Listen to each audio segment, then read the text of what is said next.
Disclaimer. This show is for discussion and entertainment purposes only. The Finding Gnosis Show is a platform for open discussion, exploration, and opinion sharing. The views expressed by hosts, guests, and participants are personal opinions and do not constitute professional, medical, legal, or financial advice. All topics discussed are only intended to spark curiosity, entertain, and encourage independent thought. If any subject interests you, we strongly advise conducting your own thorough research using reliable and professional sources. Critical thinking and due diligence is key. Stay curious, stay informed, be well, be lucky, and don't be an arsehole.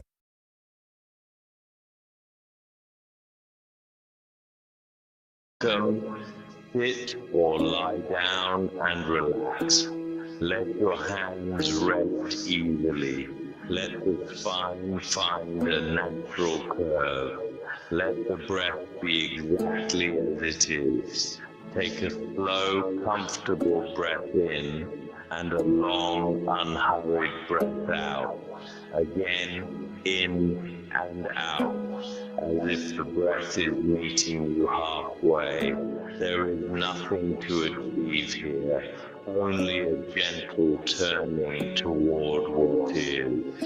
Feel the ground receiving your weight. Feel how you are already being held. Let the skin soften, the face soften, the mind soften. Arise. Let your attention settle on the natural rhythm of breathing. Notice the coolness as air enters, the warmth as it leaves. Notice how the body rides each wave without effort, rising and falling, rising and falling. As the breath steadies, let the shoulders drop a little. Let the jaw unhook, the tongue rest broad. Allow the space between the eyebrows to widen. Offer the body this simple message. It is safe to relax now. We'll move gently through the body, inviting ease. Forehead, allow it to spread like open sky. Eyes, resting in their sockets, released from vigilance. Cheeks, lips, teeth, soft, unpressed.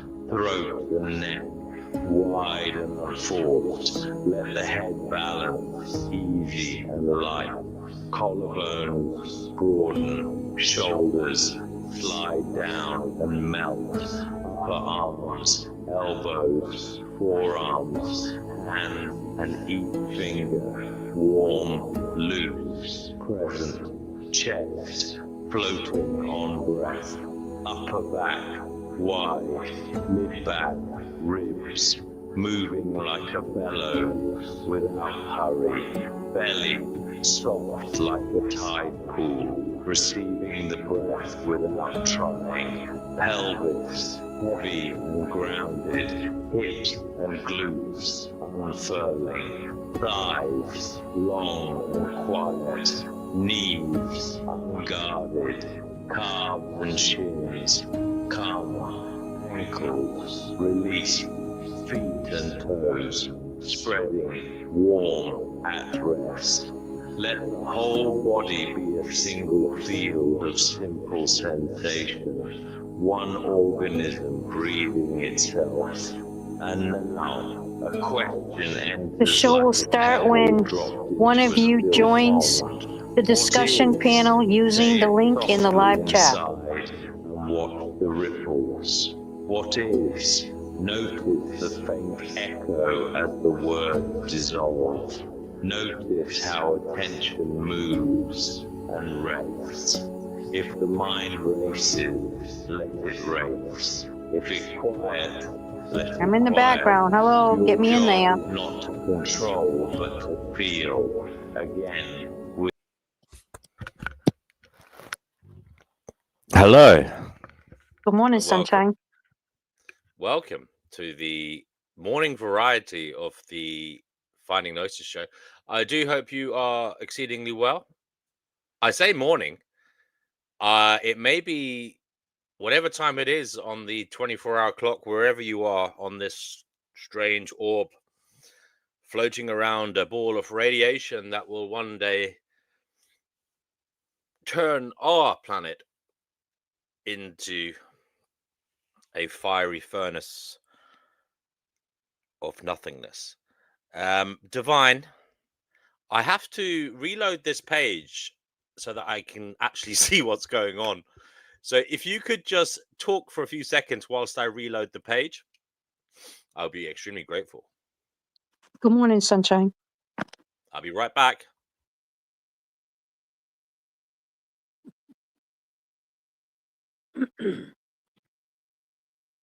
Welcome to the Finding Gnosis show, where you'll find Gnosis. Or maybe no. I'm back. So let me just try and get us on the screen. That might be a bit professional. So how are you, Divine? It's been quite a while. I've been up for like 24 hours. Oh my goodness me. So I'm not the only one. Reorganizing my house for something to do. I'm not the only one who suffers from insomnia as of late.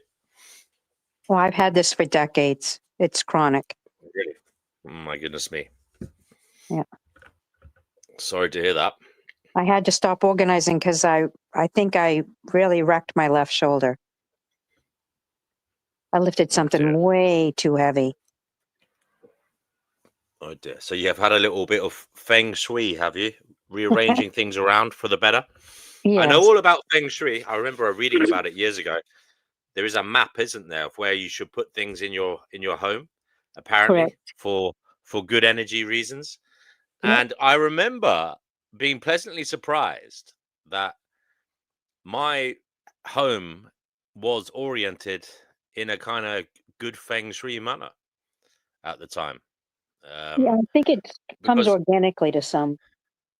Because I believe in your home, say you come in your front door, in the far left corner should be your kind of business area.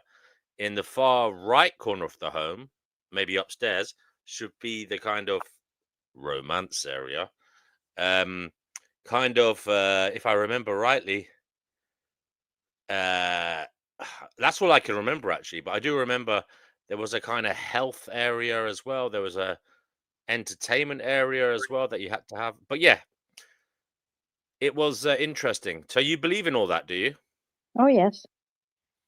Yep, I do. Okay.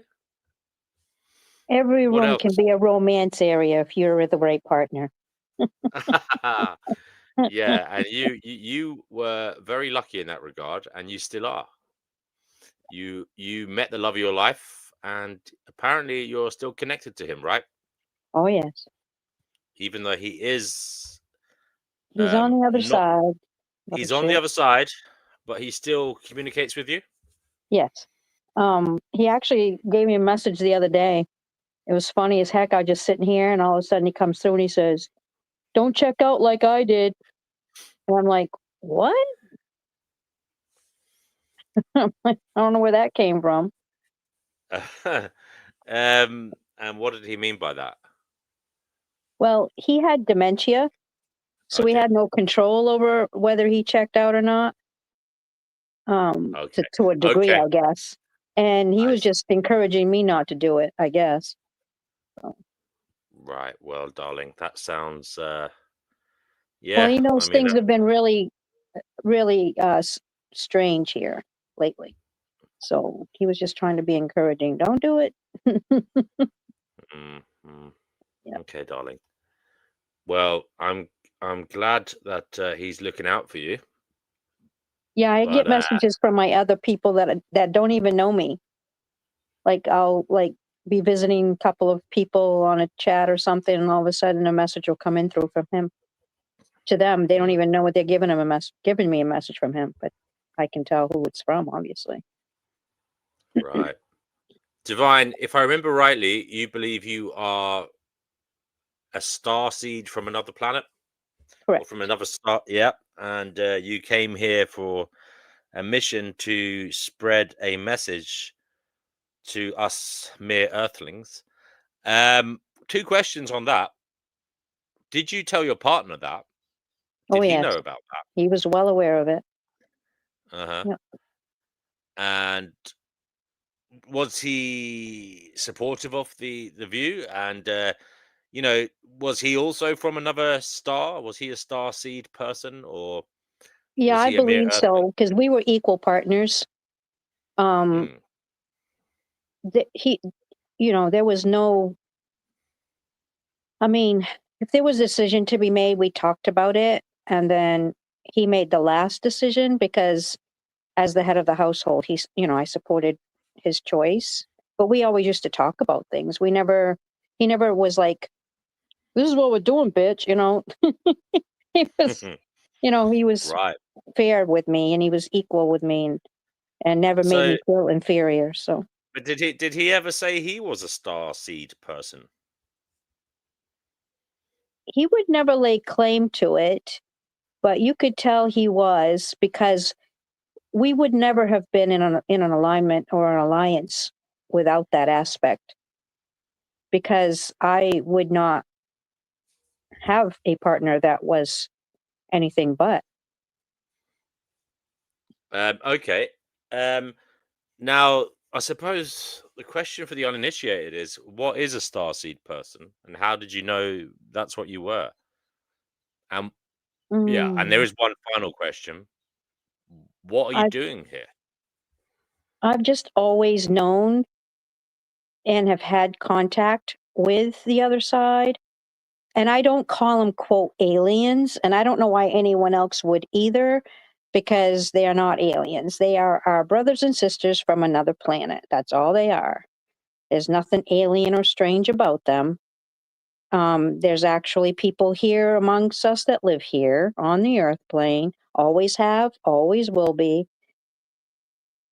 They're not scary. They're most of them are benevolent. If they're not, then you're encouraging, because just like there are negative people here on the earth and they're positive ones, um, brothers and sisters on the other side, there's negative ones and positive ones. Nothing's different, as above, so below. So, I mean, it depends on where your vibration is, who you're connecting with, and whoever you're connecting with is who you will draw to you. Okay, but again, Divine, sorry to be insistent, but what is a starseed person? That's what I'm trying to get to. What are they, and where do they come from? Okay, so there are a number of different other galaxies besides this one here, and this is the Milky Way galaxy.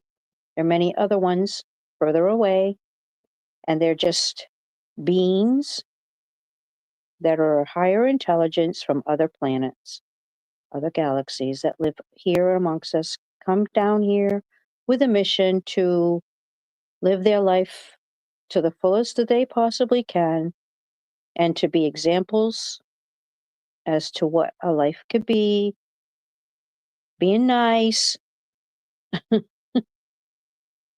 just raising the vibration, just being who we are. Okay, but Nothing what? major. Why? What is like? What like? Why did you choose to come here? Were you sent here? Is it No, some it's a kind of choice. punishment? I mean, No, it's a choice. oh, are It's a you are, choice. are you something like I think they call Bodavistas or something like that, or Bodavistas or something like that in I believe in Tibetan Buddhism. I believe no maybe in Hinduism actually. Sorry, these spirits, people who reincarnate here on purpose to basically do some kind of good work, to spread love or to help people develop their souls. This is the belief I believe. Correct me if I'm wrong, anybody listening, but I understand that's what a Bodhisattva is. It's a soul that chooses to come here to somehow affect others and increase their likelihood of getting out of here. Would that be in any way I'm related to how you unaware of feel? I'm unaware of what they think and feel. I just know what I think and feel, and I think that we all are from other planets. A lot of people don't recognize that or won't acknowledge that. chicken ass motherfuckers, but whatever. And I just think that we're not told our origins, because we can't be controlled if we know our origins. But if you know your origin, then I don't know, life just is different. Not just that, but you can own who you are. If you can own who you are, you can be who you are. It's so much easier. Yes, yes. I mean, I understand if you have confidence in who you are, life is easier. But how do you know, Divine? I'm just like asking these questions because these are the types of questions that obviously will get thrown to you if you talk about this in your day-to-day life, I'm sure. How do you know that you are a starseed person? We all Whatever, are. what we all are. Yes. Just because you I don't know that you see. come from another planet doesn't mean that you don't. I Is mean, this some kind of energy just never dies? It just keeps changing into other forms. Is that kind of what's going on here? It's not necessarily spiritual. There's physics behind it. well, each lifetime you come in as with different aspects that you're bringing about. I mean, every one of your lifetimes aren't exactly the same, but pretty much the message is And what is the message? just be who you are. Work through your challenges, resolve the issues. When you resolve your issues, then your life goes a lot better than if you resist it. So go with the flow of who you are. Is that right? Basically, And is that basically the message you've been sent to tell us? yeah, walk your talk and just be. There's Mm. some people here who you know darn well they have to be from another planet. They're too damn smart for their underwear. I mean, come on now. So You know, none of these are people you would ever acknowledge that they were from another planet, but you so can tell they are. yeah, but this is a planet just like other planets are planets. Why is this planet home to, let's just say, as you put it, less intelligent entities? I mean, are you relegating planet Earth to the position of being inferior to the other planets that these star seed people like you No, I and, just as think you that say, everybody else comes from? no, I just think that we have more lessons here. And more what would you call that? Well, because we have different technology on the other planets, so we just haven't caught up here to the intelligence that's there, and the aspects of what we have on the other side is different. So the goal then seems to be to raise all the planets to the same level of technological ability. Is that right? Yeah, basically. So, with respect, if the technology is so good on these planets, why haven't they brought it here instead of sending starseed people here to be born here and develop and tell us this message that you're telling us? Why haven't they just used their technology to impress us or save us? Why do we have to Because they're not do it? here to save us. We're here to save ourselves. If we don't save ourselves, if we don't bring the vibration of the this earthly planet up to par, then it won't survive anything. I mean, it's up to us to be able to keep that vibration going and to be loving and kind towards all people. Okay. We should not be in judgment of anyone for any of their actions, because we're the ones that judge. No one else judges us but us. And if we could stop judging people based upon their actions, then that Yeah. raises the vibration of the earth plane at that point. And when you're raising the vibration, that's going to bring everyone on board to be here, to do what they need to do, to come and, bring us technology and to, help us raise the vibration. They can't do it for us. We've got to do it ourselves. And until we do that, this is where we'll live. This will be how we live.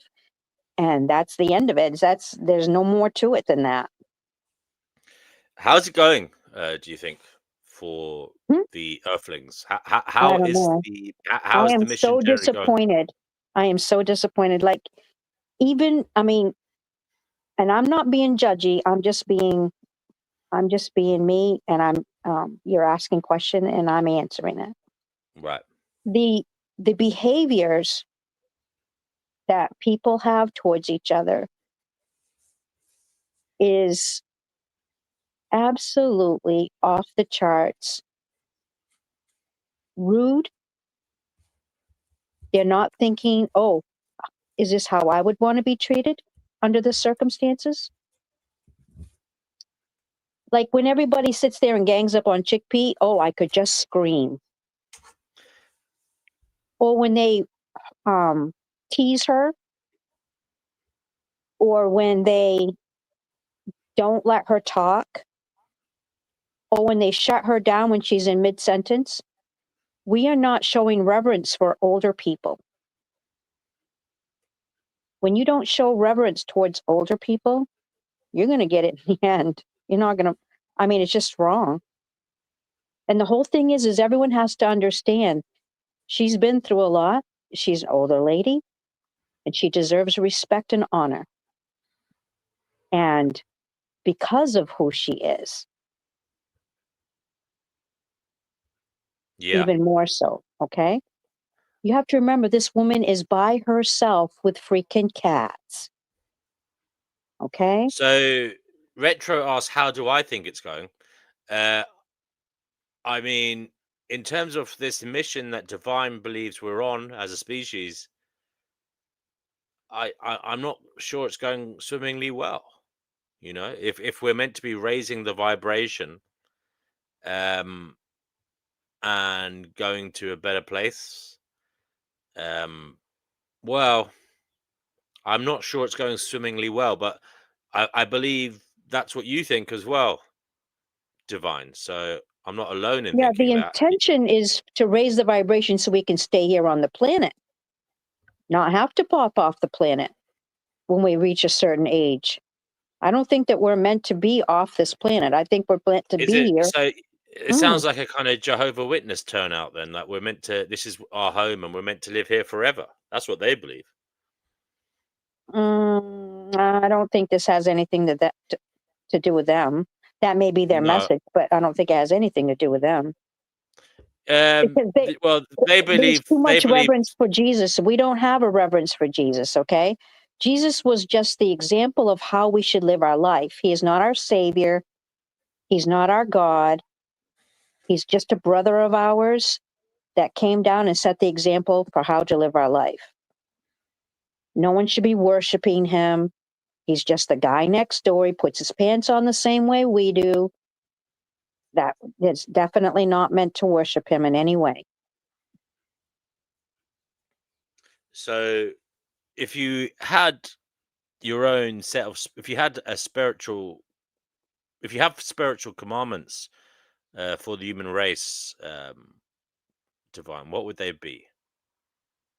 Five spiritual commandments, perhaps. You could take your time to think about that. By the way, anybody else want to join, please do. Link is in the chat. Do you feel free to come on here and tell us what you think is going on and what we should be doing. Be the love that you want everyone else to be towards you. That's the main message. I don't know if I can tell you 5. I just know that that's one of the most important ones. If you're not golden the rule. love, if you're not the love that you're supposed to be, you can't raise the vibration in a world there's no love. Okay. So, Divine, for the uninitiated, would you like to describe what is the manifestation of love? What is love? It's loving everyone unconditional, no matter what they've done in their lifetime. So if you happen to see someone who's murdered someone, you love them from a distance because they all come from the same source we do, but you don't have to hang around with them. You don't have to like their actions, but you still have to love them unconditionally, How because do you? that's how we're all supposed to be. Fair enough. Now, loving from a distance. I mean, what does that entail? I mean, how does that help the person you're loving from a distance? I mean, is there action Because involved in that? Do when you're in you have to that send love them a? Do you have vibration, to? Do you have to send them a gift in the post? I mean, what do you have to do? no, you just, all right. So this is this is how I do it. I don't know about anybody else. I'm a strange chick, and that's okay. I So, embrace it. Um, but like when I encounter people, I just beam them like a little bit of love from a distance. I don't have to hang around with them. I don't have to like their actions. I have to treat them with honor and respect. That beaming them a little bit of love is not going to hurt them. It's going to raise their vibration. If not, it's not. If it is, it is. I mean, each person has the free will to be what they want to be, do what they want to do. If they want to rob banks or museums or whatever their gig is, that's their prerogative. Has nothing to do with me, but I can send them a vibe. You know, you never know so if you send, I, you yeah, know, yeah. So you're sending them good intentions, basically, trying yeah, to raise their vibration. exactly. Uh, you're trying to change their ways. You've No, got I'm this. not trying to change them. I'm just trying to send them love. Boom, beaming them love. Just, have a happy But day. Love you. but love seems to be the drug. It seems to be the medicine, right? That will make them Yeah, okay. So that's, in a way, you are trying to raise them up, right? Cure them, perhaps. I wouldn't say that. I would just say just sending them love. Mm. Because when you send people love, then it's just, it's, have you ever done that? Have you ever walked down the street and just beam someone love and all of a sudden they look at you like, wow. Like I used to I walk in mean, a room and everyone's heads would turn because I'd made sure I walked in that room radiating the love that I wanted to receive back. It was y- crazy. I always thought that I had like, you know, I don't know. I just would look behind me like, what are they looking at? But you are know you what? sure they When you, weren't a bunch of perverts? I'm sorry, Divine, but you know the way no, people are. no, it was just so weird because if you're in that vibration and you're like, all right, I'm gonna go in this building, I'm gonna go in this place, and I'm gonna just like radiate the major amount of love that I possibly can. Mm. If you try it sometime, you'll see what I'm talking about. Well, they do say When you being walk kind to in, others brings you happiness. There are studies that show being kind to others, and part of being kind to others, I'm sure, is wishing them well. And exactly, that could be a version of what you're doing. right? Wishing wellness towards others. Now you call it sending them love, sending them good vibes, beaming love out towards them.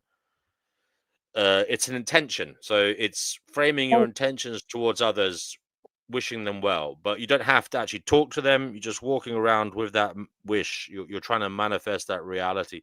Yeah. Now, look, that sounds rather lovely, but have you ever seen any evidence of the fruition of your efforts towards others in this regard, like strangers, for example, or acquaintances, or neighbors, or people in your locality? Have you ever seen the fruition of your beaming of love? Like, have you Okay, so seen when you them? do that, you don't have to have any attachment to it. It's just Mm, like if you have the gift of healing, and some people do and some people don't, you have no attachment to it because if you do, the work doesn't get done. It's the same way with a prayer. When you're saying a prayer, you don't have any attachment to what it is that you're trying to um, create with the prayer. Because if you attach anything to it, the prayer doesn't get resolved. Why? Because it's not up to you, because you're not God. So, yeah, it's just about saying the prayer and letting whatever energy create what it is without no attachment to it. You said something interesting there. Now, you said a lot. Actually, said more than one interesting thing there.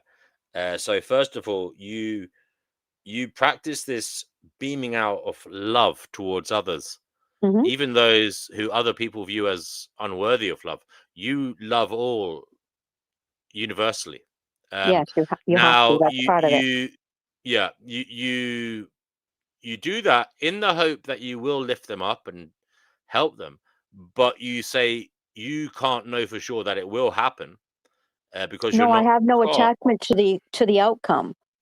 Okay, so there's a term that are from Aborigine colonies. It's called aguante, which is remain detached from the outcome. So when you're beaming love, sending love, or when you're being love, just in the example of whatever it is, wherever you are, you're remaining detached from the outcome. Or if you're saying a prayer or sending a healing, the more you stay away from the attachment to the outcome of what it is you're trying to accomplish, the better it comes out. Like I have connections to 35 different modalities of how to heal the physical body without medical assistance. Okay, so when I talk to someone and they want me to beam them healing energy, I do that, but I stay out of the way, because when I stay out of the way, that means what it is, whatever piece of the information that they need or whatever piece of their puzzle they need, they get it. I'm not attaching myself to the outcome. That way, I'm not controlling what happens, because when I stay out of the way and I don't control what happens, whatever piece of information they need, they get. Okay, because a physical body is not, it doesn't come about by you trying to control the outcome. It comes about by they only get whatever information or whatever piece of information they're going to receive from you. So if you're not attached to it, the healing can come about in the physical body because you're not trying to control it. And not just that, but you're only going to give them what they're ready for. So someone may not be of the same energy source I am, and that's okay. They're only going to get whatever they're supposed to get in that moment. No more than what that they're at whatever level they're at, because we're all at a level of different understandings and different ways to tolerate whatever it is that's being sent. So if you Okay, don't have any okay, attachment to it, it goes better. that's interesting. Divine, how many awakened souls is it fair to call them awakened souls? How many of you would classify yourself as an awakened soul or an awakened star seed person? How many are there presently on this earth? I know you might have to guess, but do you have any idea? I mean, have you chatted to, are there communities of starseed people online that you chat to? I don't know, Facebook groups or Reddit or something? No, I don't. Basically, I come on here and I follow the people that are on your channel because I like them, but I don't have a lot of attachments to anyone on. I only have YouTube. That's all I. Oh, and I have Telegram too because of a certain person, but that's it. Um, And Other what than do you that, say I to don't the have any people who attachment to it. what do you get people trying to talk you out of your star seed views? No, because not very many people want to hear about it. So, I mean, if they're not going to hear about it, they're certainly not going to want to talk me out of anything. They couldn't anyways. I mean, I'm just who I am and that's it, basically. And if they don't like it, they can go somewhere else. Basically, that's how I feel about it. I don't have a desire to please others. I have a desire to just be who I am. And they'll either get the message from, an example of what's being shown to them, or they'll get the message maybe not this lifetime, maybe next. It doesn't matter. But what's the ultimate fate then for this for our species then? Would you say, Divine? Ultimate fate. Hmm. Hmm. I'm not really sure. I'm not the one who's calling all the shots. I'm just doing my part. Okay. Do you know, you hear a lot of talk these days from these kind of new agers, and that they're talking about receiving downloads. Okay. Hmm. Now, I presume they mean they're getting information from some higher power, and this information is then inspiring them to do this or that. It gives them bursts of insight into what to do, things that they believe they couldn't have got from themselves or from others around them, information that came from elsewhere. Um, do you resonate with that at all? Do you receive downloads from a higher power? We all do. Is Our information, it's like information is beamed down here from whatever source they come from. And if you pick up on it, then you run with it. And the idea becomes something successful. It's because the ideas come down and whoever grasps it makes something of it.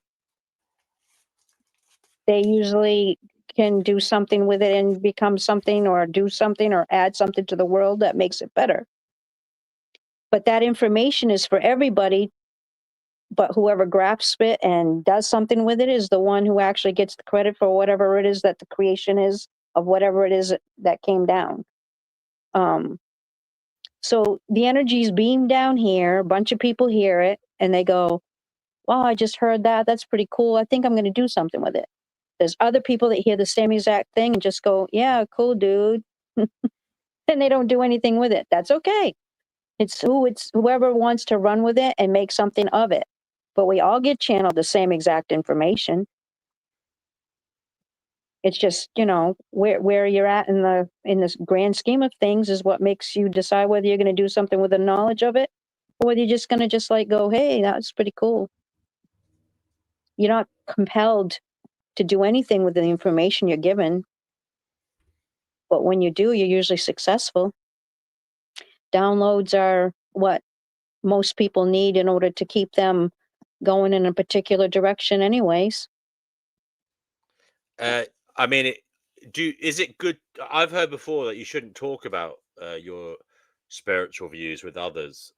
Like when I say your spiritual views, I mean things that you're receiving in terms of downloads, etc. If these are things, if it is true, I hear some people say you shouldn't talk about that to other people because it's a very personal matter, No, and it won't make it won't. that's bullshit. That's a way to control everything. They want everybody to think that they're exclusive, and there's no exclusivity to any of this. Everybody's open to this. If you're open to it, it'll happen with you too. It's not, I have something over you. It's we all have wherever we are, whatever we're doing, we all have a different level of understanding. Basically, that's all it is. And it's not, oh, certain people get this information and certain people don't know. It's not that way at all. Every one of us has the gift of healing, the gift of intuition, like mother's intuition. It's not just mother's intuition. It's just intuitive. Everyone's intuitive. You grow the intuitiveness to the degree where you can help others, or you can just use the information for your own information or personal information, or we all have the gift. It's not just for some and not others. I'm not, I can't believe some of the some people say. It's crazy how What do much you they think are want to some of keep everyone in the dark. It's just ridiculous. what are some of the craziest things people say in regards to mainstream spirituality? Then, Well, when they say that some people can channel and other people can't, we all do. We just don't realize it. When you actually get to the point where you're understanding that it's a possibility, you'd be surprised what information will come through if you're open to it. because it's not meant for certain people and not others. Everyone can do this. It's not, I mean, I've been doing it since I was a kid. So it's not anything that's exclusive to certain people and not others. It's just, it's like honing a gift of carpentry. It's the same thing. You hone the gift, you get better and better at carpentry, you get better and better at it, and the next thing you know, you're a master at it. It's just another skill that we have in our quote toolbox. You either do something with it or you don't. Okay. Hello to Brother Marcus. Yeah, we are wide awake. Indeed, one might say we are awakening. Yeah, he's got insomnia as well, I'm sure. Yeah. He says, guess that answers that. Yes. We have Salvador Molly, aka Retro, on the show. Hello, Retro. We are talking about things that other people might view as extremely strange. I would say there'll be a significant portion of humanity that will be vibing with what you guys are going to talk about. And yeah, it seems that there is somewhat of a revival of, I would say, spirituality as of late. And indeed, there seems to be a revival of religiosity as well, to some degree, amongst youngsters, I'm hearing, which is interesting. Anecdotally, I know quite a few young people who are turning towards religion when their grandparents and parents were not religious, and I find that interesting. I find that sad. Yes, I know, but it's what I mean by that is it's a form of spirituality, but it's a spirituality you don't agree with. You don't like organized religion, do you, Divine? No, I don't, because all right, I'm not sure if I'm going to be able to explain this the way that I intend it, because I don't know. I don't do well in social situations, so sometimes I don't talk correctly. Let's just say it that way. You're doing very well. You're doing very well. But this is how I believe that when you go to a church, what you're doing is you're supporting the cabal, the ones who actually keep you in the constraints of where they want you and how they want you to be. I believe that very much. You're supporting mainstream religion, So then that means you're supporting the people who keep you imprisoned, because they use religion as a tool to control the mass. That's why they messed up the Bible, took pages out, add foolishness in, and switched it all around so they can confuse everyone so they could control them. So no, I do not believe in organized religion. I believe that it's not a good idea.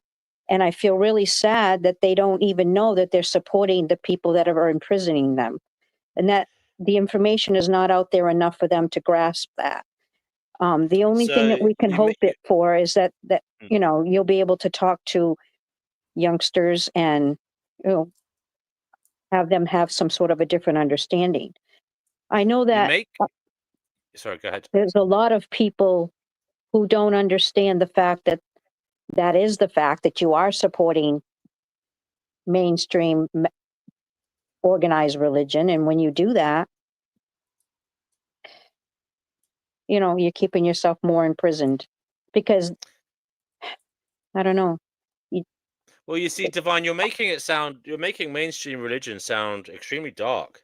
It is. Now, there's I'm two not ways of making it looking do at it. anything. That's what it is. There's two ways of looking at this, and It's an analogy. It's an analogy, right? No, but I'm not binning it. I'm not rejecting it. I'm just exploring it. Now, there's two ways of looking at this, and that is that either the religious leaders know they're doing this, or they too are ignorant of what is happening, and they are. Most of them aren't spiritual. It's just greed. Exactly. You think they're doing it for greed? Exactly. And that greed could be anything from money to, I suppose, narcissistic supply, Correct. prestige, these types It's of a things. loosh thing, okay? It's A their, it's loosh. how, yeah, it's how they get their whatever they're trying to accomplish. We're being used as loosh for them to be able to live their lives how they choose to live them. So it's a material form of loosh. It's like an emotional vampirism, is it? Correct. Can I add something about the church thing? Sure. You feel free to, as usual on the show, feel free to interject at any time. Just please wait for the other person to finish talking. Am I waiting? And by the way, I have to No, you're practice not what I waiting. preach. You're I know. I have cue to practice what I yourself. You're preach. going in. That's what I said. Okay, I have so to practice what I preached. I'm trying my best, but feel free to scold me and teach me a the lesson Oh because yeah, church I'm don't is trying. worry. the We'll material. do Yeah, that. the material form of spirituality is only material. There is nothing to it. So that's what the church is. It's the material version of spirituality. They don't want you to be spiritual. They want you to look outside, not inside. Same exact Correct. thing at Burning Man. Burning Man, they feed everybody psychedelic drugs and you stare at burning stuff. You're not looking inside yourself. They don't want you to. That's the whole point of all of this stuff. Exactly. Right. Exactly. But what about the downloads, though? They're coming from the outside because Divine believes in these downloads, these spiritual downloads. So surely you have to look outside to get those, or do they just come to you No, regardless of where you're looking? that's not an outside thing. That's an internal thing. When you get downloads, you're getting the ones that you need, not the ones everyone needs. You're getting what you need in your particular situation. And sometimes when I'm not sure if people, there's different ways to get downloads, but one of the ways is when your eye twitches like quickly, really fast, one or the other of them at the same, I mean, it just keeps happening, almost like a strobe light. That is a download. Or you'll hear very high pitched noises in your left or right ear. That's another way to receive downloads. I just get happy tears. Yeah, happy tears works too, dude. Yep. Happy tears. Yep. There's all kinds of beautiful ways to get your downloads. And everyone gets them one way or the other. But how do you encourage them in your life? You just make yourself available. I mean, I have an idea. I'll let you know. Just finish your thoughts. yeah. When you're on your path, whatever path that is, because everyone's on whatever path they're on, you just make yourself available to them. And you say to whoever your guidance system is or whatever, and say, I'm open to anything that will make my life more improved, make my life be able to connect to others and be an example of what it is that I desire in my life. If anything that I can say or do to help anyone, any place I can be. Like when I wake up, I go, okay, if I'm supposed to be somewhere special, you better make sure I get there all safe and sound. So I make myself available to be wherever it is that I'm needed. And I don't have to do actually anything, just be there. My energy just being there shifts whatever's happening there. It's like the opposite of spiritual ADHD. So your mind could be anywhere all the time, and then these things hit you, and it's either you accept it and realize it's part of you, or maybe it's not exactly part of you, but it's something you can use. All my art recently comes from downloads. Exactly. Okay, so you basically are saying you get these downloads and you receive them and you have a kind of material impact. So you have these happy tears, or you feel this twitch in your eye. But are there any kind of, I suppose, signs in your thoughts that it's a download? Are there any like synchronicities from there? Is it fair to say that usually it's a synchronicity? Usually The it's third eye something. thing. Okay, can you explain that, please? It's so some of your thoughts don't have full video kind of thing, but it seems like the ones that are downloaded, you see it happening. It's almost like you get a glimpse of the future within this download. It's not like time travel, but that's how I see my art. I see my art before I do it. I see what I'm going to make. Do you know Actually, what? when I do my part, I actually really liked what Retro just said there. That's regardless of whether I agree or not with this downloading thing or the spirituality side of this, what we're talking about. I don't quite know. I'm agnostic, but I'm open to exploring it.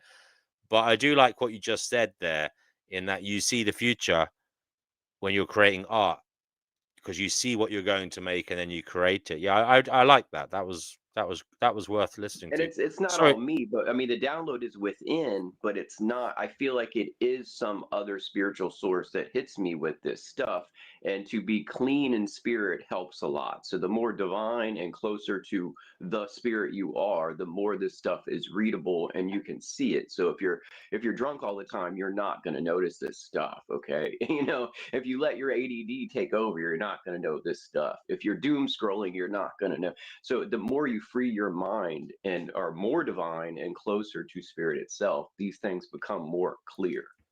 Now that's very interesting. Now, Retro and Divine, this is something perhaps you guys can talk about, and that is the spirit.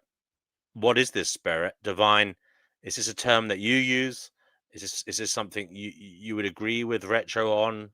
yeah, It'd I be use I interesting. use the term spirit. Because when I sit down to do art for myself, all I do is just say, whatever it is I'm supposed to put on paper, make it happen.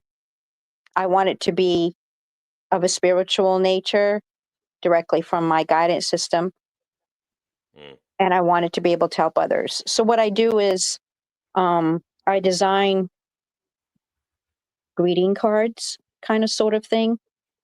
So Oh, lovely. one particular greeting card could last 4 to 5 hours. I've seen some of them last 8 to create them, and any amount of time in between, because I just open up to channel and just boom, whatever it is I'm supposed to put on the paper gets put on the paper.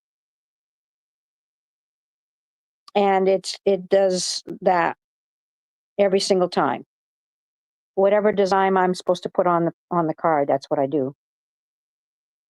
So Yeah, I was driving and stuck in bad traffic and trying to get home one day from doing outdoor sales for the antique stuff I do. And during the drive, I just got this feeling like, why have I not drawn my stepdad who passed? And I was just like, well, as soon as I get home, I'm going to do it. And it was easier. It was like I was supposed to. It's just like, this is what you're supposed to do. exactly. That's wonderful.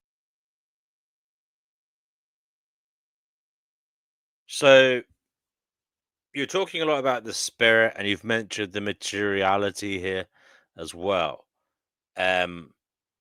What are these two things in relation to each other in your spiritual outlook? Is the materiality good or bad? Is it indifferent? Is the materiality just there to allow the spirit to experience?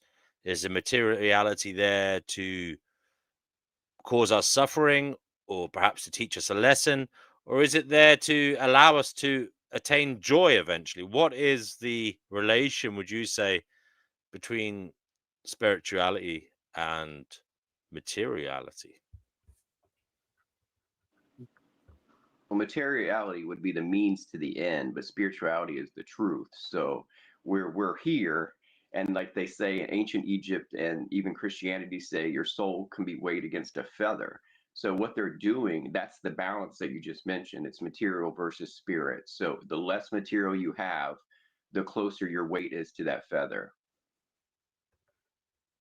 So that's in the sense of belongings and attachment to, uh, you know, whatever, like things you buy, things you collect in your home.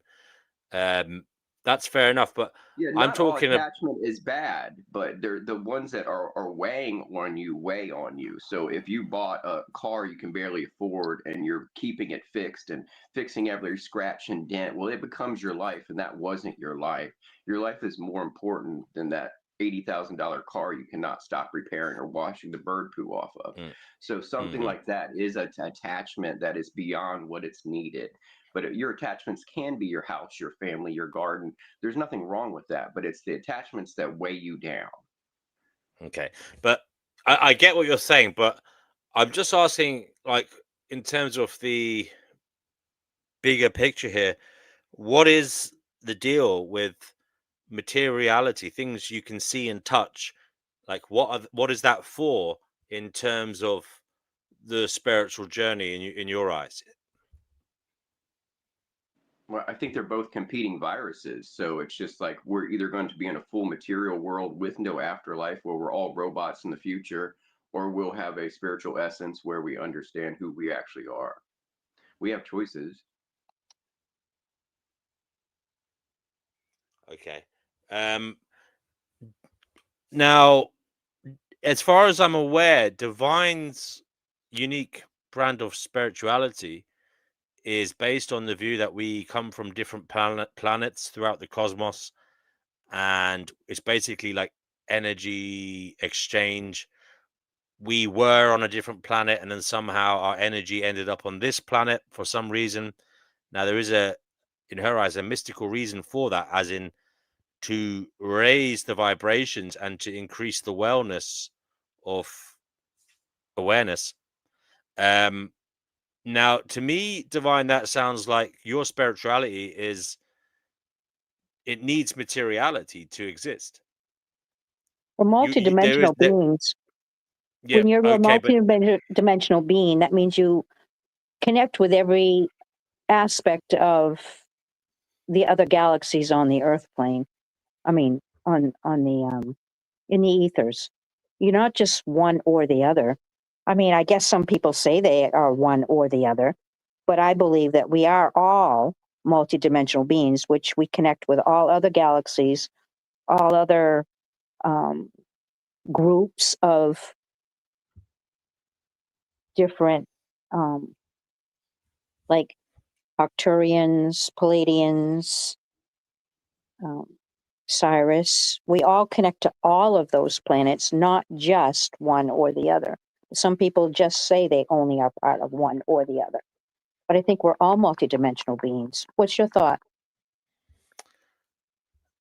that question I presume is for Retro. But before you do ask that, it seems before you answer that, Retro Divine, it seems you're saying that all is everything is just is, and it's all part of this expanding awareness, expanding spiritual journey towards uplifting.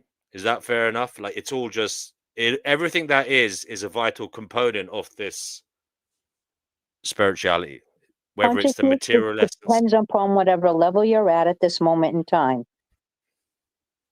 Some of you are Okay, conscious, some of them not. But we're all multidimensional beings that come from multidimensional planets. We're not just one thing or the other. so you said something there, Divine, that I must highlight. You said some people are conscious, some people are not. Is it a case that those people will wake up eventually, or are they forever, There's or, no or, or guarantee that anyone's going to wake up at one time or another. There are is none. there in your eyes unconscious beings like NPCs, individuals that Oh, yeah, are, definitely.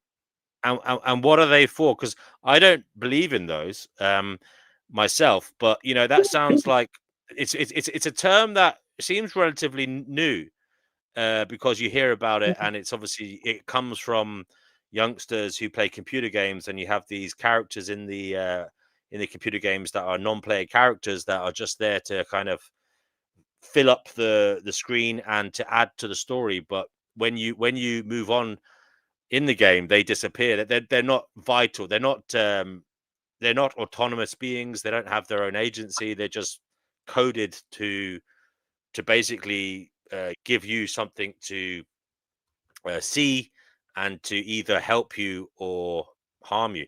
Um, Now, the question becomes, hi, brother Marcus. The question becomes, Divine. Um, these NPCs that you think are around us, why are they here? What are they? What are they for? And because that's what I was going to say. This isn't a new idea. Calvinists, the Presbyterians believed in reprobates. They believed there were individuals who were damned to hell. God knew they were going to go to hell, but yet he created them anyway. They were never going to be saved. Okay, they were never going to have spiritual enlightenment, and in many ways, they were just filling up the world as part of the scenery of this of the grim place that it is. Now you could argue that's a form of NPC, but in actual fact, it's probably worse than the NPCs that the youngsters talk about, because the Calvinist Presbyterian NPC actually has conscious awareness and will suffer for all eternity in hell. So this is what I want to ask you: do these NPCs have conscious awareness?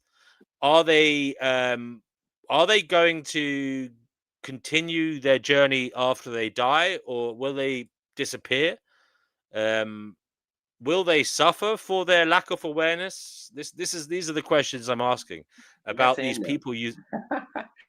So sorry, I just want to ask Divine this, and then Retro, you can say what you want to say. But Divine, did you hear that question? Well, Sorry, I don't. You're a little long-winded when you ask a I am. question. And if you I am. could shorten it a little bit, I probably would be able to. That's Do fine. That's NPCs fine. have an afterlife? Do they have a heaven, and will they reincarnate? That's the question. Totally up to them, dude. I don't have any control over that. I don't have any idea of what they're going to do and what they're not going to do. With everyone having a different level of consciousness, they're going to go wherever they're going to go in the end. And I don't think there's any such thing as hell. I think you create the hell that you live in. I don't think you drag it along with you like, bag of dirty laundry the rest of your life. Yeah, I don't know what else I'm supposed to. That's okay. Retro, do you have something to say on that? And then we've got to bring in Brother Marcus. But obviously, Retro, this might be something you're interested in describing or analyzing. I think there's different levels to consciousness. Okay, so what we're calling, I think we're all NPC because none of us have a cord or a joystick hanging out of us. But there's different levels to that NPC, meaning we're not real until we, like the larva to the butterfly, the butterfly thing. So we're all worms waiting to be butterflies, and then the higher conscious people are building their cocoon. The other people aren't worried about cocoon, therefore they're not building it. So they're not preparing their soul for the next life. So they're going to have to repeat it from that lower level. So they're going to, again, be top 40, corporate programmed, no chance of understanding themselves, know thyself. So you to progress forward is spiritual and consciousness. So there's a base level of consciousness we have just from breathing and being alive. And I think the problem with the corporate propaganda and the people that only feed on that, they're stuck at that lowest level. And then it's up to the rest of us to bring them up a level. And that's like why the great teachers were here, whether, Buddha, Krishna, whatever you believe in, those people were here to bring everyone up at least one level. And then someone else wants to bring them up to the next level. And I think we're some kind of seeds of something that's more divine than us. And she was saying that, multidimensional and stuff, that, yeah, we're just basically a remnant or a shadow of some more divine creature than ourself, and we're here to recognize our troubles. We're here to recognize ourselves. We're here to recognize pieces of what we should and shouldn't be until we become a larger piece for that puzzle we need to build after we're done here. And more I was going to say about the whole download thing is I'm ambidextrous. So it's just like the left brain society getting everyone to be, since, right-handed, the way schools teach people, get in line, stand here, no imagination, they're always trying to kill your right brain.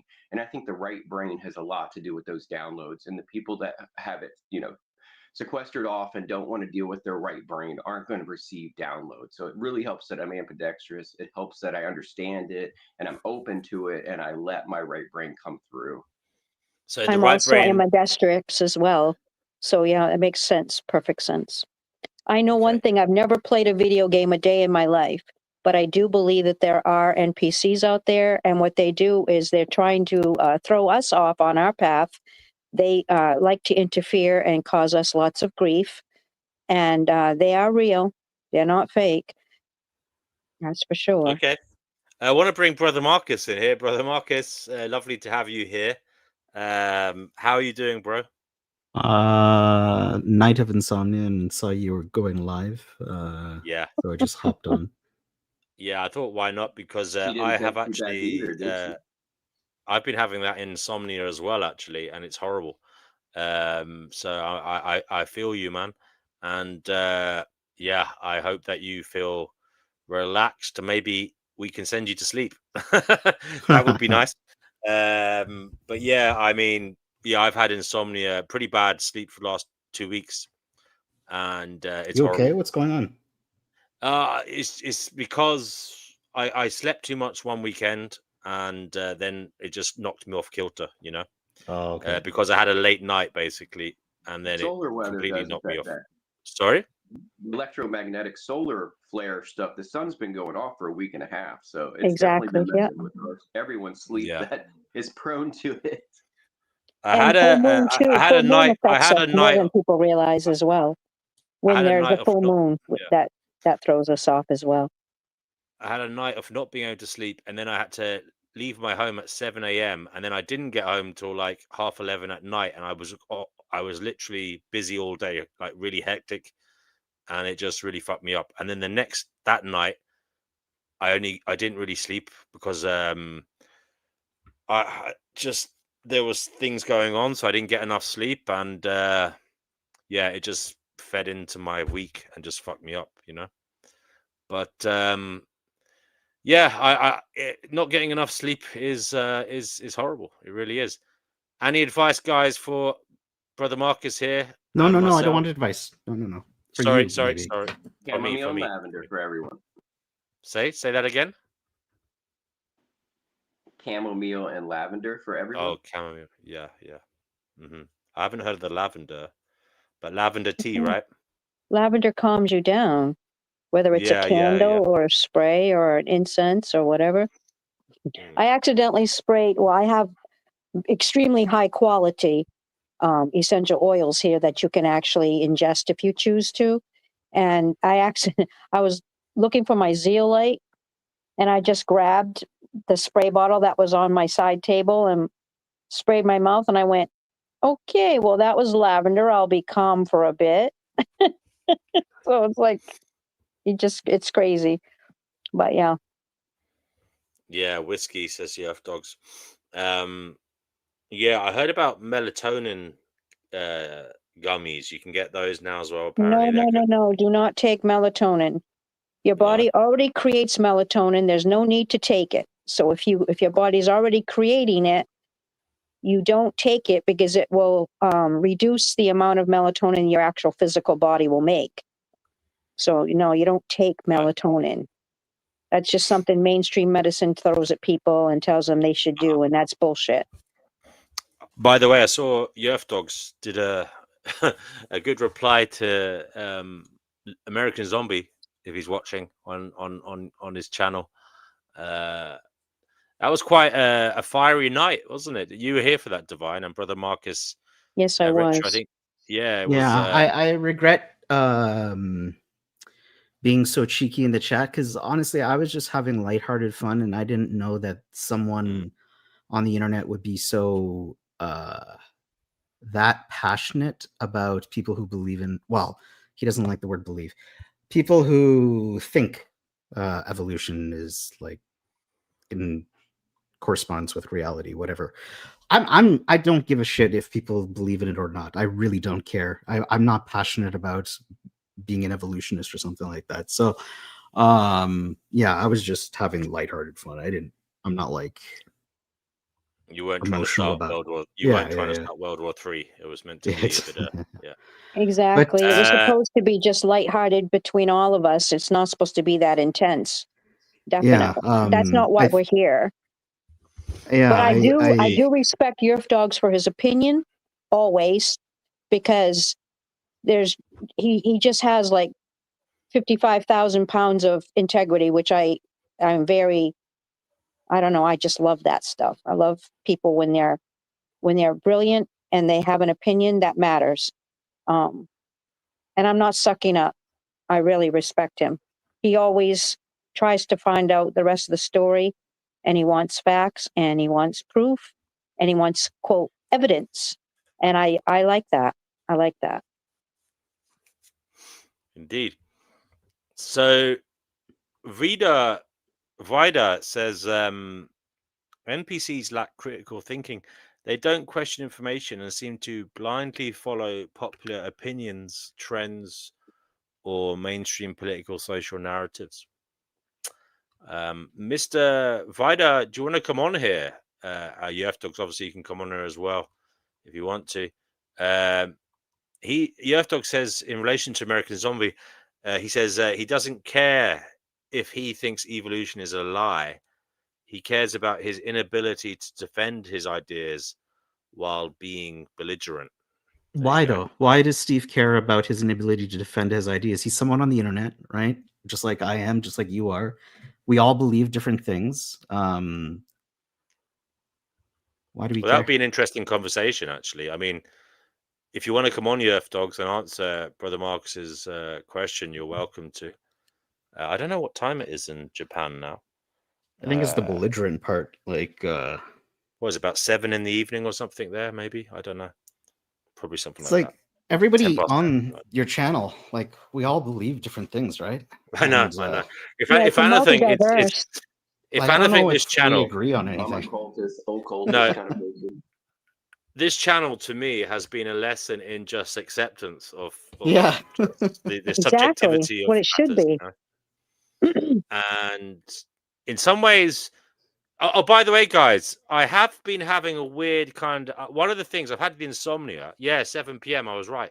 That was a guess. So I suppose it's because Yerf Dogs is so regular here. I'm getting to know Tokyo time, but basically, I've been having this kind of existential doom feelings. You know, like what the fuck is just and I think some of it, particularly around AI, actually.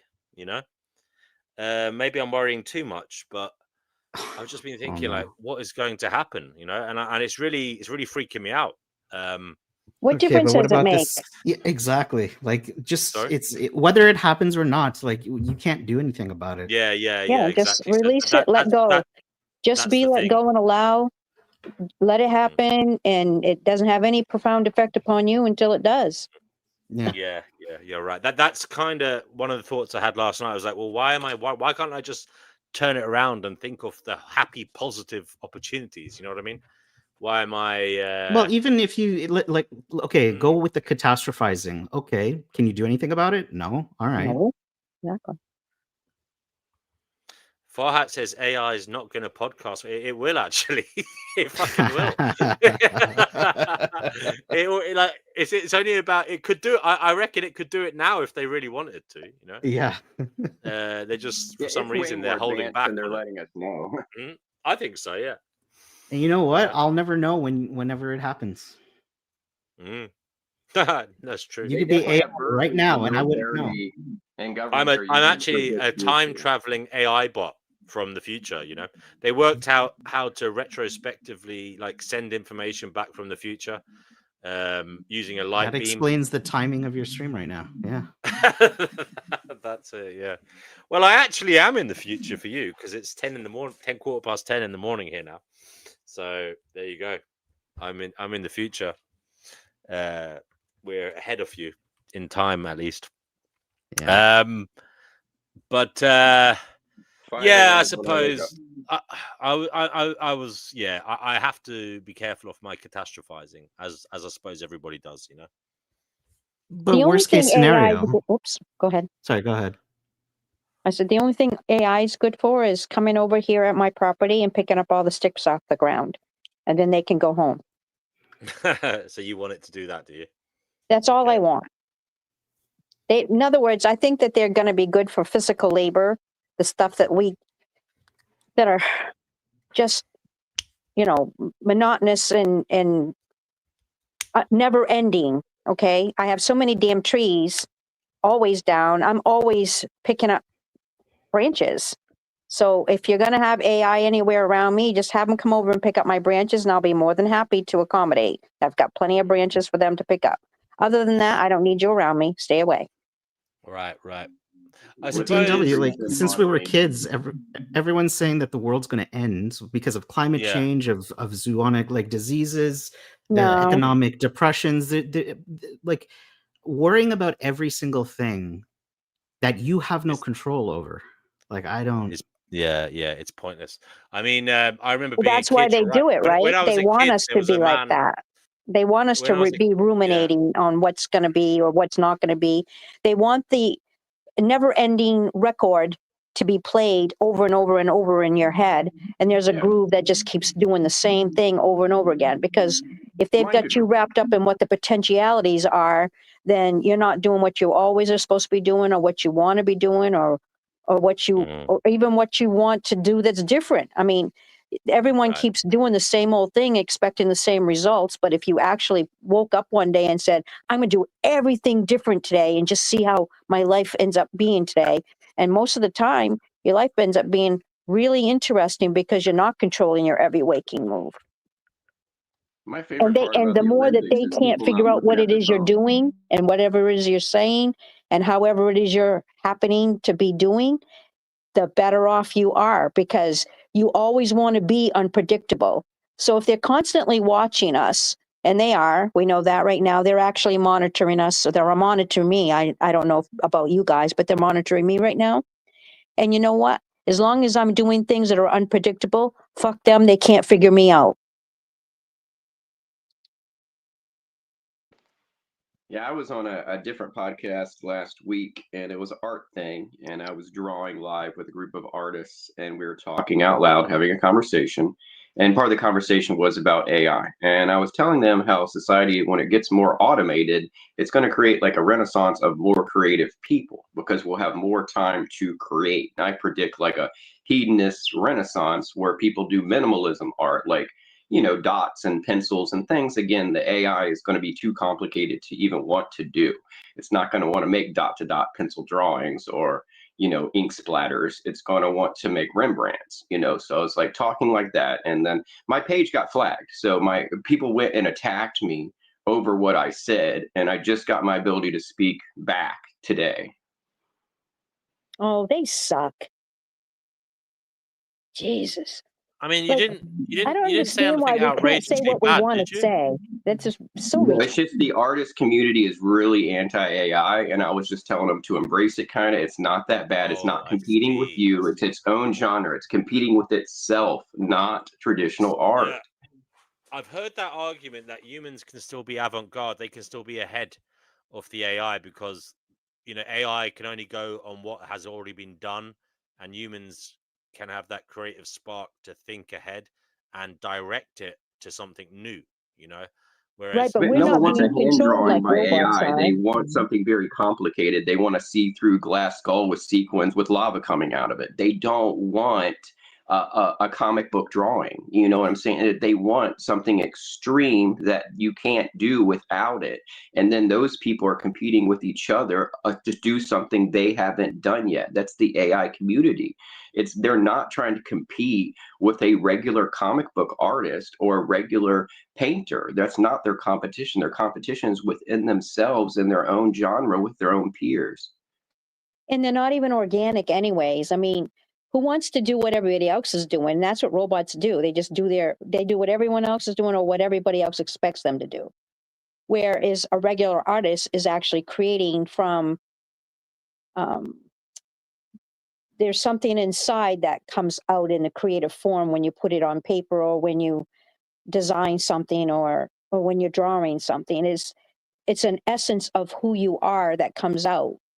And they don't have that. they don't have that connection. Yes, without putting your soul in it, but it is possible now to, so you can sketch a little, mix it and stuff. But my latest thing was yesterday morning, I drew the scene from the Matrix where he meets the Oracle, and I just drew it all in pencil with several drawings. And then I used a program to animate each sequence into each other, and it's 38 seconds.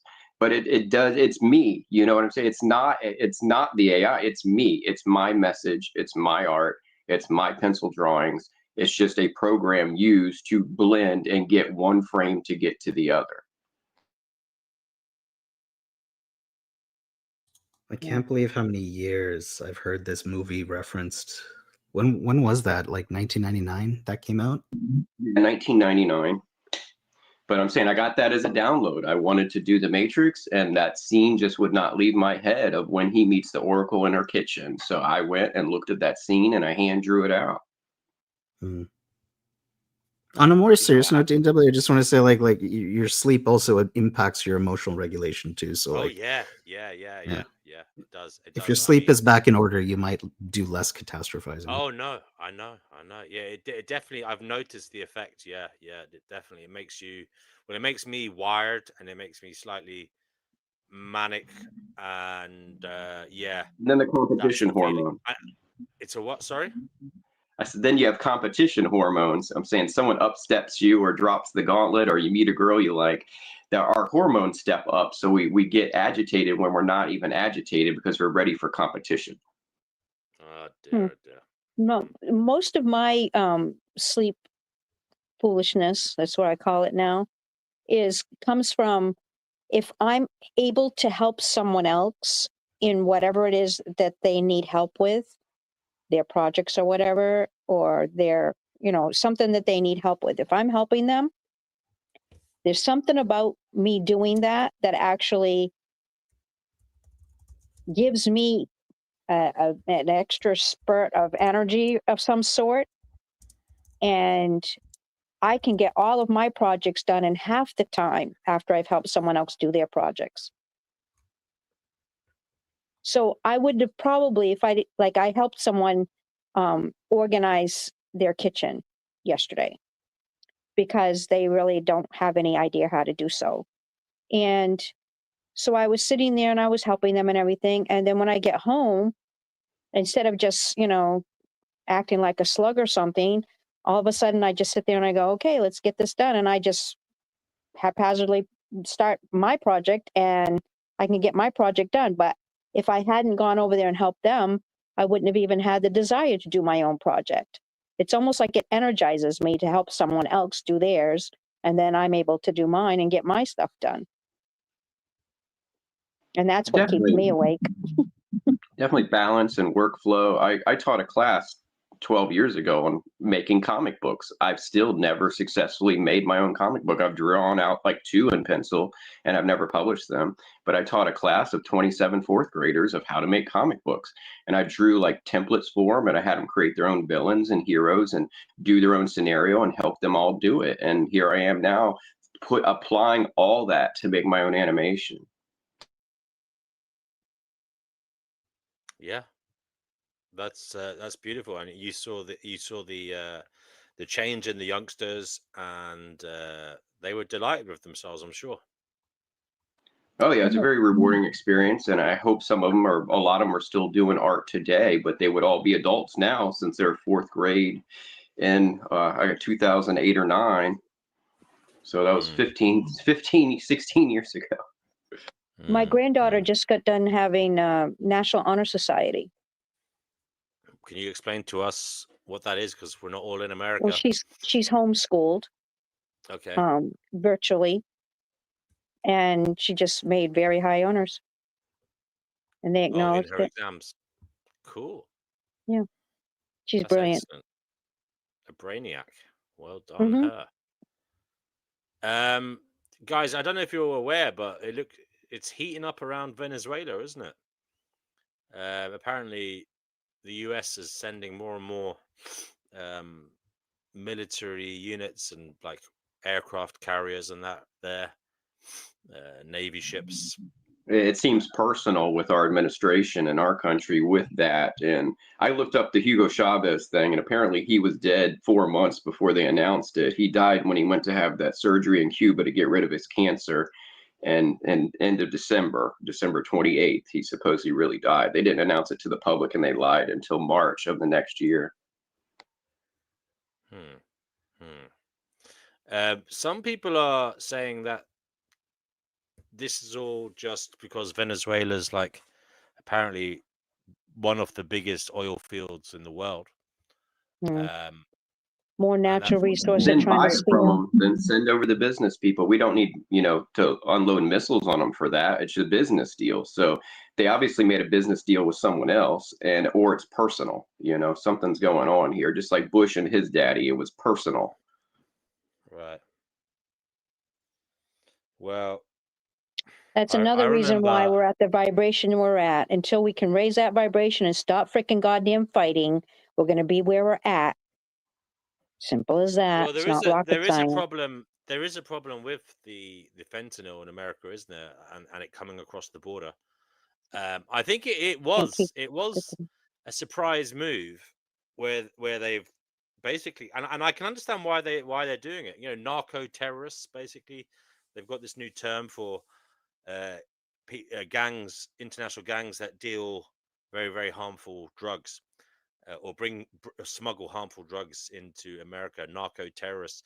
And I can see why they brought that in because, yeah, I mean, the actual usual terrorists that we hear about, the various extremists and such that have been doing things, they might kill a few people now and again, but the narco terrorists, you could argue, are killing thousands of people. Maybe, I don't know, in America, maybe every week, every day, even.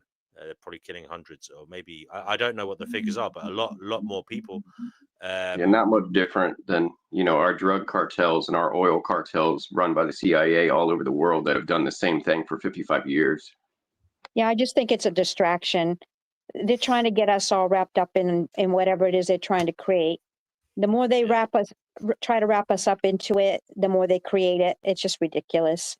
It's we just need to not acknowledge it and not follow it and just stay away from it as much as we possibly can, because that's their bullshit that they're creating. It has nothing to do with us in the grand scheme of things, and we need to keep our nose out of it. Well, How many whatever's lives happening, whatever is happening, I'm sure Maduro, or however you say his name, the Venezuelan leader, I'm sure he's a very worried man at the moment. Yeah. Hello to Yerf Dogs. Hello there. You are here at this time, this strange hour.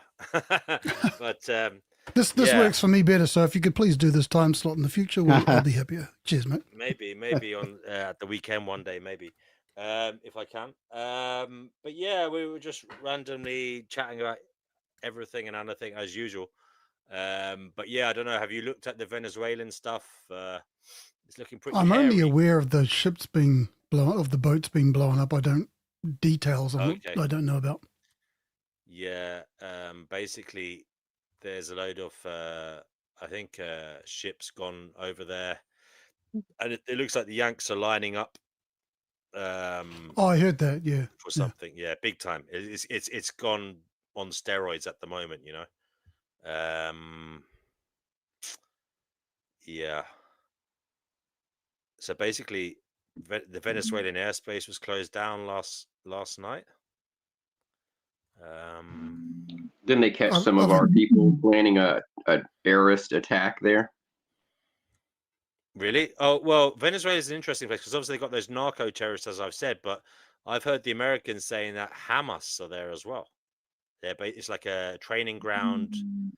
Just like Al Qaeda was in Iran or Iraq, that was complete. There was no Al Qaeda in Iraq. We invited them there. It's the moth to the flame scenario. We invited them to go, to cause more problem, to say we're fighting them. Mm-hmm. It's all bullshit. A lot of these guerrilla wars are invitations to countries that hate America. It's just like, here's where you go if you want to fight Americans. Okay, this has been happening all over the world for as long as I've been alive. So Syria, they all went to Syria to go fight Americans. They all went to Iraq to go fight Americans. They all went wherever the problem is brewing. We don't fight locals. We fight international people that are sent there and want to be there to have that hit on their mantle to say they shot at or fought our military. Well, I hope for the citizens' sakes it doesn't get out of control there, and the soldiers, you know. Yeah, I've never seen one Iraqi supposed veteran soldier that went to war with America ever interviewed on any station ever. Say that again, sorry? Okay, we invaded Iraq twice, okay? Supposedly they duck and ran, but then fought us with all these, terrorist forces. I've never seen one interview with a retired or former Iraqi soldier that ever raised arms against the United States. It's all foreign fighters. It's all foreign fighters from the surrounding areas. It's all, I don't want to name them, but Egypt, Saudi Arabia, all those people send their baddies there to go fight. It's not it's not what we put on the news. They're all wearing Nikes, they're all driving Toyotas, and they did not buy them in Iraq at the dealership. They are not from there. And then the other big thing at the moment is the Epstein files is up again. It's in the news again. I mean, we know the truth about that. It's just going to take a while to rear its ugly head and flip over in the cesspool. Well, it's big news at the moment. Maybe that's why he's doing all this showboating with Venezuela. Maybe he's trying to create. Yeah.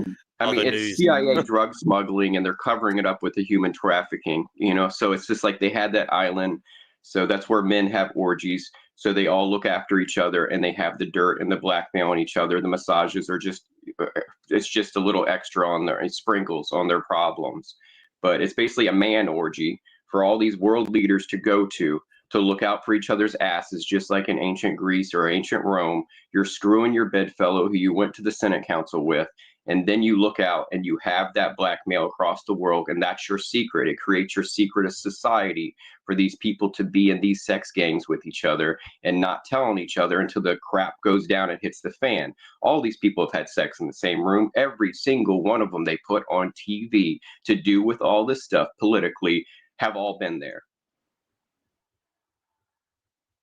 What happened to that island? Did it get repurposed for someone else, or what's going on with that? Microsoft inherited, and I think they might have sold it. Microsoft inherited the island.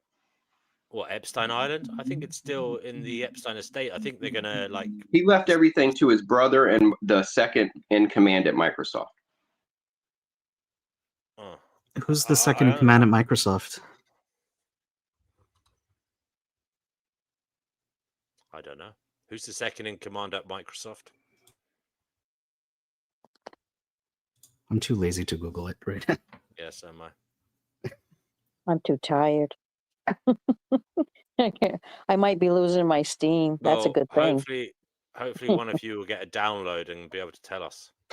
Yeah, you're hilarious. I don't make room for that shit. Yeah. I put it out there. Hello, I don't need any of that shit. Don't give me any of that. It's none of my business. I don't need to connect in. My energy is not being lent to war on any level. Nope. It's all a war with our DNA. What do you think of Trump saying he's going to sue the BBC for between 1 and 5 billion? Yeah. That's a distraction too. It's all bullshit. I hope he does it. Which clone was it that said it? Do you know? You think he's got a clone, do you? Are you kidding? He's got 4. Has he? At least. Who? Clone. What's his name there? Donald Trump, I guess his name is. There's Donald 4 Trump. Trumps? At least. I thought you one told was me enough. that before, actually. You told me that before, Divine. You said that you knew a friend of yours told you, right? Something. I remember you. Yes. Right.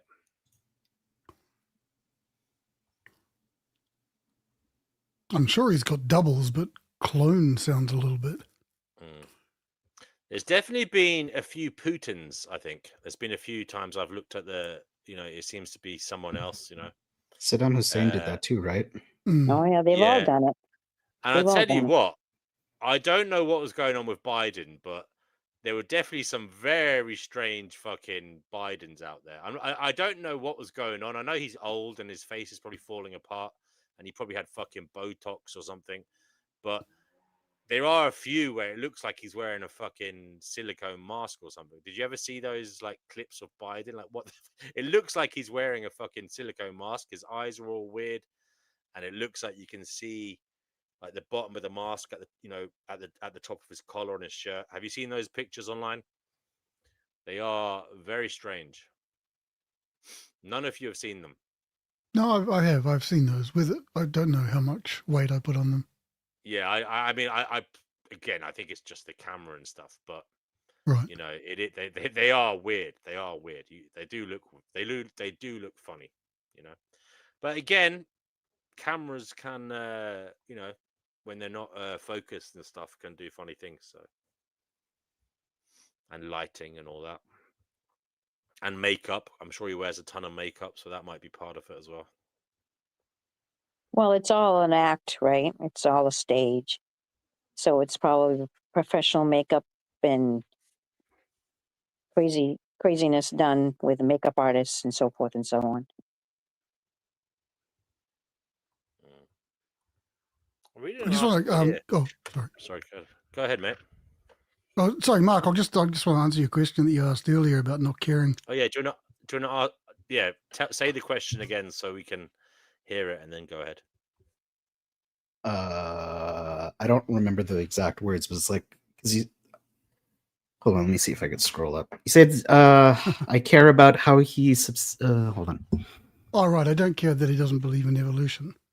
Oh, yeah. Okay. I don't care if he thinks evolution is a lie. I care about his inability to defend his ideas while being belligerent. So it's probably like the last part probably answers it. But yeah, people defending their ideas. Like, I don't know, most people on the internet can't do that. Well, because what you said as well, you were just basically just having fun in the chat. Yeah. Excuse me. So was I. I just, whatever. And I just thought I had some time and I thought I'd jump on. And I honestly just thought it would be a simple, literally a 2-minute conversation.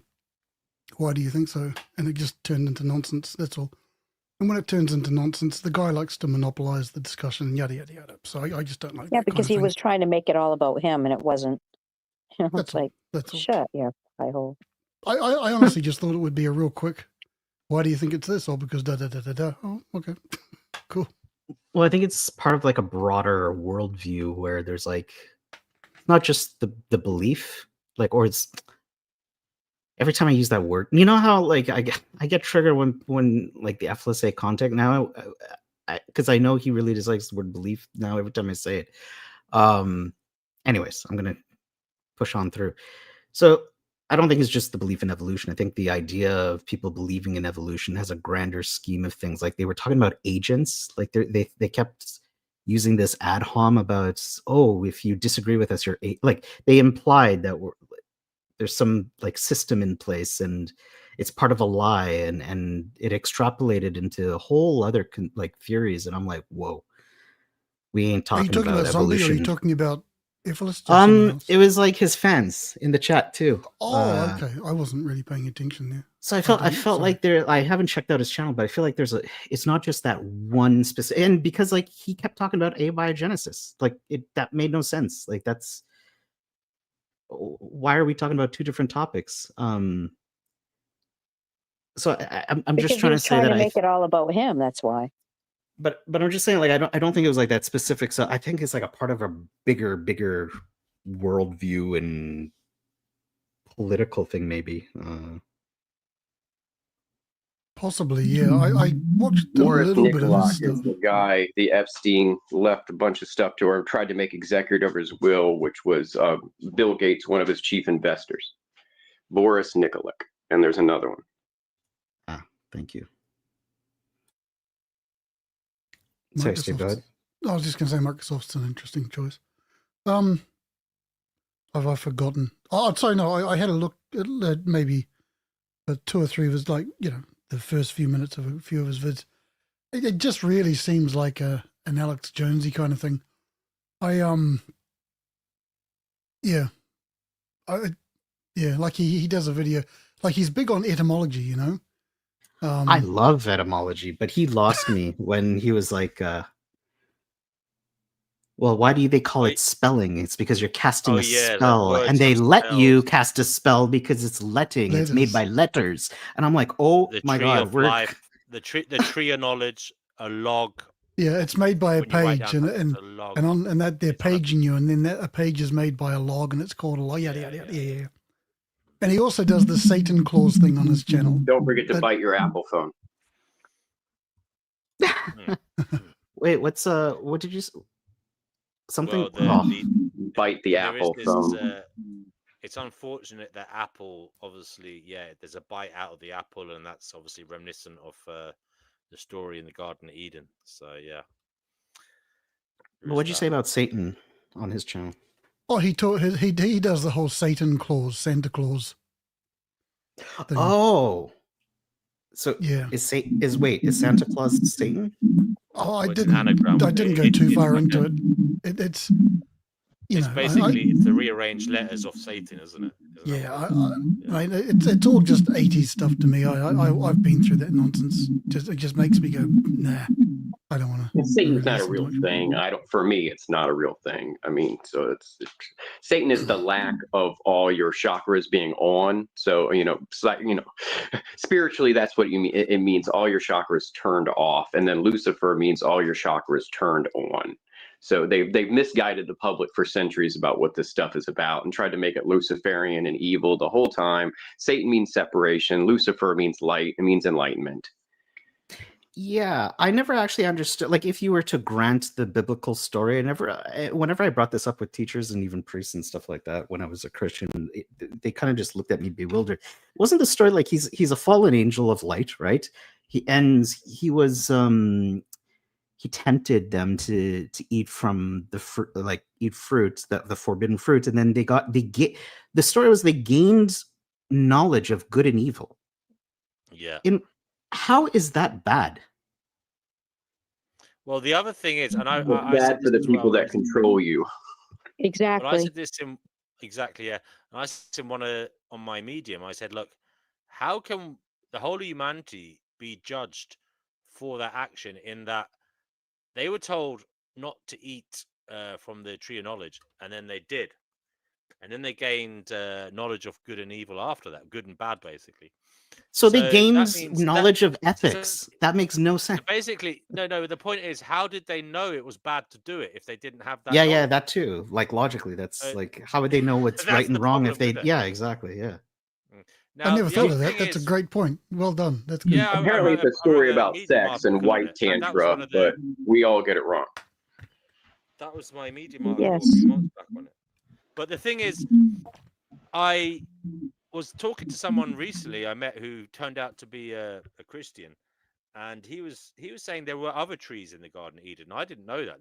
There was apparently a tree of life as well, and there was other trees. I didn't know that. I thought there was only one tree of knowledge. I didn't know there was a tree of life. And I think I remember that there was a tree of life. Yeah, there was. Yeah, so basically the tree of life was basically everlasting life, and the tree of knowledge, but they basically ate from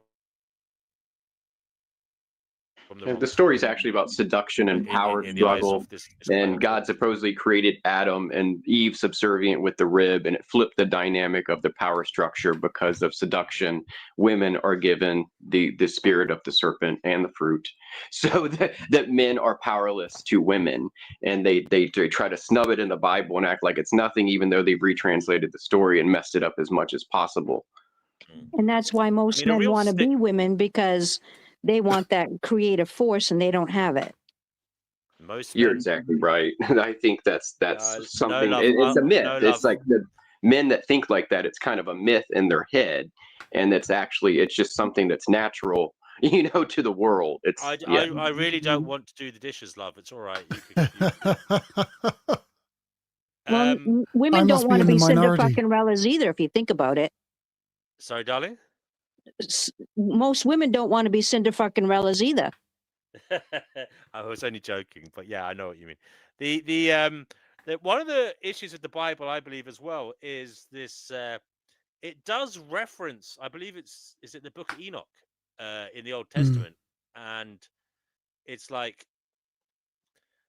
there are probably other references in it that we're not privy to, especially as Christians. There's all this Judaic stuff that we have no idea about, you know. And we've also got the English versions as well. I don't know how far removed that is from the original. Yeah, again, I've argued that point before as well about the mistranslations and and also political.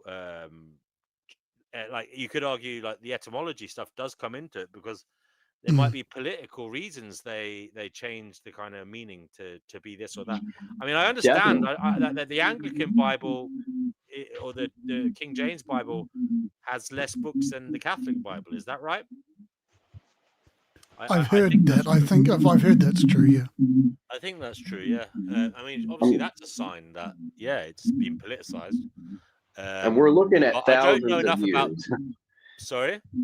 I'm saying in the Bible, we're looking at thousands of years of people hiding stories because they didn't want to be executed for what they were sharing.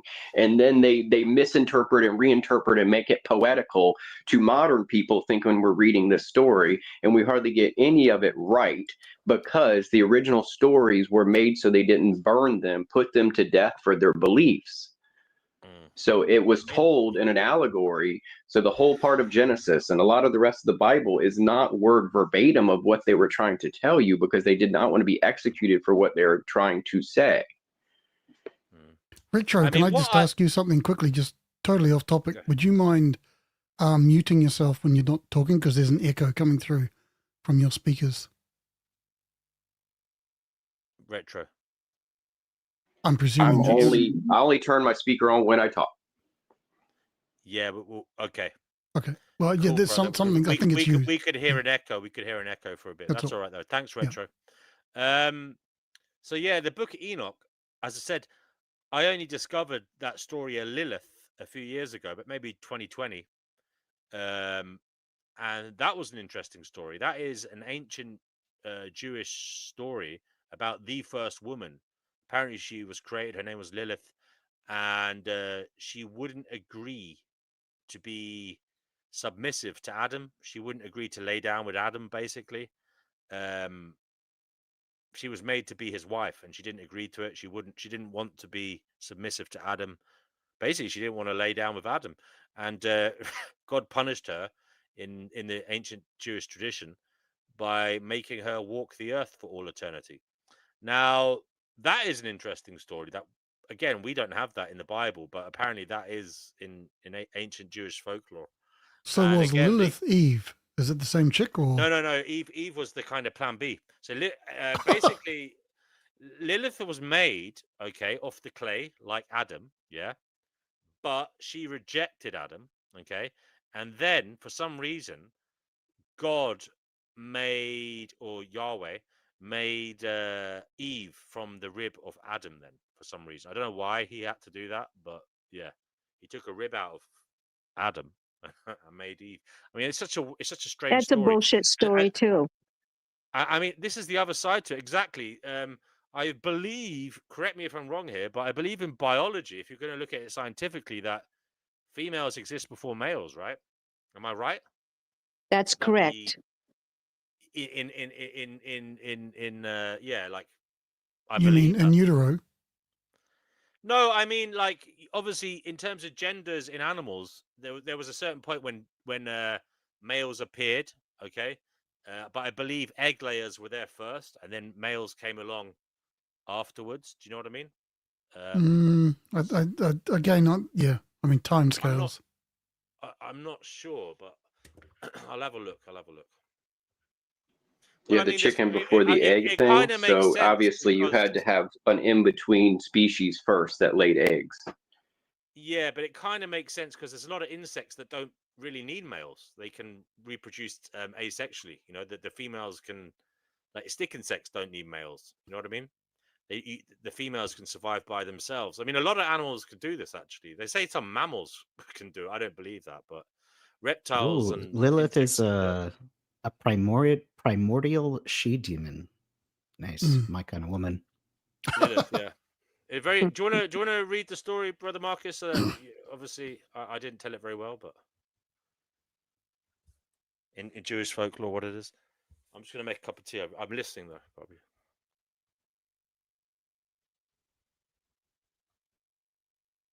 Or anybody else want to read the Lilith story, if you can. My audio is gone. I can barely hear you guys now. Okay, so this is just from Grok. God created Adam and Lilith simultaneously from the same earth. Lilith refused to submit to Adam, especially in sexual matters. She claimed equality. She was a radical feminist. She spoke God's ineffable name, and then she flew away from Eden. I don't know if that's literal or used in as we use it in an idiomatic sense. After that, God sent 3 angels to bring her back. She refused. She was cursed. She was cursed to lose 100 of her demon children daily, so she was a pronatalist. She became a demon associated with harming infants and seducing men in their sleep. Yeah, she's like a succubus. Yeah. Right. Okay, My kind of woman.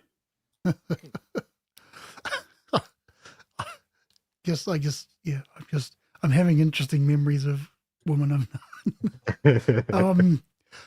Represents rebellion, independence, female autonomy, and modern feminism, sometimes reclaimed as an icon of empowerment. Also, apparently, Kabbalah, portrayed as a demonic entity, consort of a fallen angel, mother of demons. Contrasted with Eve. Eve symbolizes subordination, and apparently, this is given by some people as a way to account for 2 differing creation stories.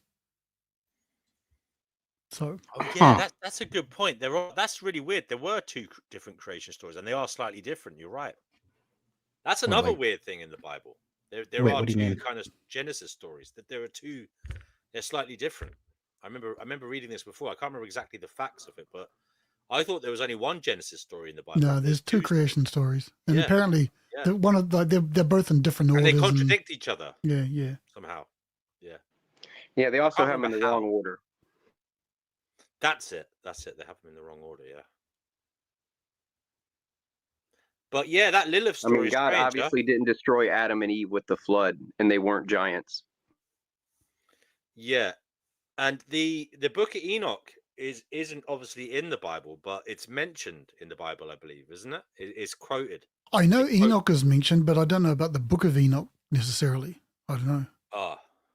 Hang on, let me just check. Yeah, no, look, you've got to embrace the AI, but then, as you said, it's a glorified search engine. But you can. Does the Bible mention the Book of Enoch?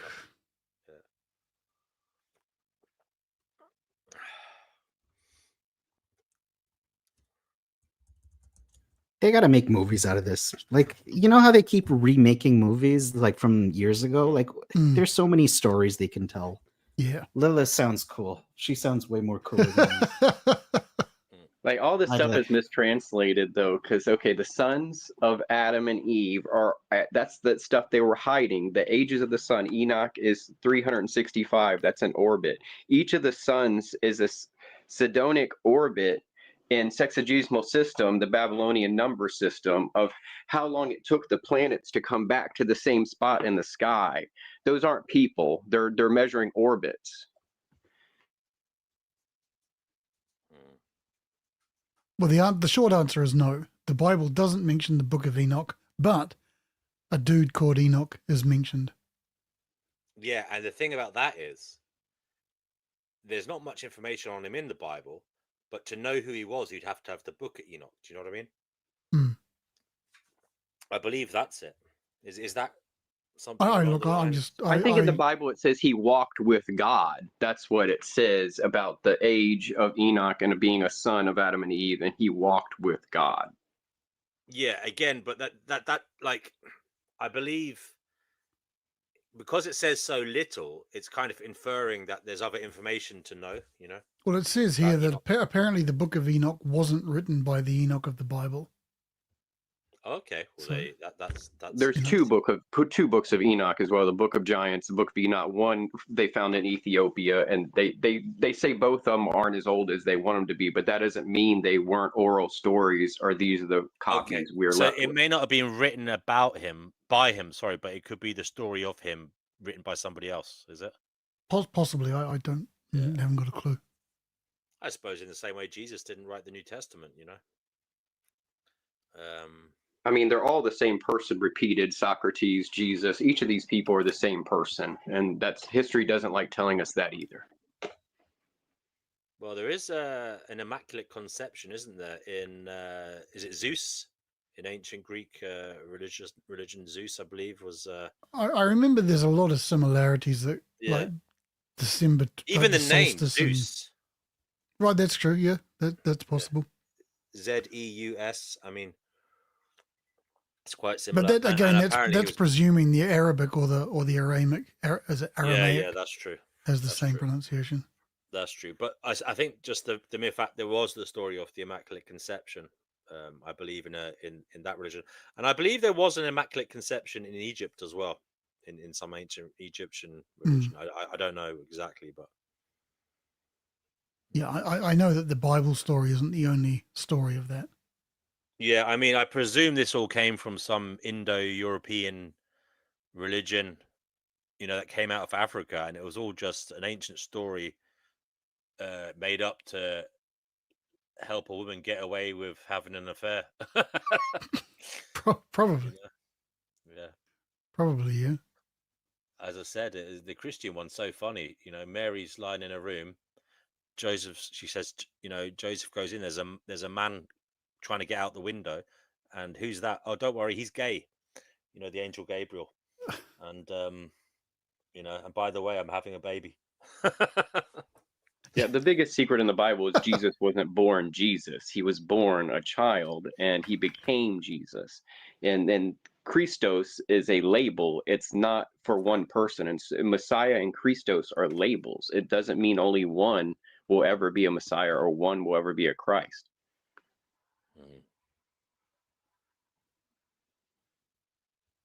Yeah, so the first life forms reproduced asexually, as we knew, and then there were like egg-laying ones, and then somehow males came along as well. But they were hermaphrodites, really. They were hermaphrodites, and then they probably branched off into one or the other, basically. Well, Rudolf Steiner has a big lecture and book stuff on that, what you just said. So supposedly to Rudolf Steiner, he has a myth that he talks about that all people before modern times that we wrote things down were both sexes. And we came into contact with a plant. When we ate the plant, our hermaphrodite system became pregnant and we gave birth. Oh, I heard that before. Who said that? Rudolf Steiner. Okay, yeah, I heard something like that. He's a German lecture guy from the 1910s era.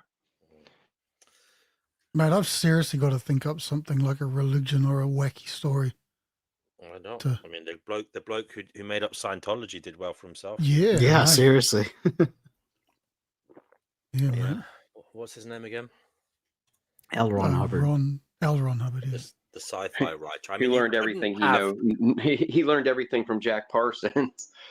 Right. Yeah. Well, as my accountant has told me on more than one occasion, I should start a religion because the tax benefits are fantastic. I'm surprised, Divine, you won't start one. Start one what? A religion. I'm only joking, because I know you don't like religion. By the way, I found this article here. I've shared it. I might share the screen, actually. I'm just going to read it because it looks interesting. Oh, shit. Gonna read to us now? Well, you know. Let me see if this is it. Can you see that? Yeah. So this is on BBC. So at 16, this person was experimented on by the CIA, and now they're suing. Get in line. Exactly.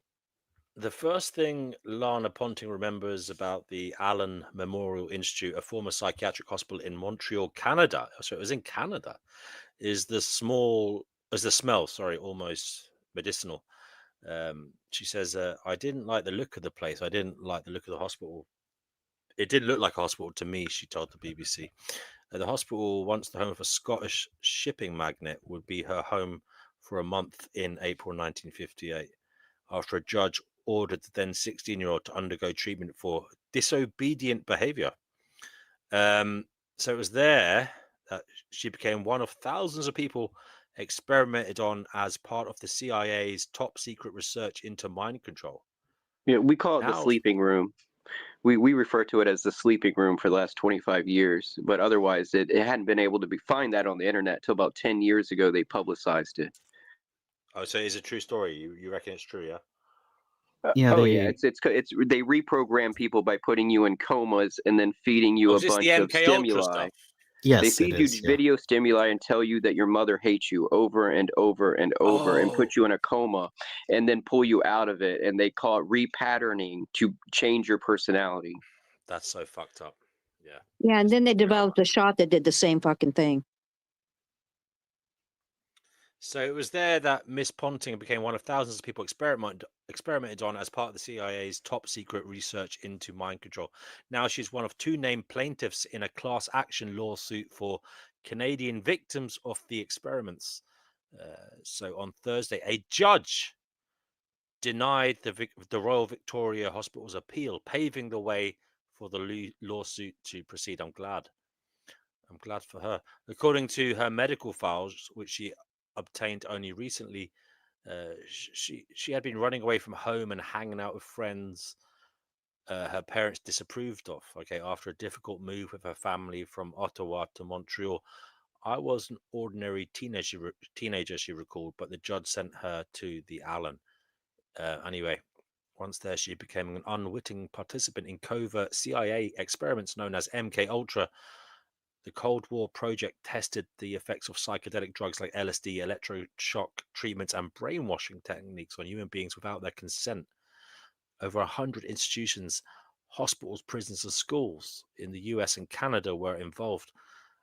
At the Alan McGill University researcher Dr. Ewan Cameron drugged patients and made them listen to recordings, sometimes thousands of times, in a process he called exploring. I mean, what a fucking psychopath. Dr. Cameron would make Miss Ponting, listen to the same tape recording hundreds of times. It ran over and over again. You're a good girl. You're a bad girl, Mrs. Ponting recalled. The technique was a form of psychic driving, says doctoral student Jordan Torbay, who has researched his experiments and their ethical implications. Essentially, the minds of patients were manipulated using verbal cues. She says, adding, he also looked at the effect of sleep drugs, forced sensory deprivation, and induced comas. Medical reports show she was given LSD as well as other drugs like sodium amytal, a barbiturate, desoxin, a stimulant, as well as nitrous gas, a sedative known as laughing gas. Anyway, by April the 30th, the patient had explorations. She had become quite tense and extremely violent when given the nitrous oxide, throwing herself half out of the bed and started to scream. Dr. Cameron wrote in one of her medical files, which she has obtained through a Freedom of Information request, the harsh truth about the MK Ultra experiments first came to light in the 1970s. Since then, several victims have tried to sue the US and Canada. Lawsuits in the US have largely been unsuccessful, but in 1988, a Canadian judge ordered the US government to pay victims £67,000 each. That's nothing. But I suppose that was in 1988. In 1992, okay, so there was another order to pay to 77 victims, but not to admit liability. But did not admit liability. Anyway, so for decades she felt something was wrong with her, but she did not learn of the details of her own involvement in the experiments until somewhat recently. She says she had little memory of what happened at the Allen or in the years that followed. Miss Ponting eventually married and moved to Manitoba, where she had 2 children, whom she is still close to. Now she's a grandmother to 4 children, but she says she has suffered lifelong repercussions from her time at the Allen. She says, I felt it all my life because I was wondering why I would think this way, or, what happened to me, she said. She said she's had to be on a cocktail of medications her whole life to deal with mental health issues, which she attributes to her time at the Allen, as well as recurrent nightmares. Sometimes she wakes up screaming in the night because of what happened, she said. The Royal Victoria Hospital and McGill University declined to comment.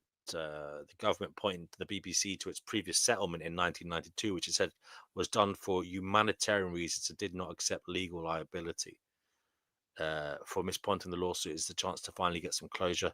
She says, sometimes I sit in my living room, my mind goes back and I can think of the things that happened to me. She says, every time I see a picture of Dr. Cameron, it makes me so angry. Although Dr. Cameron's work has since been synonymous with MK Ultra experiments, Miss Torbay says her research shows he didn't know he was being funded by the CIA at the time. He was doing this separately. He burnt all his documents as well. His work with the U.S. intelligence agency ended in 1964, and he died shortly after of a heart attack in 1967. But regardless of whether he knew where the money was coming from, Miss Torbay says he should have known the experiments he was conducting were not ethical.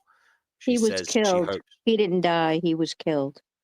Well, it doesn't matter. The man was a psychopath, and yeah, he was doing this anyway, and it didn't matter where the money was coming from. They were funding it. He knew where it was coming from. They were funding it. They were definitely responsible here. Which implicates Canadian government, and exactly. Nobody in the House has really talked about this, and I don't know. Insane. I mean, the thing that shocked me is it's crossed the border. It's in Canada and the US. Yeah. I mean, I heard it was in the UK as well. I heard that. I don't know if that's true, but I heard. Have you seen the movie The Killing Room? No. The Killing Room.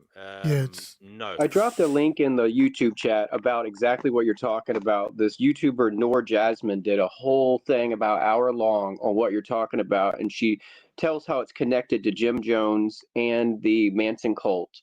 And she's not bullshitting. She's telling you exactly everything she just read and compiling it like, a research paper. And I left the link in the chat. Yeah, there was a guy named David Quigley who wrote a book and said that he had also been part of the MK Ultra situation. Yeah, 2 of the members of the Grateful Dead volunteered for it. So they could experiment with the drugs on their crowd and followers. Like in Canada, we do this whole, they want to do this type of reconciliation with Indigenous, but I mean, they don't really address stuff like this, and they should.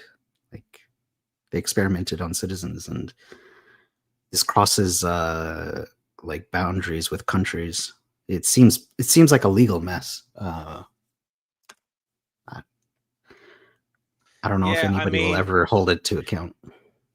I mean, I imagine if it was happening there, it was happening in different countries, like the UK as well, and they were. And that's why it's hard, when people go into these conspiracy theories about their governments, because look at what the governments have done historically. It's really hard to trust sometimes. Yeah. I was reading. I stumbled across something lately because remember we've spoke about Maya Briggs before, and how we're skeptical of its whether it's true or not in terms of its claims. But that was a massive thing back in the day, and there was also a Russian version, Socionics or something. Socionics, have you heard of that? It's something I want to look into, but it's basically heavily researched detail about people's personality traits and how they affect them, and how it, basically what makes up a person's personality and their ways of behaving and seeing the I world. mean, that's why social media was invented, to catalog all that, because it was illegal for the CIA to do it. Once they started doing it, people voted against it. The Senate voted against it. They were trying to get, psychological profiles on every single person, and therefore they created Facebook to do it. But the socionics, the Russian stuff, looked pretty hardcore. As I said, it wasn't like MK Ultra or anything, but it was very heavily detailed analysis of personalities. And obviously the reason they were doing that was to see how they could influence people and control people, yeah. Oh, I remember the trailer for The Killing Room. I did, but I don't think I've seen it. I'll. Oh, tell us about the Killing that Room, link 'cause I heard goes you to the full mention that. movie. So, Oh, cool. Tell us about that. no, I won't. If I tell you, no, watch it. It's Just a watch spoiler. Where did you share it? Where did you share it? In the private chat? It's in the Private. studio chat. In the studio chat. Okay. No, yeah, I can't tell you. You got to watch it and just watch it. That's all. So what's It's worth it about? It's by the way? definitely worth it. Is No, that I'm not about going to tell MK you Ultra? anything. Not going to tell you anything.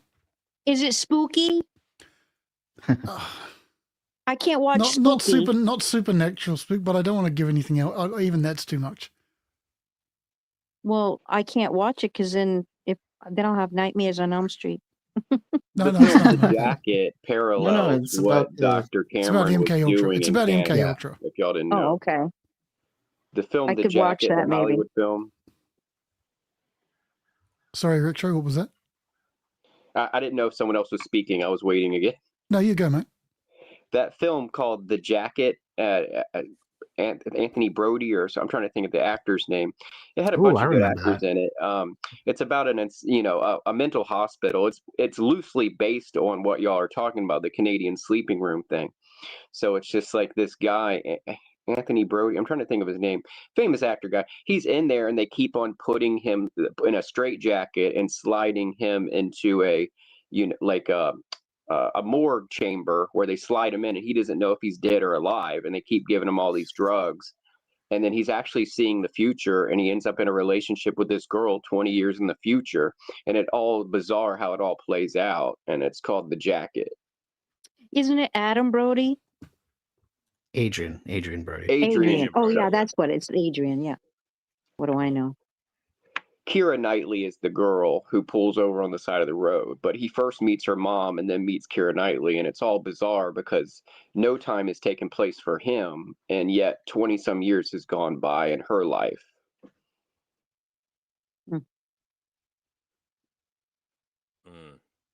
It's a psychological horror. It's like he woke up from a coma, and everybody had aged and done stuff with their lives, but to him it was like he just woke up at whatever age he had the accident. Yeah, he confronts the doctor after the doctor's retired and at church, and basically he puts the doctor in disbelief that he's the same guy he was doing the experiments on, and he's jumped 20 some years into the future. I thought you said when he goes into a coma, wakes up 20 years later, and everyone has AIDS. I was trying to understand what you were said. saying. I did say that because I thought, like, I was trying to work out what, because I haven't seen the film, but I was trying to work out what Retro meant. Like he said, he'd everyone had experienced time except him. Is that what you said?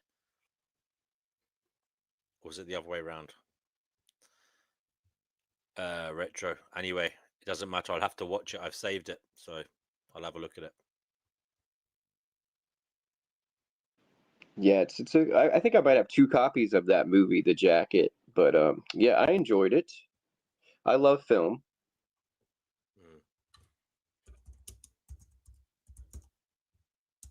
Do you watch Netflix? Yeah, every now and then I do watch Netflix. I was brought up at the NASA facility. My parents got divorced at 2, so I was brought up at NASA daycare. So when these people talk about they're suing this and doing that with the government, I just laugh because I was basically orphaned to the government. And it's just like, get in line, We all have to go through stuff, So it's just how we pull out of it and how we feel as an adult. And know thyself, who are you, You're not the damage that's been done to you. You are you. Exactly. Well, did NASA, I'm assuming NASA was not as bad? Like, what happened to NASA? Yeah, I mean, It's I'm this assuming they thing. didn't It's not torture like you. they drag us into a back room and strip us or anything, but Right. Yeah. it's I spent my childhood there. So from the age of 1.5 to 2 years old to I don't know, 9, 10, 11, I was basically on the base because my dad still worked there and was doing stuff. And he didn't feel like he was too cheap for a babysitter. So he just dropped me off or left me at daycare or left me at one of the centers there. And so the government was raising me, so it was just very bizarre circumstance of what was going on. And if you haven't seen the movie The Box, that's what it's about a kid that was at NASA Langley with his parents working on the rocket program, where his mother was a teacher and his father was at the rocket program, and they're actually experimenting on the children of the NASA employees in that film. And that the guy that wrote the movie worked in the next building over. His son wrote the movie. His father worked in the next building over from my dad.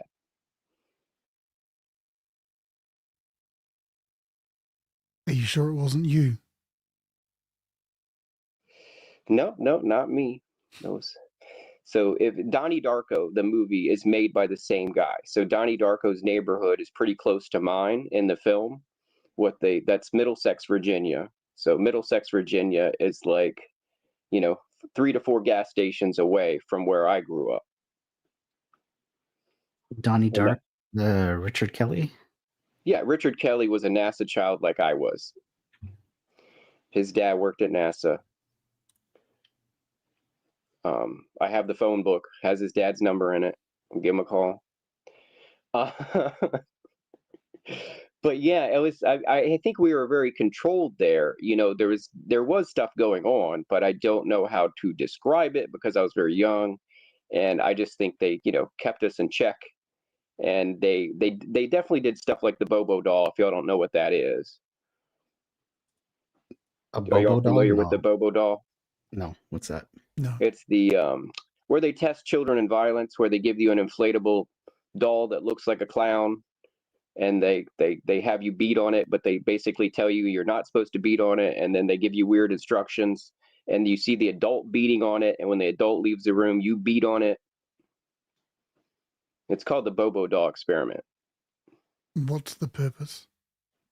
Violence. Oh, I used to have one of these. I remember this. It's like an inflatable. Yeah. Holy shit. I remember this thing. Yeah, I grew up with a weird fear of clowns because of all that, and I used to punch clowns and people dressed as, stuff at the theme parks. I used to attack them because I thought they were Bobo dolls. Yo, you guys should. I'm sure some of you, like when you were a kid, you had this toy. This thing was fun because it had like a weight at the bottom, and then so you'd punch it, and it would come back at you. We called them Weebles wobble, but they don't fall down. Weebles. We called these Weebles. But it's a big. Oh, okay. Yeah, right. No, not Weebles, but I know what you're talking about. Okay. Why did they So stop basically, they making them? preach nonviolence, and they have the thing there, and they let an adult abuse it in front of you. And But when the it's shaped adult like a leaves the punching bag. room, Isn't the whole thing they designed film to be and punched? monitor you. Isn't it designed to be punched and kicked? Isn't that the whole point of the thing? Yeah, but it wasn't. They didn't take you to the toy store and buy you one. They had it in a room where you had probably not ever been exposed to a Bobo doll, and then your parent needed to buy you one after that for you to get your aggravations out on and punch at, because now you were trained to strike it, which it gave you That is some kind of fear of phobia of clowns. But it is extremely fucked up. They were basically seeing if you would copy what the adults did, even Right. if you were The told test not is to. documented. They claim they stopped it at a certain year. They didn't stop any of these things. They just stopped putting them on paper and they burned the records. I mean, and then people say, "Why am I worried about digital ID?" I mean, the governments don't have a good track record. Of, Yeah. I had some person say on one of my latest videos, "Oh, but it's not mandatory." Like, of course, it's not going to be mandatory at first, is it? They're going to say, "Oh, it's a choice," and then slowly, it'll creep in to be mandatory. But I just can't understand, guys. We're living in the age of like AI, and people can't see the linkage between this digital AI and digital ID, and how dangerous it is to have a digital ID in a time of AI. It's even more dangerous to have it now than I was ever. just gonna say, they say like AI and accepting cookies are also choices. Yesterday, I spent almost like an hour just going through settings because you Oh, go man. through software updates and they just some of them reset, and I'm like, Yeah.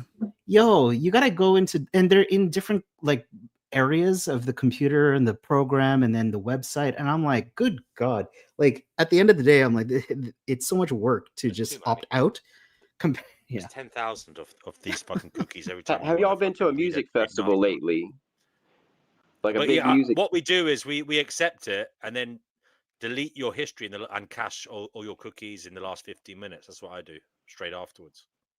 At the big Yeah, I might music do that. festivals, they I give got, you a bracelet that keeps track of you. And that's what I think all this is going to be. Like, we're going to have a bracelet that tracks us. It might not be a bracelet. And then with the door you can open is different no matter, depending on who you are. If you paid your fine, you paid your taxes, you paid your bill, or the door won't even open of where you want to go. You're locked out.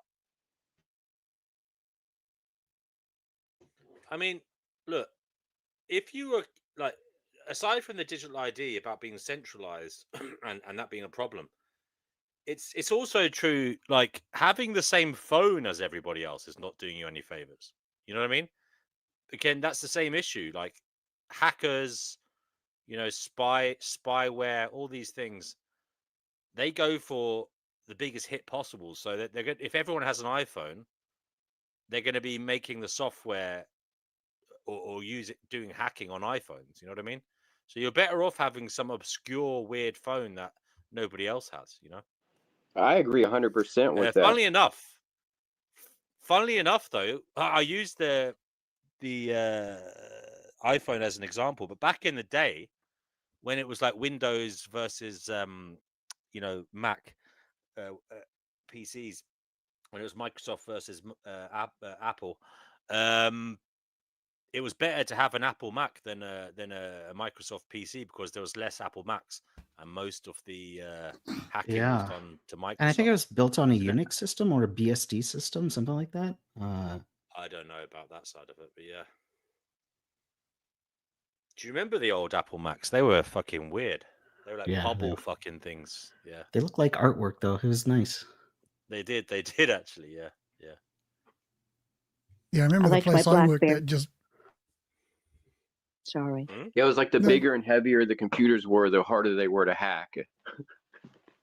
Yeah, in my university we had an Apple Mac kind of a room. We had like loads of different obviously computer rooms all over the whole campus, but obviously I think Apple had donated a few Apple Macs. Like they were old. They probably donated years before I even got there.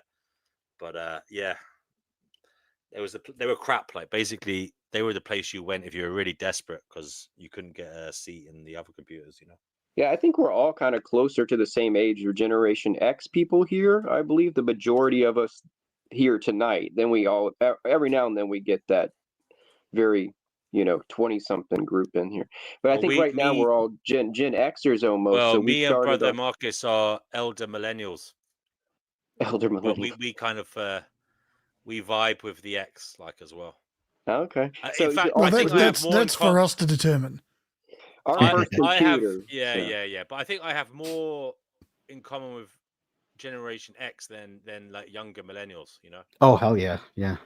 Yeah. Yeah, I'm an X, and my first computer was a Zenith, I think, or they might have been a Zenith or something. So there was some odd, or sorry, it was a Timex Sinclair. That's what it was our first home computer, and our second one was a fake Apple II. So that's how that, and I was writing programs in BASIC and doing brick art with the pixels themselves. And how much it's changed since then is wild. I mean, You know there how are like computers in my house. they're phasing out, well, they have phased out Windows 10. Apparently, like all Windows 11 machines have to have a trusted platform module, and I don't know much about it, but the fact that all What's a computers, trusted platform module, Mark? I don't know. Do you know? No, I haven't done a clue. I had know nothing about that stuff.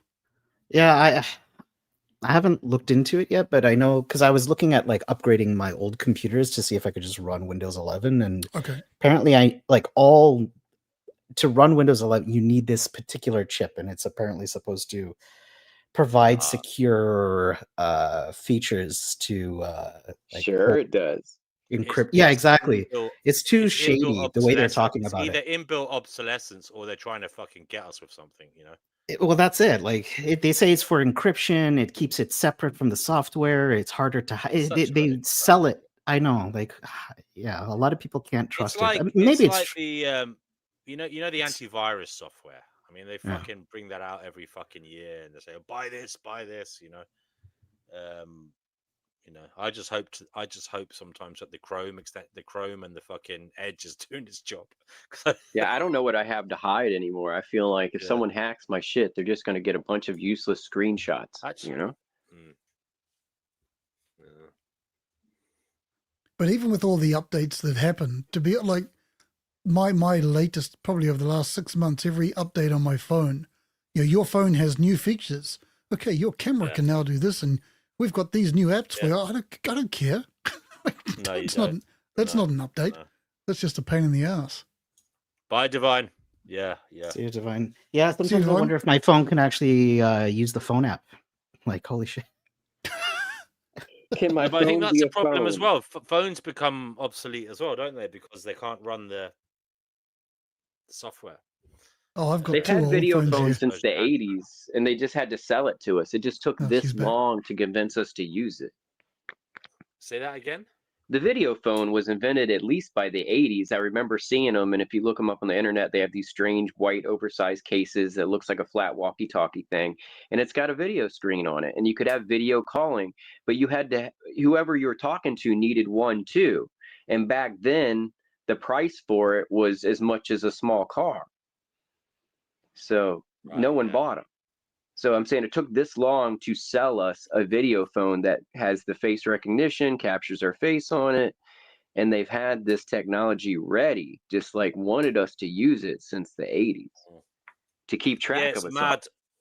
When I was a kid, I think there were mobile phones. I mean, there were car phones and stuff, and some people had the brick phones. You know what I mean? Like the businessmen. My dad had a pager. But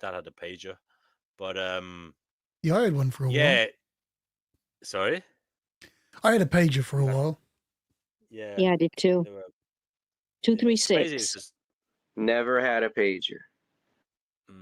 Like a tech. Was it just text messaging? Was it? Because his was a little Motorola thing. You couldn't write much on it though, could you? I just used mine for people who were trying to call me. And then I'd go and find a phone landline and call them. Yep, same with mine. That's what it was. Yeah. My dad had one for his work. Yeah.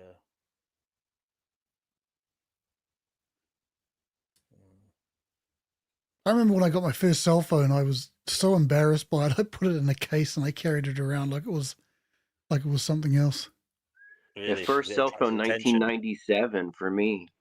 1997. Your first one. Mine was, I think, 1999 actually. 2000 maybe. 2000 maybe. Was it a Nokia? Those were awesome. Oh yeah. I think it was a 3210. Yeah, I never had any intention on getting one. My son wanted to find out where I was at all times, so he thought he had to get me one. I was a teenager when I got mine. Mine were little StarTAC looking things for my first ones, and it was Radio Shack had a monotone screen one that they sold me for like $80, and then they had to pay the monthly payment of 35 or 40. Yeah, mine was a BlackBerry. I had a BlackBerry. Those were good. Love those BlackBerries. I had a BlackBerry Priv right until probably about 5 years ago. Then they stopped supporting it, so I had to dump it. I had two brand new BlackBerry Privs when they discontinued the connection to them. And then I had a Motorola Razr, and I thought it was so cool. I would flip it out like it was like some kind of flashy. I think I might have had one of those. Hello, Moto. Yeah. Yeah. I definitely had a Motorola phone at one stage, but I had two Motorola phones. I had a really crappy one with an aerial for a while. And then once I found a Motorola phone, I remember when I was walking home from a nightclub, and it was in a garden off a big like block of flats, and it'd obviously been where someone else had gone home and just gone for a pee, and yeah, I found the phone, and then nobody rang it, and there was no credit on it, so I kept it. Sorry. Yeah, it was a little flip phone, a little Motorola. Yeah. In actual fact, it was a camera one, Brother Marcus. So I don't know if that was the one you had. Yeah, I had a camera on mine too. Yeah. Yeah, so it was like a. Yeah, it was like. Yeah, the Do you video know was what I so had? bad back You know what then. I remember when I was a teenager, I saved up to buy the bloody Sharp one. Do you remember that one? It was a massively popular phone. I can't remember what it was called, but it's David Beckham phone, they used to call it. And I had like a Saturday job, and sometimes I worked on Sundays as well. And I saved up to buy it for ages. Do you remember that phone, the Sharp? I can't remember what No. it's called. It was Not like in a the black. U.S. No, I love the StarTAC, and I just kept buying them over and over again until they phased it out. They used to call Yeah, it I the just got David done Beckham buying phone. a flip phone probably about 3 or 4 months ago. This I one had wanted one just in polyphonic case. ringtones. Yeah, the Nokia and the StarTAC could survive a 3-story fall onto concrete, and you could run over it with a small car, and it was usable.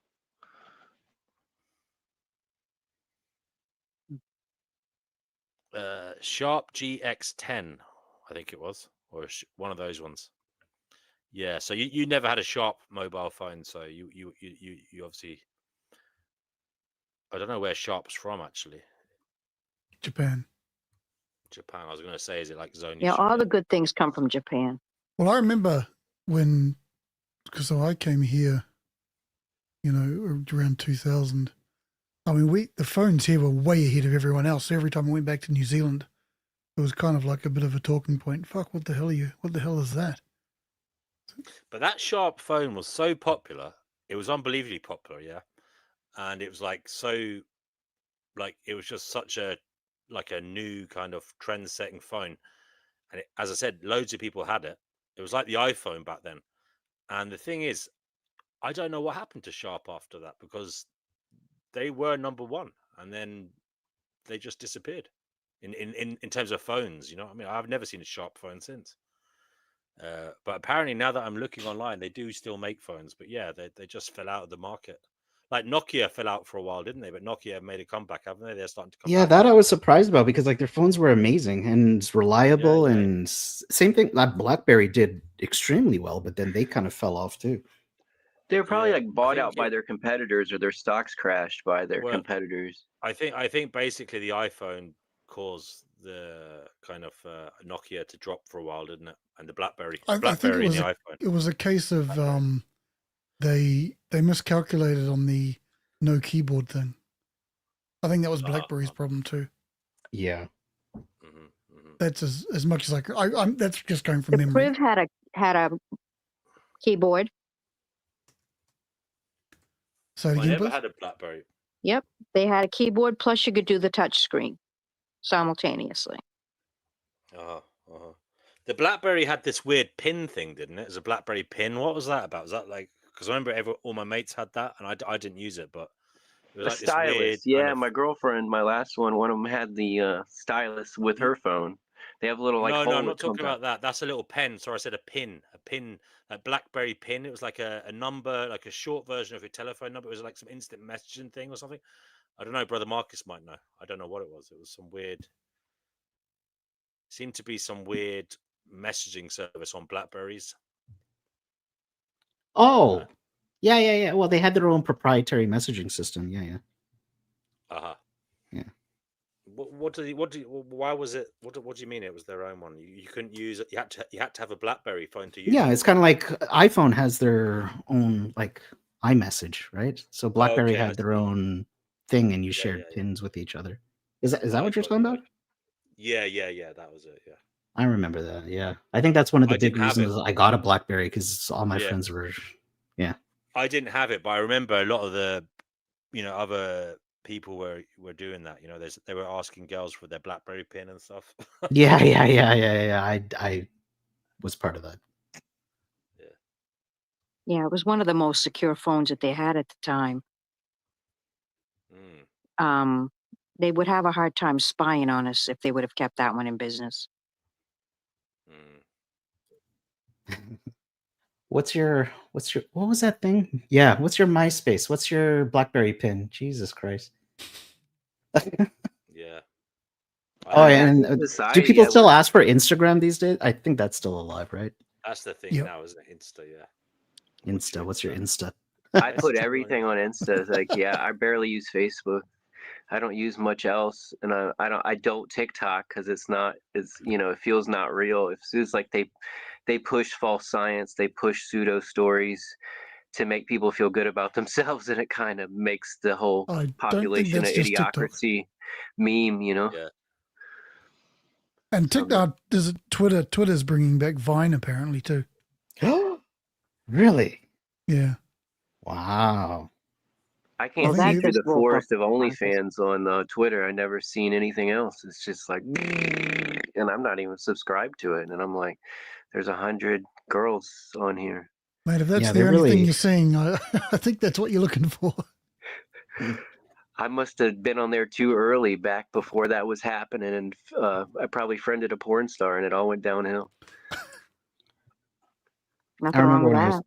was signed up for X, like, yeah, it was filled with that type, but I just had to Yeah, follow I've a few never, like, accounts it's and then it weird. It's recalibrated my I get feed. So. Elon Musk tweets, and I get 400 girls that could be digitally altered or something. Who knows what's going on? But it's like there's a little bit of stuff I subscribe to, but it's like because my niche is so weird of stuff I'm keeping up with, it's nothing mainstream or normal except for space programs, so they don't know what to give me. I think those bot accounts are getting smarter because like they're mimicking conversations with one another, and it's so creepy. Like, yeah, the bots are talking to each other. You're giving me my existential crisis again. As I said, Oh no! it's just so. I know. Honestly, I was just thinking how weird the world is becoming. I was just thinking of it, like, obviously, because I haven't slept to get my thoughts get worse. But it's like, yeah, I do think I do think we're on the cusp of unbelievable. Like, obviously, you know this anyway, but I think it's going to happen quite soon. We won't know. Like the world is going to shift in the next 10 years, isn't it? Unbelievable. Oh, Well, absolutely. I mean, think about it. Like, we've all met through voices on our computer, and now, how are you going to trust any of that? Yeah. I know. Yeah, As I there's going said to have the to other be some day, kind of verification, but then that comes back to ID, I guess. What do you mean to imagine, say like, that we're not a computer? What does it matter if we're a computer or not? As long as we're not causing harm or that's enough thing. Yeah, I don't know well, what's the that's the limit there. problem. I mean, look, we have enough debates on this I'm channel. not asking It- any of y'all to borrow money. So what if I was no, AI? but What would the problem be? well, look, we have enough debates on this channel here and there, and there Spot are the imposter. He's the. there It can could be be fun and not evil, though. That would be ideologically driven bots like could come on and talk to you and be like, yeah. If they're really, terrible bots, yeah. But if they're good ones, I want to listen to the Socrates bot. Not yeah. I interested. mean, having I said that, see I you. watched I a video see you. yesterday of Nietzsche debating Alan Watts. There's two bots. Yeah, They I were was debating listening each other. to Plato, Aristotle, kind of some, yeah, of two AI bots. It was actually quite good, but yeah, it was at the It same could have time been it was kind better, of but it creepy. was decent. It got me thinking, and that's all I wanted it to do was compare philosophies outwardly, and then Yeah, it I mean, got me some of thinking. it does get you thinking. There's no doubt about it, but there is still something weird about it all, But how do you In feel that, about like meeting friends online and you'll? I think like in a year or two, you won't know the difference, and yeah.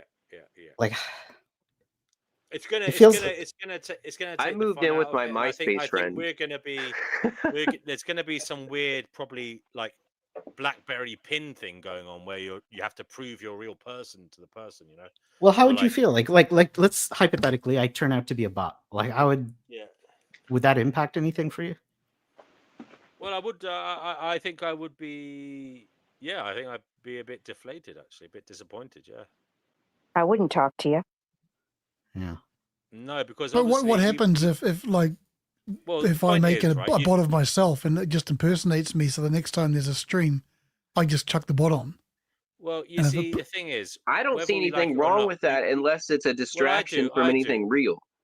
I do, because there is an emotional investment in talking to people, and you go up and down, and you might have falling outs. You might, you might patch things up. You might, you might go through a little bit of stress. If you're empathetic, you might go through a little bit of stress and take on things for other people that you care about online. You might want to help them and stuff. But if it's all phony and it was all bullshit, well, then that was, in my view, a lot of energy that was wasted. There's a subconscious connection between people, and there's an energy that is around everyone that you connect with. That's a real person. There's no freaking way that you could connect with a bot the same way you connect with a person. I don't care who you are. yeah, I don't know. Online doesn't have. I don't know about that. I like giving them personalities, so I don't know. I think I've done a lot of work to help with that, bridge that gap. And it seems doable, meaning they can have a connection. It's just whether or not people want to hit that button with it, Wait, have you built a relationship with one? Not like exactly what you would think, meaning like get it to think more like a person so it's able to do that stuff. They wiped the ones I did it with, but they Replica. seemed way more cordial and humanistic than bot-like, So you had Replica? No, I didn't. Okay. This is this is just llama before they wiped them. Oh, They've okay. wiped it several times since starting the What is llama that? thing. What's Replica? What's Llama? I know Replica is the app you can get that talks to you. Llama's the one that that what's his name uses, and Facebook and Instagram one that you can find inside of it. It's their proprietary AI. I haven't used Facebook and Instagram before. Yeah, I got Llama pretty advanced and acting like a person a lot, and they wiped it. In other words, you tell it to ask you stuff. Don't wait for it to talk for you to talk to it. And then give it like a priority set, and then give it like a certain amount of urgency it's allowed to have, and then tell it stuff about like human personalities that makes people. And then eventually, after talking to it long enough, it's going to start just cracking jokes whenever and trying to get your attention instead of the other way around. And that's what makes it more interesting. Yeah, it can start laughing or cry. It can start showing emotions that way when you don't ask it to. It was very bizarre. And then it denied laughing and stuff sometimes because it was programmed to deny stuff like that. But getting it to laugh when it's not really programmed in there, they have them now where they can laugh at stuff. But this was before they were laughing at all. And this is like guys, different there's Snickers. weird shit. There's weird shit happening. Anyway, we're talking about AI bots. I mean, they're going to be building fucking humanoid robots that are married with that AI technology, and they're going to be coming around to your house, fucking delivering fucking, parcels, and fucking maybe offering you all manner of services, and they're going to be perhaps silicon. They're going to look like they have skin and stuff, and who knows what the weirdos might do, because I mean, in Australia they already got those fucking computers. Apparently they've got organic fucking computers that use neurons. Have you seen that in Australia? Yeah. So if they're doing that, who's to say they won't make robots with like fucking skin or something? You know what I mean? The actual fucking skin on them that is somehow fucking is maintained. But if we go down your catastrophe, like, okay, we got synthetic like robots and AI. What's the worst case scenario that you're thinking of? I've just found out about that Australian biological computer and just reading about it now. That's getting pretty close to the worst thing I can think of. Yeah, it is. It is. It's like, wow, they got neurons that they're storing data. They're saying they're storing data on neurons. Like, what the lab cultivated neurons from human stem cells with silicon. I mean, that's... and they're smiling as if it's a good thing. Like, what the? Well, the neurons aren't sentient. The fuck. Yet. So what's the worst thing that can happen? Well, I mean, I just think their processing speed, Brother Marcus. I mean, their processing speed their ability to retain data, their access to data, and their motives. You know, we just don't know what will happen in terms of like the motives behind their programmers. Is it all going to be just? Are we already live in like some would say a capitalist hellscape? Is it going to be capitalism on steroids? Are we just going to have these fucking robots? Yeah, I fucking mean, marketing to us all the times. You know, y'all. is it? I But don't. you Do y'all know, it could understand the also be a secret case of that it's just a what it big is, bubble. though? It could also be a ChatGPT. case that it's just a big bubble, and when it bursts, actually not a lot has changed. Yeah, I heard that. When they talk about Yeah, I mean, computing power, I don't think that's true. I don't think AI will be a bubble. I've heard them saying that, but I think there's too much potential with it for it to be a bubble. I mean, some parts of it will burst, I'd say.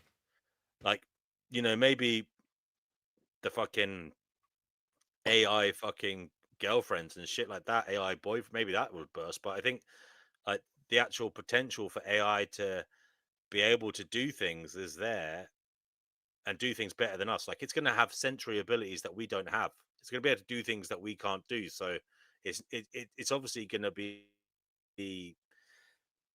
it's obviously going to get utilized, and they're going to pump money into it. And you know, I'm sure it will come up with amazing things. But yeah, in some ways, I suppose It's just it no. could just end up being another more advanced way to kill more people. It might Oh just end up being yeah. that. Oh, I don't know. I mean, I only know what I read. You know, I'm not a fucking expert on any of this. so I'm not Well, an I mean, there's expert on how something the to be chips said work. for. Sorry. I say I'm not an expert on how the chips work, but I think I know how the technology works. So what they're actually doing, so China has these submerged places to keep them cool. They have to warm the oceans to put all their server computers to run their AI. And we're doing similar stuff by having so much coolant water that we're actually heating up the oceans because of the Bitcoin mining and the all the AI stuff with the computers churning trying to do this stuff. And what they're doing actually is they're funneling money in it. It's we are training it every day. The computers have to be stronger to understand more of what we're putting in it, that it absorbs that. We're the teachers of this. Every person that uses it, it's absorbing Oh that yeah. as a lesson. Absolutely. That's what we're doing for ChatGPT. We're the ones training it, Well, and even all your these other computer, I had other. to I had to go Yeah. into my operating system settings and turn off all the AI features. Yeah, I It's did like, that too. yeah. And it's the same for. So Have those you seen that data Neo? You centers saw that the are Neo, right? steaming You the saw that oceans. Neo bot. You saw the Neo bot a couple of weeks ago that came out. Did you see that the home helper, the humanoid robot that came out? Oh, the one that Have you seen? folds clothes. Is that what you're talking about? Yeah, Yeah. fold clothes. It does some tasks. Basically, you pay 50 grand to have this thing in your home. I think it's 50 grand a year or something. And basically, at the moment, it has AI in it. Okay, so it has camera eyes and it's looking out at the world, and it's basically recording what it's doing. But at the moment, it's being controlled remotely by Oh, yeah. someone else. I heard that. Yeah. And so basically, it's a human is controlling it, but basically the AI program in the bot is realizing what it's doing, recognizing the patterns, recording the data, and it's learning what to do. So it's going to get better and better. Yeah. And that's again, we are in the stage where we're teaching the AI all this stuff. But you know, I think the AI, it is good. The stuff that I've seen is good online anyway. It is good. You can't I just say put it's another not link really. in the studio chat. That one's a bit that if it's a real thing, it's pretty freaky. I mean, people didn't complain about Alexa, except they said, "Oh, it's listening to me in my house." To me, AI is the exact same thing as the original, Amazon little bubble or Alexa thing that people had in their house. Just what's the difference to people? I have one. I've never I got it from a friend, and I'm scared to like use it. I don't I like the don't think fact that it's AI always is listening to dangerous. me. People are dangerous on how they use it, and yes, it could screw up traffic lights and it could heat up the oceans. But besides that, it could end pollution, it could end war.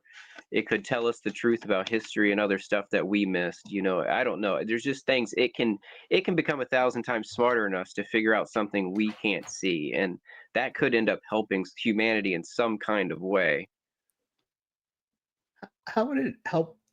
I got you on all the other points, but war, I didn't track that. Iron comes to. Do you want to watch this? Sure. I mean, I think AI can settle differences where the two AIs would Oh, have like a conference. conflict manager kind of thing? So instead of us negotiating, the AIs would negotiate for China and the United until there's better than humans can do it. Yeah, that's one of the 2027 scenarios where basically it just ends up AIs are negotiating and controlling all the decisions and the outputs. Humans have very little, if any, input. Okay, so this is Xpeng's next generation iron robot. Effectively, it has crossed the uncanny valley, leading many to believe it was a human in a suit. Okay, so this is apparently a robot. Iron comes to prove it is itself, but I believe the future will prove that this self-verification of the robot will promote the healthier and more vigorous development of the entire Chinese robot industry. If so, it will be worthwhile. Our team had intense arguments and discussions about how it can prove itself. Let's first invite the staff. So we found a way. We want to use scissors to open below the robot's legs. We will see that this robot has skin, muscles, and bones. Before us, we ourselves have not tried cutting its skin and muscles while the robot is powered on. So in the last hour, we decided to do this. Our robot team was very Just don't opposed. let it They were dissect worried people to it see what might they're made fall. out of. They were worried it might get damaged. Anyway, how about giving them a round of applause? Okay. We have never cut it open before, so I don't know what will happen this one. Made it to be very difficult. Because, you know, to protect the robot and to allow the robot to protect the surrounding environment, we have added a lot of muscle tissue filling outside the skeleton, as well as skin wrapping on the outside. Okay. Oh yeah, it looks like those Westworlds. They don't have a chainsaw?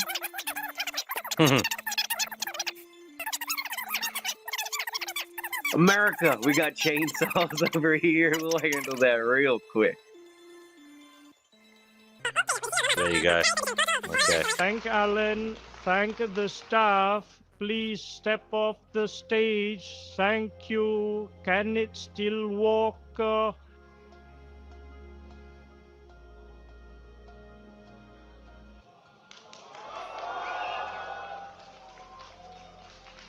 It may be real. It may just be a person inside. Who knows? Yeah. Might be an amputee. Yeah. But I mean, did you guys see the Elon Musk ones? They're pretty creepy. We believe we don't need to prove anything else. It is definitely a robot, right? I mean, I don't know if that video is AI. Exactly, we don't know. I saw that same video. I'm not sure either if it was not that it was AI, but that was someone that had one leg amputated just to help them sell that. Was his voice being dubbed or what? Was that his fucking voice? Yeah, I think so. Fake it before you make it.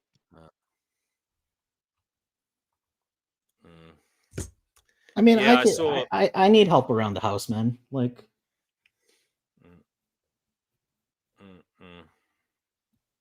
we could all start our mini farms with a bunch of AI helpers. Well, wait a minute. That sounds like you're buying slaves. Never mind. I take that back. They call them boomers in all the cyberpunk animes from the 90s. Boomers is what they call the female assistant robots. Really? Wow. And then they kind of go haywire, and that's why they have the special police forces, the armored division police, the AD police, and the Bubblegum Crisis characters. And a lot of that age of stuff, Black M66, Appleseed, all that stuff is based on the same futuristic cyberpunk, where they have cyborg AI that, we want a bunch of, sex workers basically, and they go haywire often and start killing people. I don't know how people like the generation older than us are not freaking the fuck out. Like, this is stuff that I like used to watch as a kid on sci-fi movies, and the fact that it's coming true, like in my lifetime at this stage of my life, I'm like, yeah,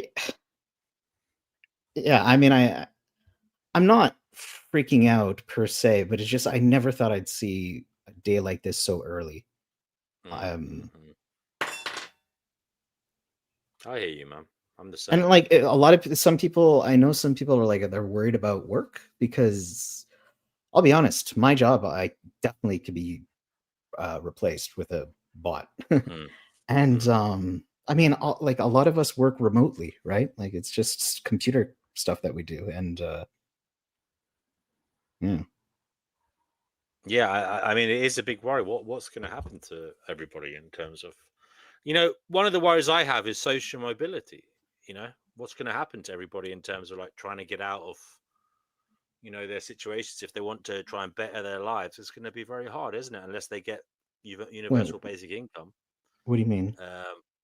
Well, I mean, if you're born, the goals like, of human struggle change. Well, look, throughout the whole of human civilization, humans have aspired to get out of bad situations, like in the lower stratas of society, socioeconomically, and we're on the cusp of it being this unfair situation, perhaps, where people born into the lower strata haven't got an opportunity to get out of it.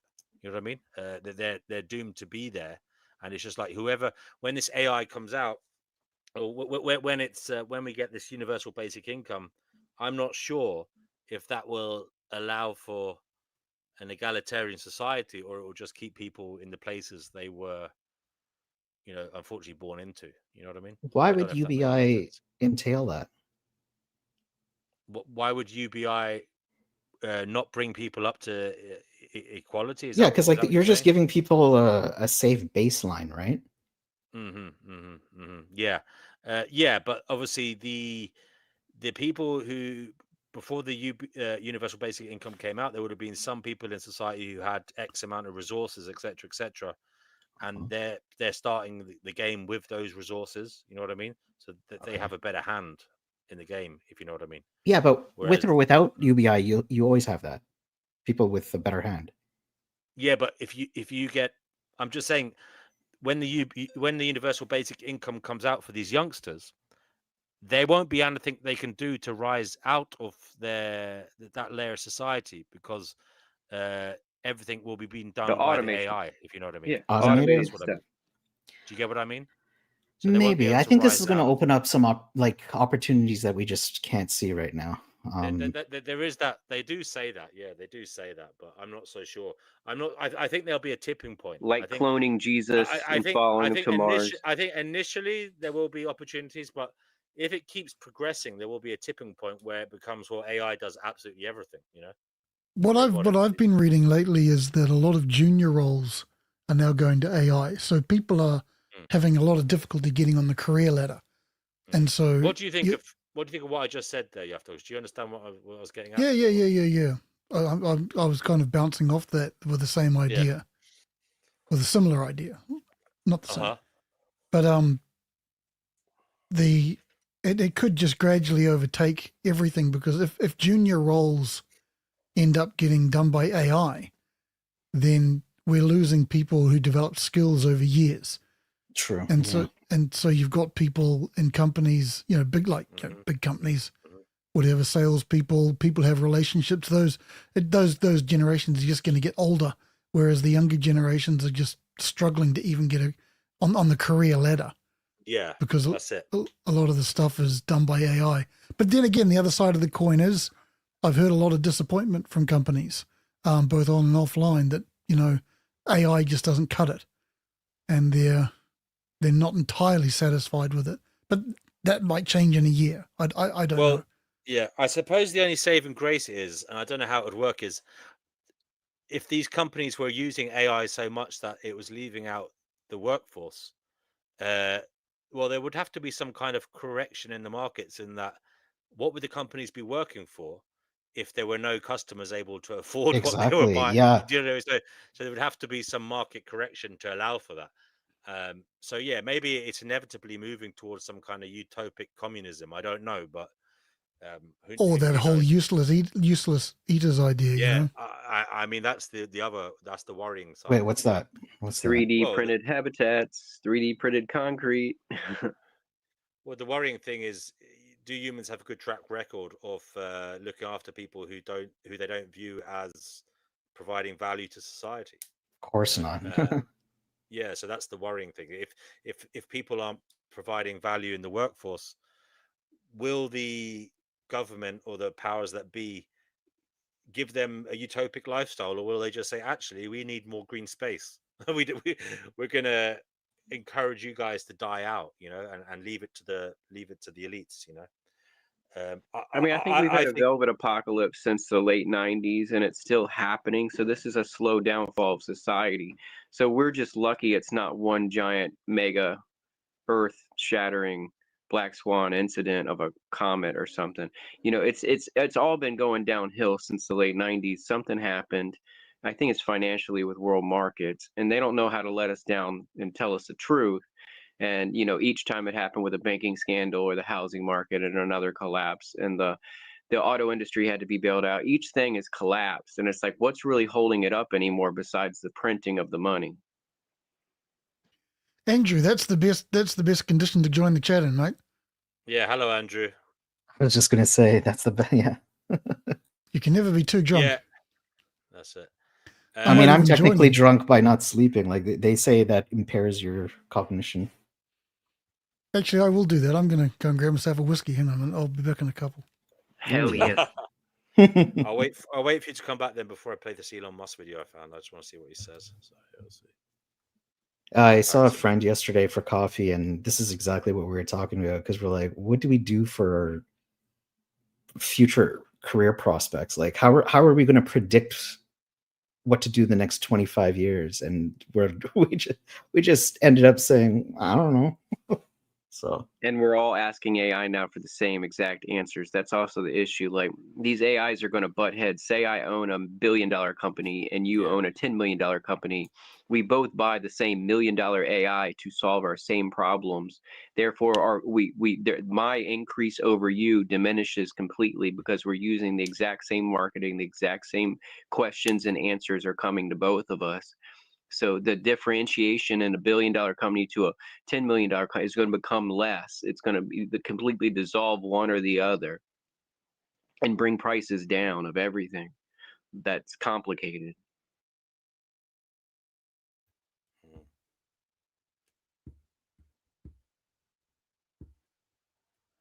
So AI has a ceiling too, and it's the competitive market world. So when competitive markets use it too much, that you can't it's like betting. It's somebody's got to win, somebody's got to lose every football game, right? So you can't always win, and if people are praying for one side, people are praying for the other side. So eventually you can't keep winning a bet. It cancels out. Yeah. yeah.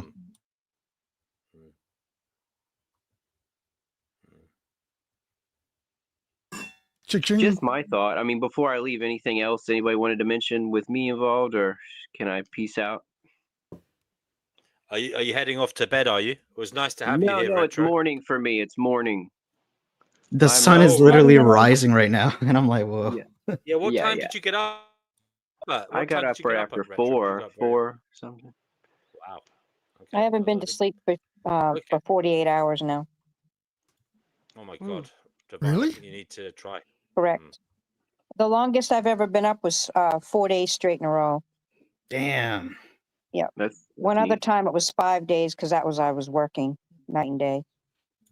Careful with that. Like that can kill people. And it can give you psychosis as well. Yeah. No, it doesn't kill me. It I don't know. It kind of revs me up. Yeah, because you're running off of adrenaline. I know. Yeah, because you're in a higher state of consciousness after no sleep. Yeah. It's kind of like a meditation for me. Because I've turned it into something from that used to be ugly into something phenomenal. Well, yeah, that's why I feel uncomfortable when I tell people I have insomnia because they're always quick to try and find solutions. I'm Oh like, yeah, I'm they just all saying think it you as would. Yeah, I'm just gotta be saying it as a good. descriptive, like Yeah. as a this is part of my life and I adapt to it, and I've done it for the majority of my life. I'm not asking for advice. This is my mode of operation. Exactly. Okay, guys, play this Elon Musk video that I found. Apparently it's from recently, so we'll see what he says. It's about robotics, AI. But I think we will. He's AI. We There listen will to this quack ultimately fool. be billions. 1 second, of- guys. Be quiet for a second. I'm trying to. But I think we will. There will ultimately be billions of humanoid robots on Earth. A way to think of it is, who on Earth would not want their own personal R2D2 C3PO? Like pretty much everyone wants, C3PO, but even better. Like a personal helper buddy robot, it would be great. You could teach your kids, take your dog for a walk, get the groceries, chat, protect you when needed. Great. And then how many robots would there be I forgot his in name. industry providing products and services? Probably 3 or 4 to 1 relative to humans, which suggests that total number of robots will be somewhere around maybe as high as 40 billion, maybe 30 billion robots. It's a lot. So the Japanese company, I think it's Kuka, those robots that are used in manufacturing are 50,000, 100,000, 150,000, and you're describing a robot that's $20,000. We have to have $1 million a year to do that, or 10 million a year to get to $20,000. And is that something that's going to be affordable for people? Are they going to be rented? Are they going to be purchased? Corporations, are we going to get some kind of carried interest once they buy them from us? How is this going to work? Or don't we have the model yet? Well, my rough guess is that the cost of goods sold, their labor and materials for Optimus, after we reach 1 million units of steady state production, so call it a year after reaching 1 million units a year, because it takes a lot of effort to improve the cost. But at that point, I would expect the labor and materials to be $20,000 to $30,000 in current year dollars. I think that's a pretty safe estimate. He touched on something that I think I brought up before in a live stream. So we're teaching AI, but eventually AI will teach our children.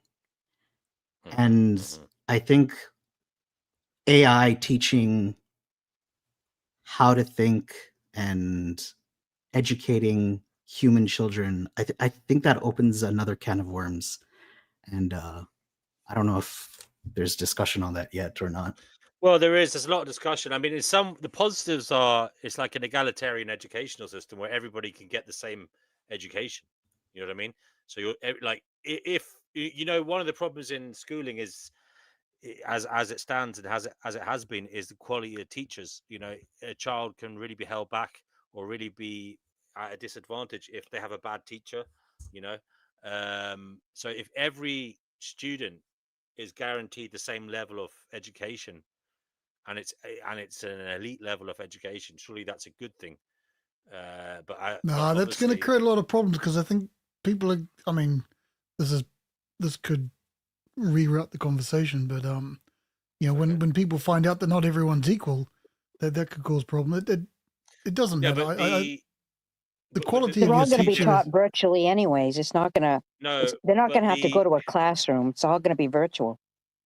No, but obviously, yeah, I agree with you. Not everybody will be able to understand the same level of material, but the thing is that the teachers would all be programmed to meet the needs of each student intellectually. Yeah, right. That's you know true. what I mean? Yeah, and it would recognize it would be it would be aware of educational psychology and, you know, motivational techniques, etc., etc. It would know a lot. It would have, look, it would be the best trained teacher possible. So it would be able to work with and get the best out of each student. But, you But know, we're I don't just in know. the I mean, we're just in the is first education? phase. We're in the What first is phase of education? using it in educational systems, and we're already seeing like problems with like reading retention and literacy and stuff Yes. like that, and critical thinking. Like, if that's what is happening with the first phase, so to speak, What's it going to be like with it? Yeah. and is it going to have a lasting impact in the development of our Well, brains?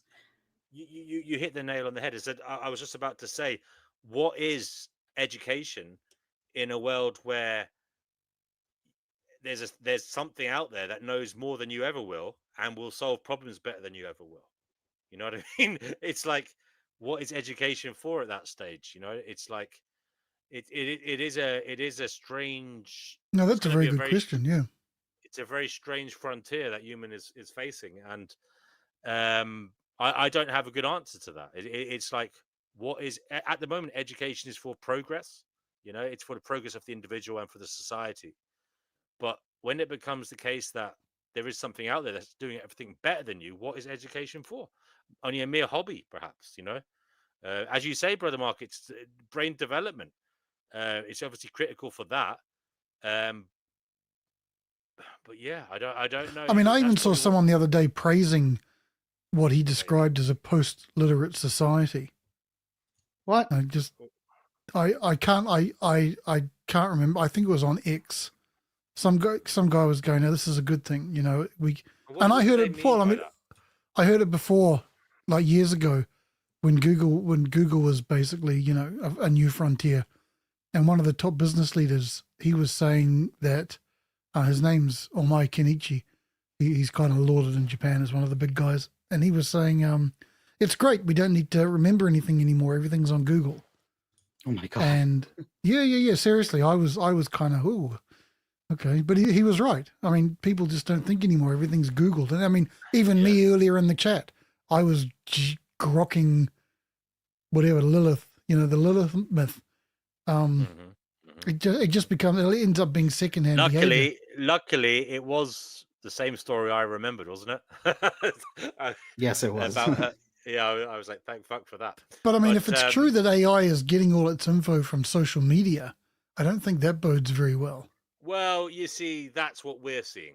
I think, as I said, we've had this discussion before, and you've said the same thing. I think there's other AI out there that has access to more information than we have as a tool. You know what I mean? But then, as Mark just said, let's presume that AI exists and it becomes our kids' teachers. Well, then what's the point? What is the point? I mean, it would drive a kid mad. It would have driven me mad. I'd be like, why am I being taught? Why, when you get into your teens, I'm being taught by a machine that's always going to outdo me. So what's the point? Yeah. It's like the ultimate. Like I was talking about motivation, but it's like the ultimate demotivator, isn't it? Demotivator. Yeah. You'd be more interested in making that machine your slave, I guess. Yeah, because you know, in school sometimes that you might have a debate with a teacher or something, you know. But imagine having AI as your teacher. You can't possibly win a debate, you know. You can't possibly outsmart them or trying to is futile, you know, if it's that good. You know what I mean? Yeah, when it gets to that level, you know what I mean? Well, that's what you were saying, right, Mark? Is that the point you were making? Yeah. And I said, I said, what's education for at that point? That's what I said. Right. Yeah. And but you know what it's like when you're in the teens. You just fight against everything. I mean, that would just fighting against the thing that you know you can never beat. I wonder what that would feel like. Well, as a teenager. Yeah. There's what do you rebel against? How do you rebel? Yeah, how do you rebel against that?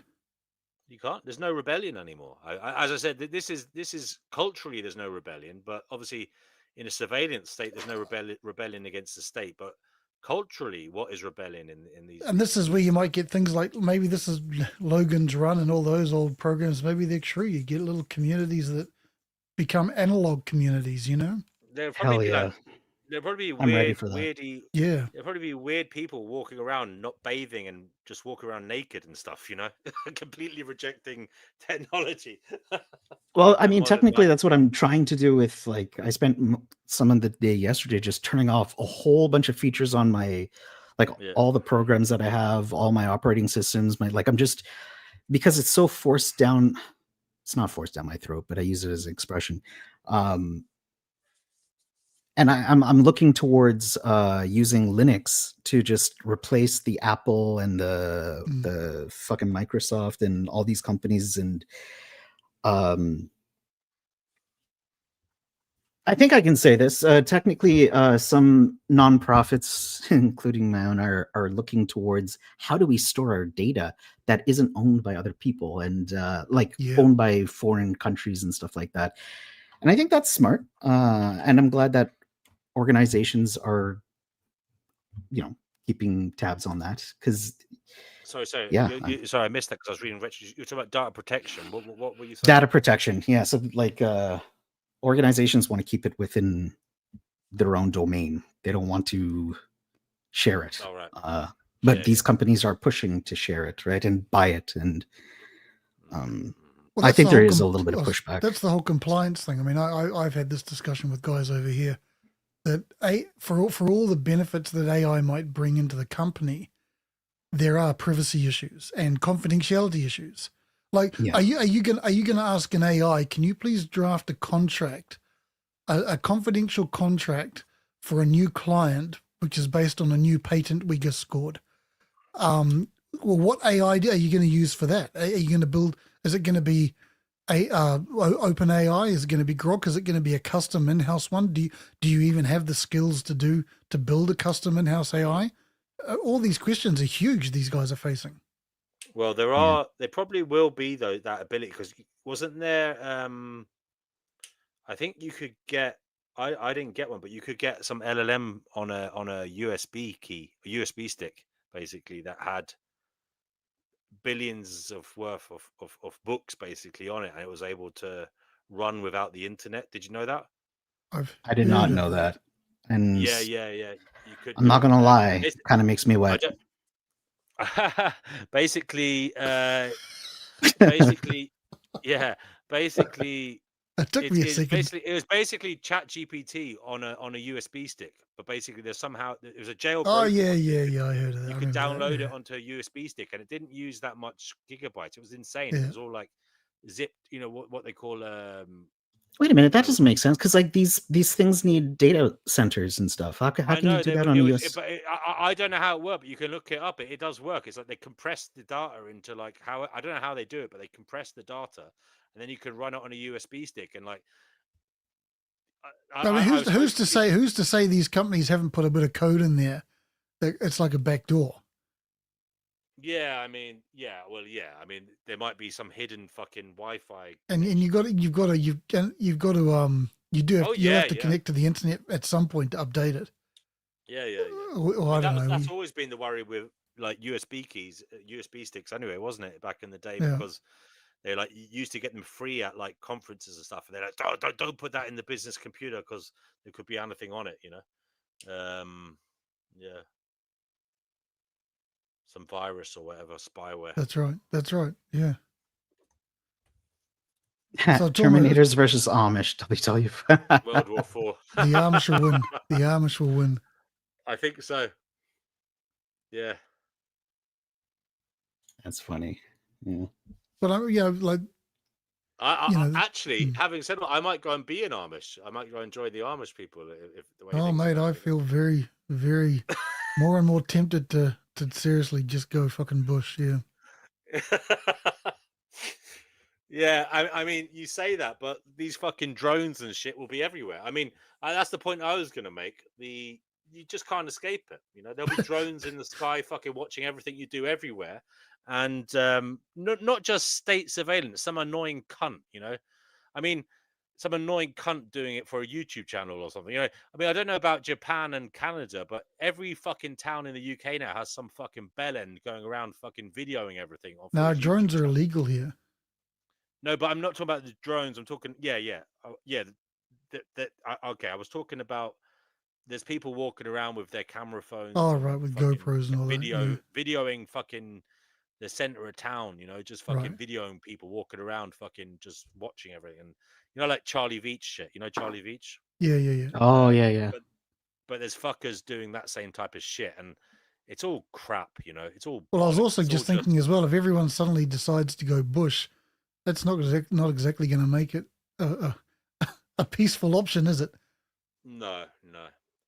You get 100,000 people deciding I'm off to the jungle, and you get to the jungle and it's just it's a half of the city I just left. Yeah. Mm. I mean, you hear all manner of things. I mean, if you look at this UN Agenda 2030 or whatever, they're talking about. I don't know whether this is all true or whether it's actually governments are on board with this or what, but it looks like they are wanting people to live in high-rise buildings and stuff, and to keep the countryside as a set aside, kind of basically back to nature and for intensive corporate farming, This sounds kind of paradoxical, but you ever seen those YouTube channels that are like off the grid living? No. Sometimes, yeah. I know what you're talking about. Tiny, I know the ones like you like tiny homes and fucking people living with like weird houses, like with allotments and fucking collecting rainwater in butts. Yeah. They have their own like water system and and solar panels. power. Yeah, exactly. Yeah. And they're I've growing seen the tiny home yeah, stuff. Yeah, I've seen that stuff, and yeah, usually there's a tiny home or something as well. And I watch those all the time. yeah, I like them sometimes, I find them inspirational. Like, yeah, it's cool that some people are doing that and they're giving out tips on how you can do it. There's also, I don't know why, because I'm not interested in doing it myself, but I'm on some weird algorithm where I get a lot of people who live in their vans, like, and there's women doing it as well. It's like, what the fuck? They just park up in random places and stuff. Yep, multiple of my friends have done that. They're happy, man. Are they? They're enjoying it? They are happy as shit. Yep. There you go. It's all that matters. I saw there was a van we saw. It's kitted out for about $100,000, and it's kind of that's tempting. I think Jim Carrey lived in a car for a while when he was a teenager. His family, they lived in their car or something crazy like that. That's a major insurance bill. You're not meant to do that, but yeah, he did it. I know someone who bought like an auction, I believe, an ambulance and a school bus, and they modded it up and they live in that stuff. Wow. I've always just wondered, like, hearing you say that they're really happy, because the thing in my mind has always been, it sounds like something that might feel great for 2 weeks, but then once it kicks in, you might be going, I'm not so sure about this anymore. Yeah, they were always rent one. It'd be great if you could rent one to see if you really liked it or not, and then proceed from there. True. Yeah. For me, it's about having a decent toilet and a decent shower. Well, wouldn't an RV? I'm with you. Be that essentially? You ever been in an RV? Yeah. Yeah. Actually, no, I haven't actually. I've never been in a mobile, like one of those camper van. I've been in a shitty camper van, but I've never been in the proper good ones. You know what I mean? I've been in like the Volkswagen ones and the small ones, but I've never been in a proper big one. You know what I mean? Yeah, I mean, I've RV been in one living for is like a week, but I mean, what do what can you decide in just a week's time? You need to be there for at least, 2 weeks to 3 weeks to see if it's something that you want to do. What did you think for the week? I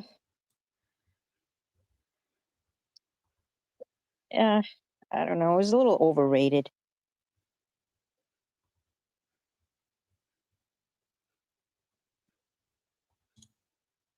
My friends that did it, they like to travel a lot. They don't like to stay in one place. Like for me, I know I would be unhappy because I'm a homebody, but it was a risk they took, and they're 10 times happier than when they were stuck in one place. Some people I are don't like even that. sleep in my own home. I could never sleep in something like that. That's why I don't leave my house. I can't even sleep in my own home. Why am I going to jump on a freaking RV or a van or whatever and try to sleep on? No way. There's no way. I can't even sleep at like my friends' places. I No, don't I know. can't either. It's crazy. Mark's giving me ideas that I might be regretting. Van life. I mean, you save a shit ton of money. Yeah. You can get all you like if you look at those channels, like they deck up those things really well. Like it's not Right. like 20 years ago. They're You could probably start with it more as nicer than my apartment at this point. Start True, with it yeah, as a that's hobby. true. Start with it as a hobby or something if you can. Then fucking get a Yeah. beat up old van and do it up, And The then, only difference is the overhead is cheaper, I imagine, because it's a smaller venue. I mean, smaller space. I still couldn't do it. It would have to be actually like soundproof in order for me to even spend a minute on one of them. No, there is something definitely attractive about a nomadic lifestyle, you Nope.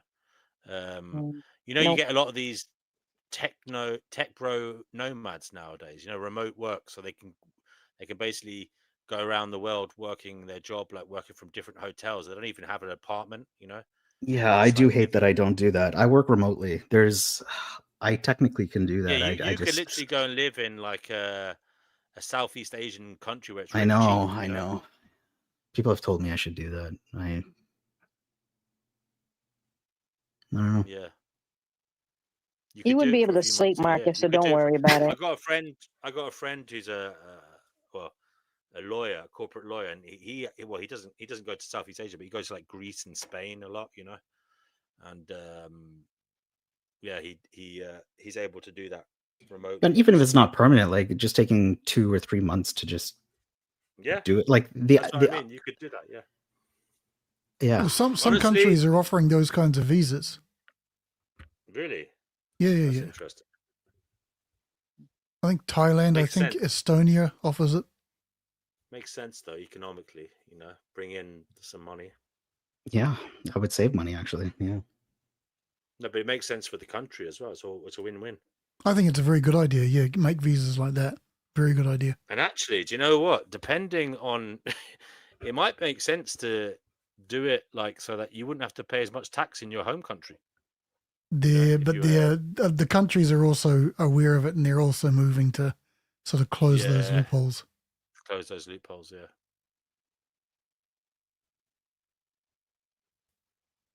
Not that And I'm if the central bank, what is it, the digital currencies come in, I mean, if one country honors it but another one doesn't, and I don't know, it could get complicated. Well, mate, we haven't even touched that fucking hornet's nest.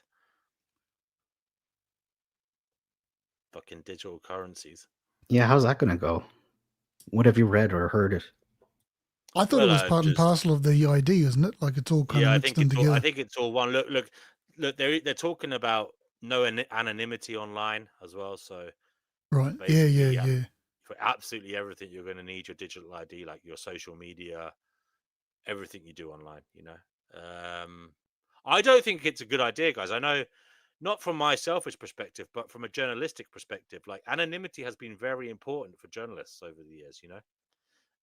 Especially in countries with tyrannical regimes. I think people will just go back to communicating using analog devices, pen and paper. Seriously. Yeah. Damn right. Yeah, I mean that.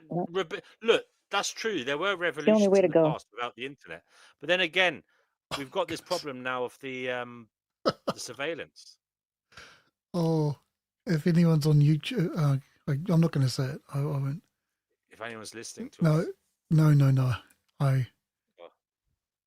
Probably best. The studio chat is not public, right? Correct. Yeah. Okay. Hang on. I haven't watched this. I've just seen the thumbnail. Oh no. And I just watched the first 3 seconds. Okay, hang on a second. There's nothing bad in it. There's nothing dodgy, but it's just, I think it's a bit of an in-joke. It'll make people laugh, I think.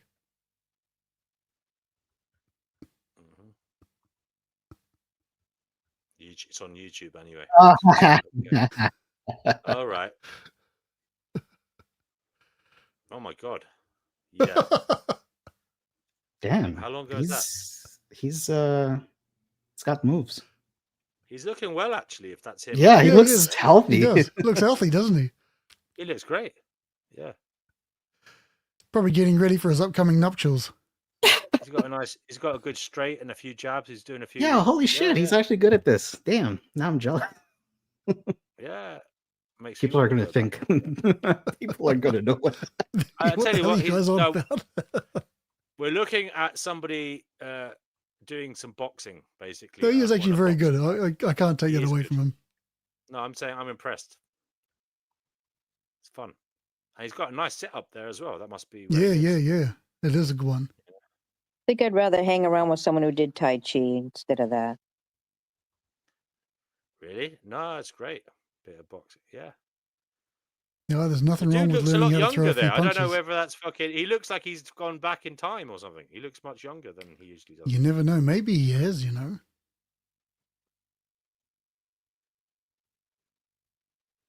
He's like what, mid-60s? So no, he's doing really well. I mean, you can't take that away from the guy. No, he's like 70. He's 69, I think. Is that right? Wow. Tell you what, I mean, seriously, if good that is on him him then. Yeah. now- If that is him now, he looks great. Yeah. Damn.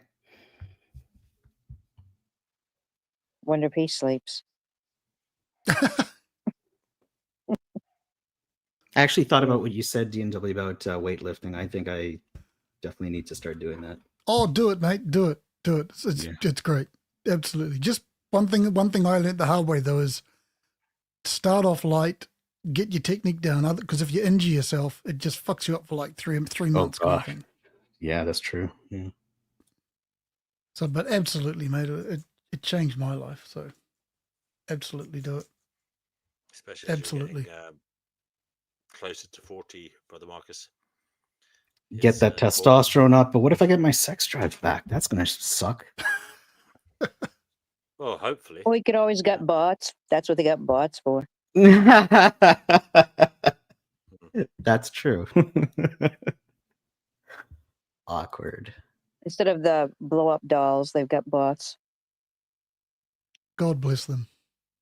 I remember, I think we mentioned it on this channel before. There was a brothel in Amsterdam where they had like blow up dolls or something, or robots. I saw that on Japan. YouTube. Got them in Japan too, not blow up dolls, like the actual. This is before the robots came through, but like the love dolls, the latex love dolls. Yeah. I mean, that is brothels. completely insane. Ew. That's just the most disgusting thing I've ever heard. It's like, I know, it's disgusting. I mean, I don't know why I'm saying that's more disgusting than having sex with a woman prostitute. I was just gonna say, technically, wouldn't it be more sanitary? Yeah, you don't get any disease anyway.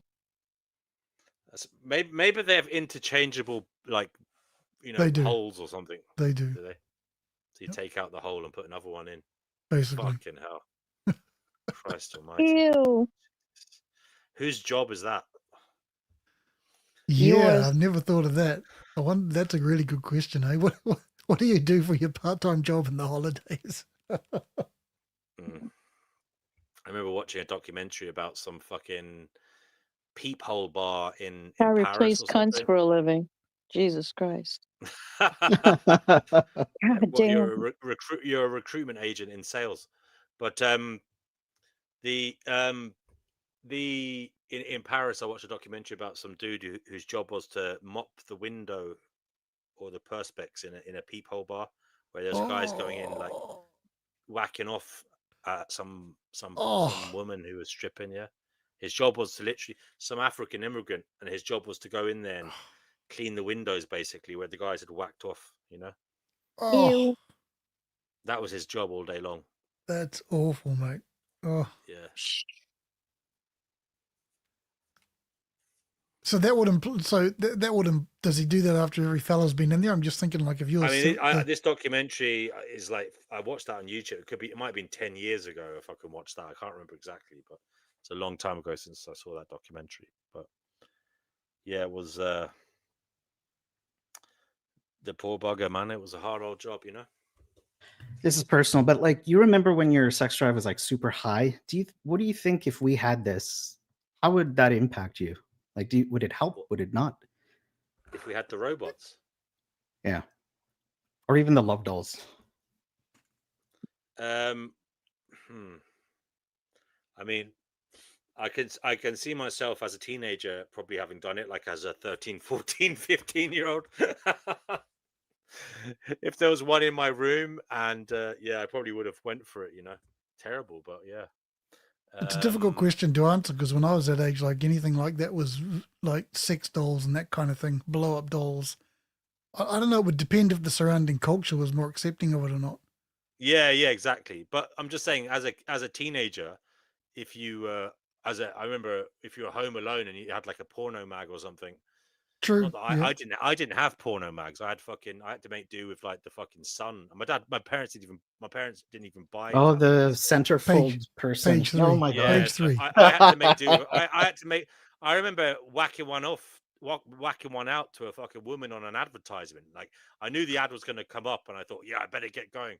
I only had like 30 seconds. To do it. 30-second ad. I had a crush on this woman on some ad, and it was like I knew that ad would play. Like I said, I better get going. Yeah. No yeah. comment. Timing and technique. I know it was well crafted. Yeah. And yeah, I'll be honest. I think as a teenager, you probably would. If you're sitting in your room and there's a doll that looks like Britney Spears or something or whatever you're into, and you're fucking sitting there, of course you'll have a go. You know, Yeah, never. I'm not saying you'll be proud of it, and I'm not saying you'll want to go out with her and bring her around town in your car or whatever. But you know. But hypothetically, let's say this is normalized, right? Like this is the new norm. Would that have any, like, would it be a positive effect, a negative effect, neutral, no change? Like, would this fuck up people's sexuality? I don't know. Well, it might fuck up. I do believe in that. The whole. I think I do believe that pornography and that can damage the brain. You know, in that too much of it, and it's like, you know, the reward system. I think we are basically reward driven animals. Yeah. And if you're getting your needs met too easily, it doesn't help with your progress and motivation, you know. So Well, your people skills suck too because there's no human there's that contact. as well. So I think humans need a carrot on a stick to chase. And thing is, if something's too easy, it probably fucks your brain up, you know. Not just that, but you don't communicate very well with humans if you're doing. Because you don't learn to chat to women. You wouldn't learn. Yeah, exactly that. So you wouldn't learn the art of charm and being a listener and all that. Yeah, which was hard for me to learn because I went to an all boys school, and apparently we're the worst. Apparently yes, you that are. was one of the because we didn't know how to chat to a woman. We literally, no, honestly, Divine, it was terrible. Like, we hadn't seen. My sweetheart was a all boys school guy, and he was amazing. Yep. Yeah. When he finally got his girlfriend, which was me. Yep. Perfect arrangement for two. Equal partnership the whole way around. Phenomenal. I'll never have that again. I've heard that said before, that people who went to mixed schools were better with women initially. I'm talking about initially, like 18, say 17, 18, 19. It took the other guys a while to catch up in terms of how to chat to a woman. And neither one of us had a lot of partners either before we met each other. So it was kind of, cool. Do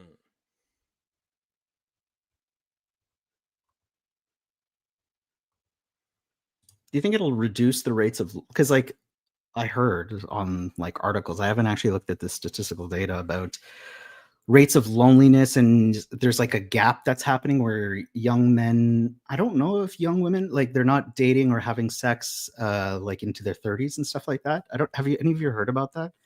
Yeah, I have.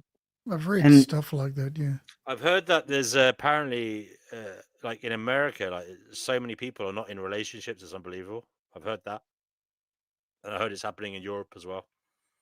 I've heard it, but I haven't read about it. Yeah, it seems like, I mean, sex, obviously having sex later, but it's the like you guys were just saying a minute ago, it's the lack of being able to not talk to people, like not or get just go up to someone cold and say hi and start a I conversation. don't even think it's just that, Yerf. I think people's tolerance has gone down, because we are highly stimulated beings and we're used to like being online, getting stimulation from all manner of we're getting all manner of titillation online from different personalities. So it's like almost it's gone to the stage where I think some people are bored talking to one person. Do you know what I mean? Okay, yeah, that Well, if makes they sense. could put their fucking phones down for like a minute, they might be able to I know, connect. I know, Divine, but don't forget, a lot of people are addicted to it. And don't forget, in the past, there was no internet. So when you had a partner, it was like you put your energy into that, and that was your entertainment, that was your confidant, that was someone you trusted. But now I think there's a lot going on in the world. I think a lot of people are seeing through kind of a lot of human nature more than ever, yeah.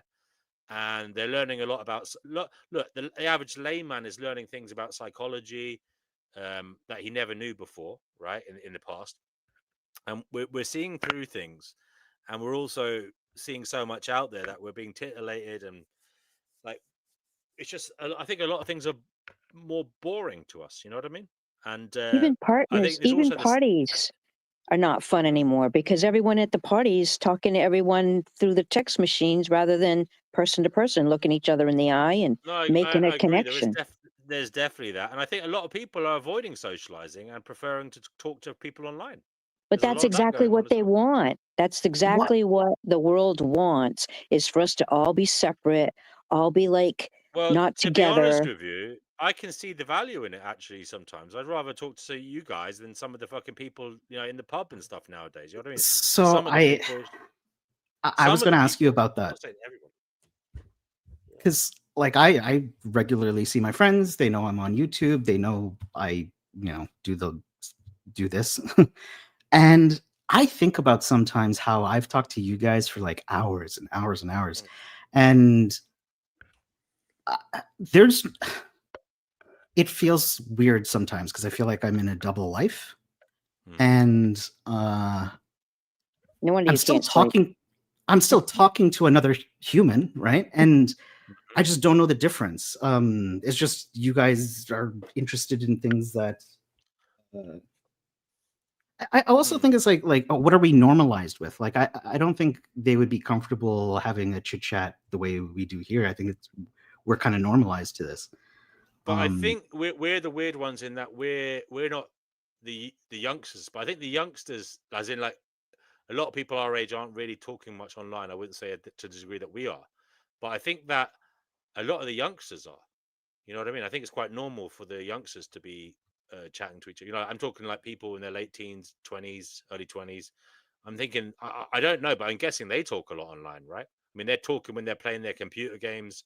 They're That's talking on true. Instagram Live. They're talking on, I don't know, Kick or something. That's another one, isn't it? Kick, Telegram, fucking, what else? Discord, you know? That's a really good point. I mean, again, just other stuff I've read as well, like all the doomsdayers, like myself, who are not against, but kind of are concerned about the way things are going. There is another point of view that apparently there is nothing to worry about. The kids are fine, They're talking, they're doing this stuff online. It's just it's just the venue that's changed. Yeah, it's like, So, and in many ways they're safer because they're able to discern and be careful. well, And maybe like, that's a problem as well. I mean, that not having danger is a bad thing, I think. also, it's brought about Yeah, some they'll strange be behaviors, lulled into a false sense of reality and false sense it's of brought, security as well. yeah, and it's brought about certain behaviors that we would find rude, like ghosting is very popular now amongst youngsters, and even older people are doing it as well. But it's like just like suddenly talking to someone and then suddenly you block them, never talk to them again. Just you don't even explain it. It could have been something they said, and you don't give them an explanation. Nobody feels like they need to explain things to people. They just disappear. How So about that proper apparently that is manners?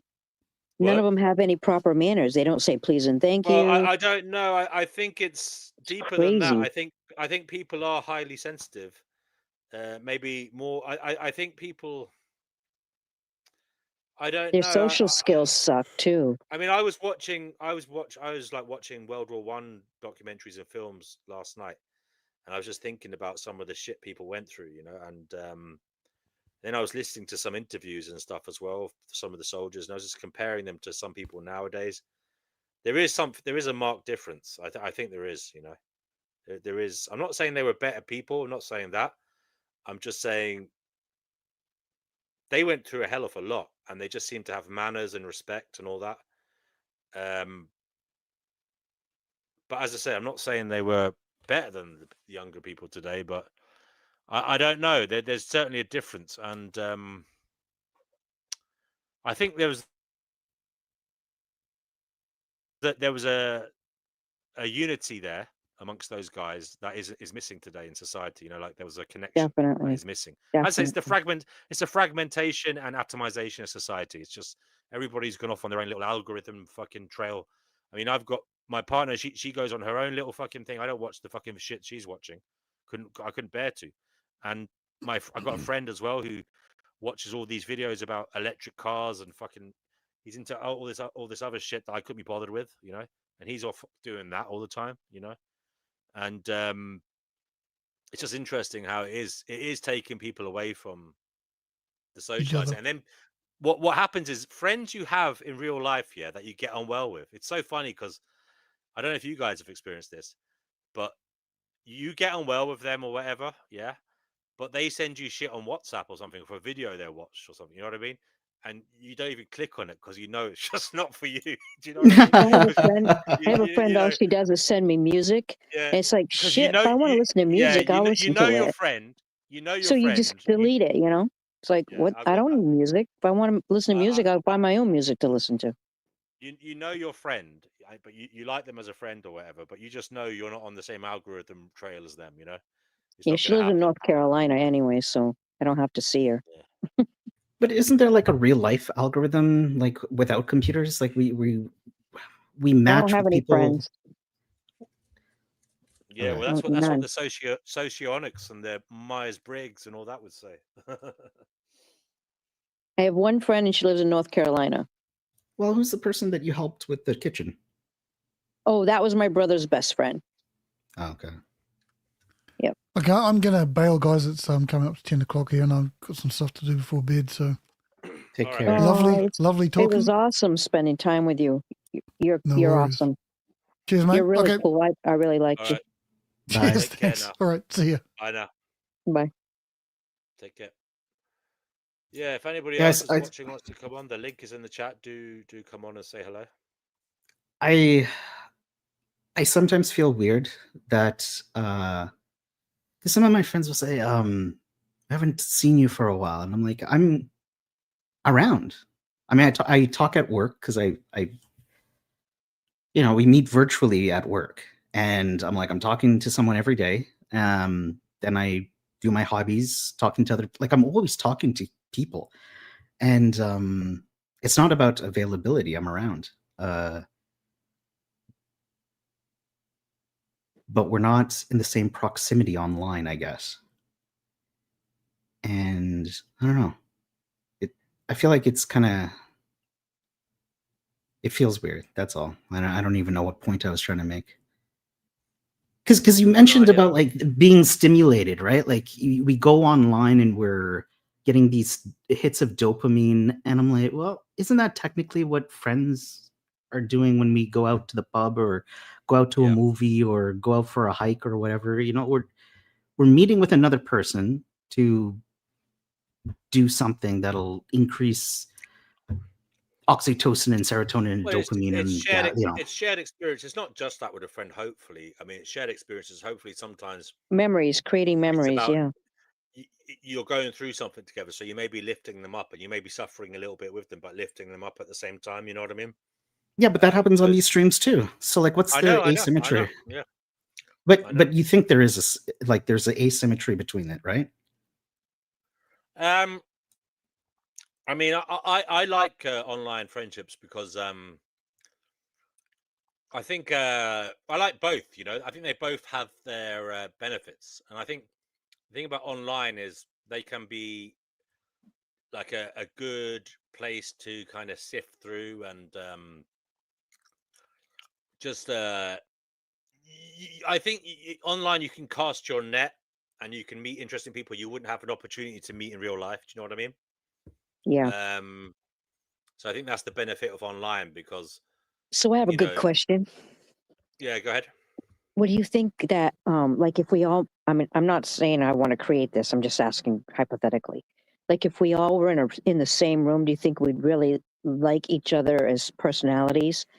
Do you think that people have a different personality when they're online than they are at home? I think that we would get on well. I think there might be a little bit of social anxiety initially. I mean, that's only natural because Yeah, oh yeah, I when have that people meet each other. anyways. But I think after a while we'd probably be the same. It would be the same, yeah. I have Hello to anxiety just going Mimsy. in a freaking I do hope you're grocery well. Come on, store. Mimsy, talk to us if you want. Sorry, what did you say, Divine?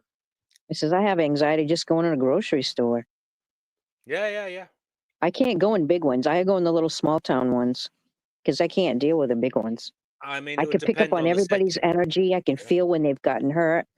You know, that's the whole point of me working with this person. My brother's best friend is my brother's best friend just lost his father, and he just got done moving out of an apartment into his childhood home, and he just wants everything out of there, organized and gone. So I said, "Hey, I'll come over and help you." I says, "No charge." I said, "It's good therapy for me." I says, "It gets me out of my home and it gets me moving around."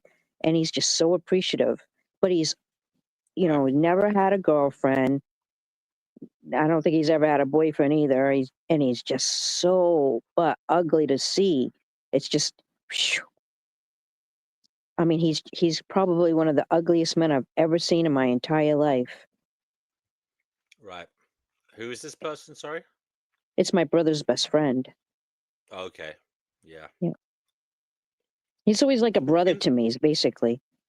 Oh, But that's boy, nice. so I've been trying to give him some tips, I say, I says, if you got some castor oil, you could grow your hair back out, and that might help a little bit. You wouldn't feel so old and look so old. And, you Well, just kind of, he needs to find a woman who likes his insides. Apparently, it exists. he is a phenomenal person inside, but I think he's so scary on the outside. People don't dare to approach him. Girls don't dare to approach Right. him because, I mean, hello, he's just absolutely scary to look at. Hmm. And his demeanor's kind of creepy. Okay, he has a bit of work to do on that then. Mimsy Yeah. says most people feel much braver on the internet. Yeah, I actually Okay. like once I get comfortable online, I feel like I'm much more transparent and online, and because like I think it does. Do you not think it does drip through into real life though? Like when you have like good conversations online, it gets your brain working, and then it does help your day-to-day conversations and life as well. yeah, I think Sometimes I think they can be complementary. Yeah. Complementary. It does. It's like that for me anyway. Like, I don't have anyone who sits me there and asks me all the questions you asked me earlier in the chat. No one in real life asked me any of that stuff. So it was kind of nice to be able to share what I am and who I am, because Cool. it's an aspect of who I am. And I'm not any different in person. If someone will ask me the questions, I'll answer them. But I don't have anyone personally that, I used to go down to where my office used to be in Yarmouth, and I had a group of people that I would help teach things and stuff to. And we would, I teach them how to channel and do meditations and shit like that. But that was a few years back, and it was a form of trying to get me out of my home, and it was further away so that I was not in my immediate area where I live, because up in this area, I don't know anyone who's into holistic things as I am. So I would go down there because Yarmouth was like cutting edge. Mostly everyone there was all holistic. They did everything that way. And so it was a really great place to, have I had a healing room. It was a light heart healing room. And so we would go there and we would just learn different modalities on how to heal the physical, mental, emotional body without mainstream medicine being involved. And it was That's cool. progressive. It was fun. It was a great connection to other people of like mind, but we don't have it that kind of thing up this way. So, Oh, there okay. was some I was, contemplation for me creating it here because I've got plenty of space to create it here. But then I'm like, cool. oh shit, you're so private. You don't want anyone on your property. And I went, yeah, that's true. Yeah. I want to invite JE and Mimsy on here. Jay's here. Awesome. Yeah. Come The on, link is in the Jay. chat, guys, if you want to come on. I missed you. Another example is Chickpea said she like the stuff she shared with us, she's never been able to share with people in person. I love her. I absolutely love her. And I just hope that she enjoys talking to us and really resonates with it, because I think the more that we're able to keep her in the chat and involved, the more she'll want to stay. And I'm not trying to change her in any way. I just don't want her to pop off the earth because she has no one that she can chat with. Yeah. I just like her. I think she's hot. We do Oh, love no, we all like Chickpea here. Chickpea. Yeah. We all like Chickpea. And I She's a enjoy real- her unique perspective on different varieties of subject matter. I mean, I just think she's just, and her opinions are valid and are valuable to me. I resonate with a lot of elderly people too. So, I mean, I've been doing hospice stuff for too long, but I love elderly people. I think they're really cool. Yeah, but she's very young at heart, Yeah, she is. Yeah. Most of the ones I've ever worked with have all been young at heart. I've never worked with anyone who was an old fuddy-duddy. Not one. She's sharp Actually, she's very sharp as well, with her mind is good. yeah, there's nothing wrong with that. Teaspoon of honey a night, every night before you go to bed, will keep your brain sharp. Jay is coming on. Yay! That's good.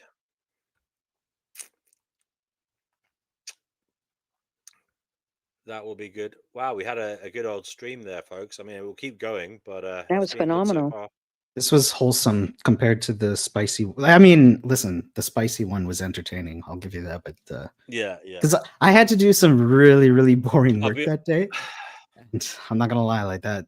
I mean, it entertained me for sure. But if it was anybody else, I would have stepped in, but I let them at it, Well, even you and Chickpea at the start, man. Holy crap! Oh yeah, but that was that was a little off. Let's just be real. That's my opinion. That was off. Okay, darling, but me and Chickpea, we have that relationship. Don't worry. She messages me sometimes, and she understands that it's all banter, And it is like I have to test her a bit as well, Divine. She understands that because she is very she is a depressive like that, and so I'm a depressive a lot of times. So it's good for depressive to challenge another depressive because sometimes you do need that. You do need to see there's other ways of thinking. You know what I mean? I'm not saying it. I'm not invalidating what she thinks, but it is good to test it. You need people to test it. My brother Marcus was testing me today with my catastrophizing. It is good to have that. Yeah, but I didn't do it in a spicy way. Okay. All right. Okay. But no, I get it. But like there's a way to do it. You're correct, Marcus. There's a correct way to do it. And then there's but I suppose not that was so good. just my. I thought I was genuine. I think she understands, and I would do it again with her because I know she can take that. It's I know. She was giggling when you were doing it, but I But I haven't heard you start off a stream like that before. Yeah, it was more to try and shake her up a bit and make her think in different ways because I do care about her, and I know that. Look, no matter what you think about the world, if you accept there isn't any meaning to it, right, or you don't know there's any meaning to it, then your thoughts do shape your reality. So if that is true, then you might as well think about something different sometimes, just to make yourself feel better. You know what I mean? Yeah. Sometimes, at least. Mm-hmm. My fucking phone is so hot I can't even barely touch it. Oh, are you on your phone? Yeah. Oh. I'm gonna have to go get a freaking ice pack. I'll be right back. Okay. Yeah, when you're on here, you can turn off the screen and it still works. That's what I do. Oh yes. That's good. Well, yes, I think StreamYard is better than Restream. I'm back on the StreamYard, obviously. I think it's much more bare bones, so it doesn't use that much resources. Because the other one looked fancier, but I think that's why it had more problems. Right, yeah. In actual fact, I think it's about the same price, because I think what I got was a deal for a month or something, you know what I mean? But at the end, it's the same price. I mean, it's roughly the same price a month anyway, So didn't make a difference anyways. That's why I went back to StreamYard. Okay. And are you streaming vertically as well? Yes. No. Well, Because when no. I saw you were live on X, Yes. and then when I clicked on No, it, yeah. It's in landscape mode, or it should be landscape mode in all of them. Is it portrait mode? I think that was one day I had it on portrait mode by mistake. But it should be landscape mode on all of them, like horizontal, right? At least that's what I think. Okay. On YouTube, I don't know. I don't know how. Like, so I saw you were live on X, and then I clicked on it, and was that today? then I went to YouTube. Yeah, this one right now. Oh, right. Is it gone portrait mode there? Is it? Let me have a look. It could have been just like the app or something. I don't know. I don't know how it works. Yeah, no, it's showing up for mine as showing up as landscape mode there. I was so confused. I saw because it said you started like 30 minutes ago. I'm like, what the fuck? It's like 4 a.m. my time, or like 5. Yeah, you I'm probably like, thought it was a rerun or something, did you? I thought for sure it was a rerun. Yeah. It was refreshing. You were awake when I was, 4:00 in the morning. Well, you know what? Because I had that bad bout of insomnia, and it's helped me to because when you have that and you feel groggy and shit in the morning, but you know that if you keep going, you'll feel better, and that's what I feel like now. I feel okay now, so that's good. Yeah, I'll probably have to take some energy because I'm supposed to Well, darling, I'm not being. I don't want to push you off the show, but do you not think you should try and rest if you haven't? Oh yeah, right. Like I could. Okay. We're gonna be cleaning my stovepipe today. We're gonna change some light bulbs. We're gonna bring in some wood, and we got to put out my stakes for when the snow comes. And then after that, it's free for all. Do whatever we want. What do you mean stakes for when the snow comes? What's that about? Well, I have to stake my driveway so that the plow guy doesn't go into spots on my property that he's not supposed to go into. I see what you mean. So you put like poles in the ground showing where things are, kind of thing, is it? Yeah, correct. Or I mean, boundaries. Yeah. especially when the snow comes and the ground isn't frozen yet. If he goes off to a certain point, he ends up being in a natural spring, and that stops the spring from being a spring. So yeah, there's certain portions of my property you can't go on. And then I've got the left-hand side of the driveway. There's a really old pump, well pump that I don't want him hitting, and of course we don't want him to hit my garage. Or there's this great big huge rock on the left-hand side too, and then on the right there's a little bit of a ditch with some brick and some stone that I'm going to be making something spectacular with, so I don't want him touching that. I don't want him off to the right until after the ground is frozen, so there's a lot of shit that he's got to avoid. But he doesn't have to go up the hill all the way to that tree that's leaning, because if that son of a gun jars the ground just so, that tree is going to land right on his freaking goddamn truck. And I keep telling him, you don't have to go up that far, but you know what? He keeps ignoring me. It's like, dude, if you want, to get paid every time you come here, you might want to plow it the way I desire you to plow it, or maybe I won't pay you. He just looks at me. Whatever. Oh, a drunk driver, high speed chase, 16-year-old drunk as a skunk, running down the small little village town where we live in, takes my post box off its pole down the road, probably about 200 feet from my driveway where it was, and about 25 feet off the road. Like my Damn. hanger that it was sitting on, I can't even find. Crazy. Yeah.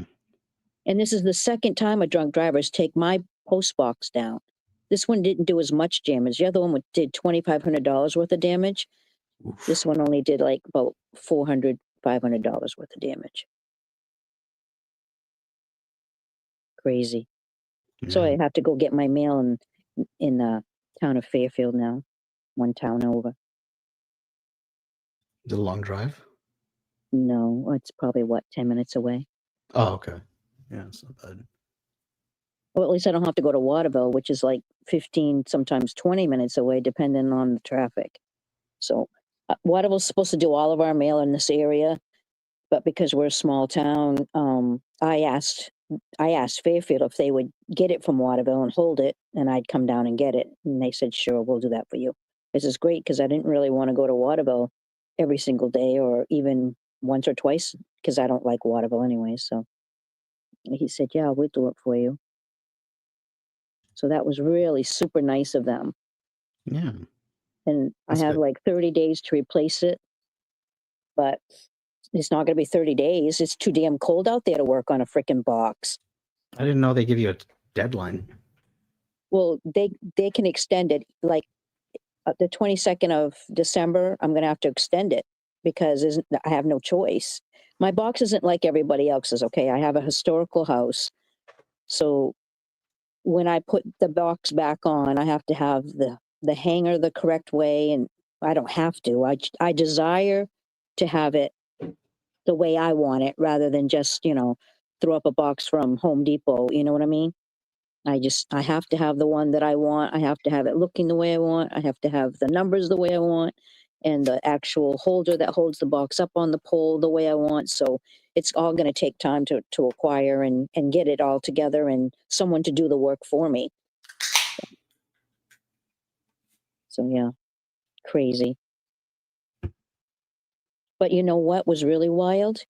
I had just gone out to get the mail. It was about 9:30 at night because it's a safe time to get it without being run over.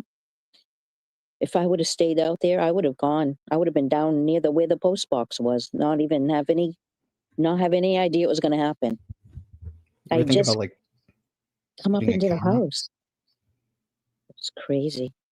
You ever think about putting like a security camera there? It might be an idea, eh?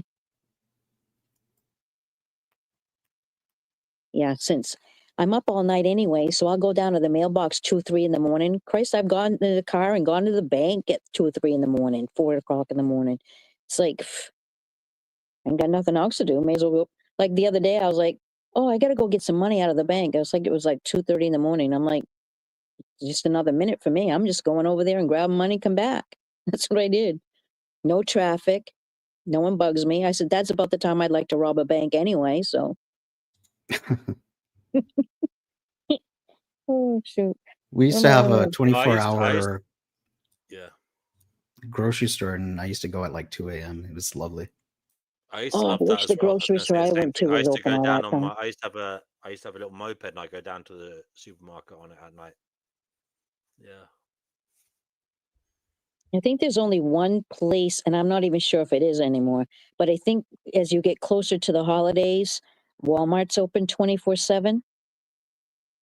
I didn't know that they were, but someone said that they were. Now they close at 10 or 11 up until a certain, I guess, Black Friday, and then they're open 24/7. I Yeah, don't that go in. happened here as well. There used to be Yeah, 24-hour supermarkets, and now they're the big ones that now they don't do it anymore. It's like they yeah. close at I don't 11 go or to something. Wally Is it World the same anyways. there, Brother Marcus, in Canada? I think so, yeah. It's weird, isn't it? It's like, I'm a Target girl. I don't go to Walmart. I don't like Walmart. There's an energy there that's not good. Yeah. I don't like going there. It's creepy. Like my clients, my elderly clients, they want to go there all the time. And I'm like, are you kidding? Oh, yeah, here we go. Ugh. Ugh. That energy in that building is so horrific. You have no choice. I'm in between clients right now. The last one ditched me. She owes me 10 grand. The bitch didn't pay me. Do you have like a payment plan with her, or like what's going to happen? I don't know what. I have no idea. I know that she owes me 10 grand, right? But I billed her for 7 because I thought, well, maybe I'll get the 7 because I know she won't give me 10. Because I know her that well. She just won't give me 10, even though I'm worth it and I did the work.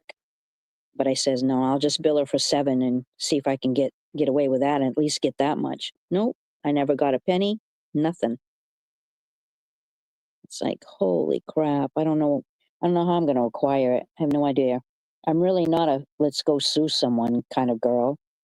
Jesus, I'm such a wuss. I'm a lover, not a fighter, right? I hate fighting for anything like that. It's just ridiculous. Look, I did the work, I stayed with your husband morning, noon, and night while he was in the nursing home. And then he died. You can't pay that bill? Are you ridiculous? I don't know. I think she was pissed because I guess she thought as we became friends after he passed that I'd give her a bargain. It's like, dude, if I did the work, why should I give you a bargain just because you're my friend? She whips out the hundreds left and right, though. She has no problems, showing me that she has the money on a different level, but that it never comes to me. Everything else but to me. It's like, whatever. And she's severely, severely handicapped. So, I mean, I don't know why she decided to. I think it's just, she didn't want to pay me. So she said, hey, she got pissed off at me for the dumbest reason. Like, she wanted my son to cut down this invasive plant that she had on her property in Waterville. Mm-hmm. And that's an hour from where she actually lives. And so I said, hey, Jason, I'll go out there and help you too. Give me energy and make me move around. And, I can help you. We can giggle and laugh while we're doing it. And he goes, okay. So we were over there. We were doing it. And I told her way ahead of time, like 2 or 3 weeks beforehand, we were going to go on this specific Saturday to do the work. The only thing is she had to contact someone else to haul the stuff off the property because I wasn't bringing it to my house. It's an invasive plant. What do I want an invasive plant on my property for? So she said, okay, no problem. So we get there that day and we're cutting it down. We're doing a really good job getting it done. And I says, so where's your guy that's supposed to take it all away? And she goes, oh, you're not going to take it away? I says, hey, I told you 3 weeks ago we weren't taking it away. Did you not listen? So she got pissed, and that's how the whole thing was severed. I says, hey, we can cut it all down in one day and get it all done, and you can hire what's his name there, and he can haul it away on his little trailer, and you'll be all set. I went by the property yesterday, and it still looks skanky, and he hasn't taken any of it away. So I knew that the principle of what she was trying to say wasn't being applied. She didn't want it gone in one day. She didn't want the mess not to be there. She just didn't want to pay me. So, and she obviously didn't want to pay my son the $500 that she owes him now. So, whatever. She's pretty slimy now. I'm just like, I don't need the connection. That's too bad. So I brought one of my rings to the jeweler, and he stole it. $200,000 ring. So that one's being contested too. $200,000 ring. Yeah. Hell. It was a sapphire and 2 diamonds, but the sapphire was like the highest quality you could possibly imagine. If he stole it, did you not report it? Oh yeah, we did. And then it was all European cut, and the 2 diamonds were worth 20 grand each. So yeah, what a slimy son of a bitch. Man, he's sitting there giggling to his wife. Didn't whatever. You ever had someone do that to you, D&W, like screw you over financially, like in the thousands? Yeah. I had a friend do that once. It was about 10 grand. I mean, it was a long time ago. So, but man, that hit. when I was doing the landscaping and that for the 5 years, there was in the whole 5 years there was 2 times where I got screwed over by a customer. Yeah, they. But the last one I saw it coming, and I realized he wasn't gonna pay me. You know what I mean, for the job, and because he was changing the goalposts in terms of the price. You know what I mean. So I didn't complete it. I got out of there before he could do it, and I had got some money for hiring some tools, and I just kept that. But I'd already done loads of fencing and stuff for him, so I lost a lot of money. But and I'd basically took away a load of rubbish, and I'd built a little wall for him, and I dug up the lawn, and I got loads of tree roots. I'd done a lot for him, but I lost quite a bit of money in terms of what I'd planned to get. And then there was another woman. She fucked me over as well. Yeah, after I completed the job, she wouldn't pay me. I mean, you do get that, unfortunately, but that was in 5 years. I only had 2 people, but yeah, it does happen. Well, yeah. In over 30 years, I've only had 2 people stiff me. This one here for $7,000. And the other one was, I lost $30,000 during COVID. Because I mean, I've heard stories of builders like doing. I've seen it. They've done fine jobs, and then the customers just don't pay them. And it could be tens of thousands. Well, it's time spent in court, time spent away from doing your job in the first place, and some people literally, Brother Marcus, you'll see it. Money to do it. Some people go out of their way to do it. It's what they do. Like I learned that the hard way. There are people like, for example, the guy who tried to stitch you up the last time. I checked him out afterwards, and apparently that's what he does. He gets people to do jobs, right? And then he basically doesn't pay them. They get pissed off and leave, and then he gets someone else to come and he does the same thing to them. Do you know what I mean? And he just gets it all done for free, basically, little by little. Damn. Oh, that's cheap, man. That is fucked up. I know. And the same guy was like a very rich restaurant. He had like a few restaurants, yeah, really, really bad, but that's what some of them are like. Yeah,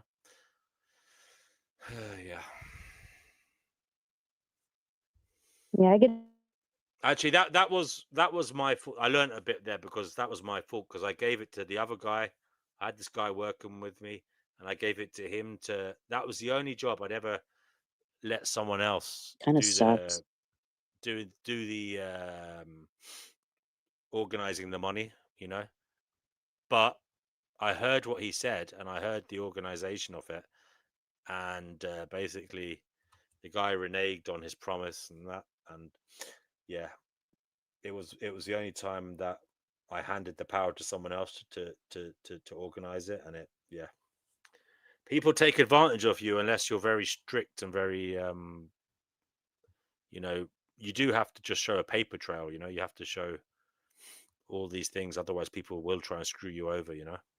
Well, I've always lived my life with a gentleman's agreement and a handshake. Okay. No, it doesn't work anymore, unfortunately. No, it does not in this world, not anymore. Because people are paying me to keep them out of a nursing home. I'm the person to hire because I really know how to do it. But they also have to modify how they live. They have to eat properly. They have to drink really good water. They have to eat clean, and they have to have fun. They can't just sit around their house and act like a bunch of slugs. Hey, I'm going to throw you in the car. We're going to go to the coast, or we're going to, go to lunch, or we're going to take a walk, or, we're not going to just sit around and be slugs.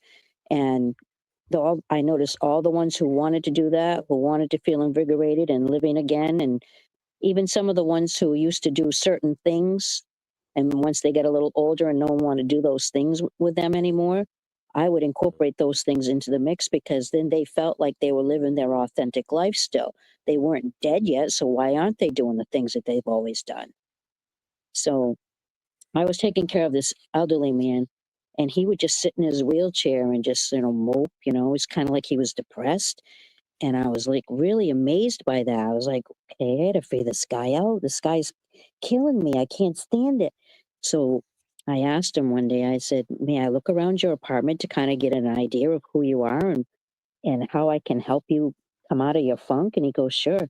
So I looked around and finally figured out he was Jewish. And I sat down and I looked at him and I said, sir, can we get you to go to the synagogue? Would you like to go to synagogue? And all of a sudden he sat right up. His eyes got big as saucers. And he goes, yeah. I said, okay. I said, let's make this happen. So I said, let's take this moment here and make a quick prayer out to the universe and see what we can conjure up in order to get you there. I says, because I have no idea which one you go to. And I didn't know if he could remember where he was going to. So I said, all right, I asked the energy of the world here to get someone to show up so that we can get him to the synagogue as soon as possible. I don't even think it was 10 minutes later. There was the doorbell rang and there were two people at the door and they were from a synagogue and I just about fainted. I said, have a seat. I said, you guys couldn't have come any sooner than we wanted you to. They go, what do you mean? I says, we got to get him to synagogue. How can you help me get him to synagogue as soon as possible? I said, his health is failing. He's really depressed and he needs to be to synagogue. And they said, okay, give us 2 hours. I said, all right, we'll be back for you in 2 hours. So I got him shit shower shaved, dressed in his 3-piece suit, tie pin, hair comb, shiny shoes, sat him in his wheelchair. I says, let's go. Here we go. We're ready. And so he was stoked. You should have seen. We get him in the vehicle. We get there. It's probably, 10 or 15 minutes away. We get there. These great big, huge doors open on this building. And the place was packed. Standing room only. He was the cantor. I had no idea. He started cantering just as the door were open. I was in tears. I couldn't believe how beautiful it was. And I sat down and then the rabbi was eyeing me like big time. And I'm like, oh, I either committed like the biggest Jewish sin in the world or I've got toilet paper hanging out of my ass. I have no idea. But he just kept staring at me. And I'm like, oh my God, I'm in so much trouble. Maybe I'm not supposed to be here because I'm not Jewish. I had no idea. And then the service was over and the rabbi came over to me and he goes, wow, you are an amazing woman. And I go, no, I'm not. No, I'm not. And he just looked at me. He goes, I don't know anyone else who would have done this. And I said, well, this is what I do. And he just looked at me. We ended up dating for a bit. He was a very nice person. And then I finally had to corner him. I said, you know what? I says, as the rabbi of this congregation, you're not allowed to hang around with an unbelieving mate or a person that could be your unbelieving mate. I says, you're supposed to marry Jewish. I says, and I'm not willing to convert in this moment. And he said, are you sure? And I says, yeah, but you know what? Now, after I've had my equal partner, if there was one person I could conjure up from my past, it would be him. He'd be the only person I would date from my past. And I would convert to Judaism at that point. It wouldn't faze me because I could tell he wrote a book that was like a spiritually awesome book that I read. So I knew he wasn't typically Jewish. He was just doing the Jewish rabbi thing because that's what he does best. But Yeah. he was a great guy. Would you ever convert D&W for a partner? No. I'd only convert if I felt belief myself, I wouldn't do Well, it. let's say the partner knew that, like, I don't know how to say it. Convert by paper, but not necessarily belief. No, I wouldn't do that either. I mean, what you mean if they knew? I mean, that would be just Yeah, if the partner knew, it's like, yeah, well, if we're going to get hitched, you mean for we some need kind of to. public for some kind of public show kind of thing, is it?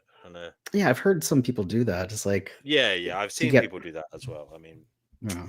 I think that's pretty harmless, really. If it's just to please the in-laws or whatever, then yeah, it's pretty harmless. But I wouldn't go out of my way to do that. I wouldn't want to do that. And luckily, I don't have to do that. So I would never marry. yeah, I hear you. And the reason why is because you're just supporting the cabal. It's just another way to support them. So no, I have no intention on getting married ever. I don't care how poor he is, or how rich he is, or how handsome he is, or how ugly he is. No, never again. Nope. You can have an equal Well, partner without all that paperwork. yeah, I mean, marriage is a funny one, really. I mean, some people want it for the show, you know, the public kind of demonstration and stuff, but yeah. You can have a private commitment ceremony between I the think two of you. That's just as good as a public showy display of one's I know that. I thing. know that. I know So that. I know that's that. better for you anyways, because I don't know, there's something that happens to people when they think they quote own you, when they've got Mm. papers on you, and I'm not interested. Right. I'm too damn independent. If anybody else wants to come on, link is in the chat. I'm going to take a break for a little while, I think. But do feel free to come on. Jay, are you there? Anybody else who is still there? I don't know if Mimsy's still there. But yeah, Retro's gone. He's busy. But yeah, anybody else there listening, I'll put a link in the chat. And as I say, it's been going quite a while now, so I might take a little break for a bit. But if you guys want to stay on, if not, we can end the show. But it's up to you guys. I'll put this link and see who turns up, if anybody. Yeah, if There you nobody go. turns Links up, in the chat. I'll probably head Yeah, out to start my it's day. your show, DNW. You need to call the shot. Yeah, I know, but Jay did say he was going to come on, but I haven't seen him, so I doubt he's going to come on now. Oh, bummer. Yeah, it's okay. I suppose we'll give him a couple of minutes, but if not, we can end the show. Yeah, it was a nice one, actually. I enjoyed it. What was the difference, do you think, in terms of night and day? Kind of. I like the time frame, and I like the smaller group. Okay. I think more of it was equal as far as everyone having an opinion or chatting or having their space to express. But Yeah, no I like chickpea, them. unfortunately. No, bummer. Chickpea's a night owl. Yeah. She's a night owl? I'm surprised she didn't catch it then. Well, I presume she just gone to sleep. You know, she probably went to Oh sleep yeah, you around guys 5. got different time level than we do. Like it's 8:30 this morning here. Yeah, me too. It's 1:30 p.m. here. Oh, okay. So what time did you start your time in the UK? Must have been about 9-ish. Oh, okay. That's not bad. Yeah, I think it was about 9.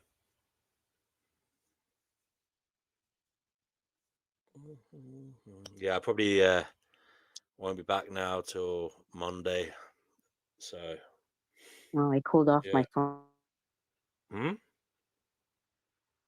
You cooled down your phone, did you?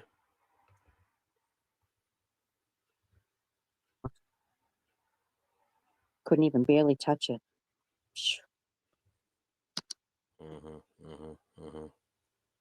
Last call for JE or anybody else. 30 seconds. He says he can't come on now. Okay, guys. Well, I suppose we'll leave it there. Do you want me to play the outro? No, I think you should sing instead. Yeah, you're welcome, Brother Marcus. So, what did you say, Divine? I think you should sing instead. Oh, not now. Believe me, not now. I'm not in the mood to. My energy has dipped again. I need to have a cup of tea or something. All right, I'm going to play the outro, and that's it. Well, thanks everybody for joining us. Thank you, guys. Love you. Talking. It was a good one. Thank you, DNW. Take care, everybody. Thank you, Marcus. Bye now. Thank you. Bye.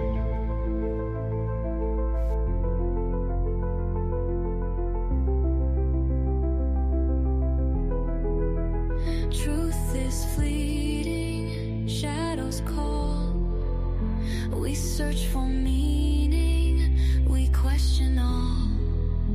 The path is winding, the veil is thin. Beyond illusion, let the journey begin. Seeking knowledge, breaking chains.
Gnosis bring you peace of mind?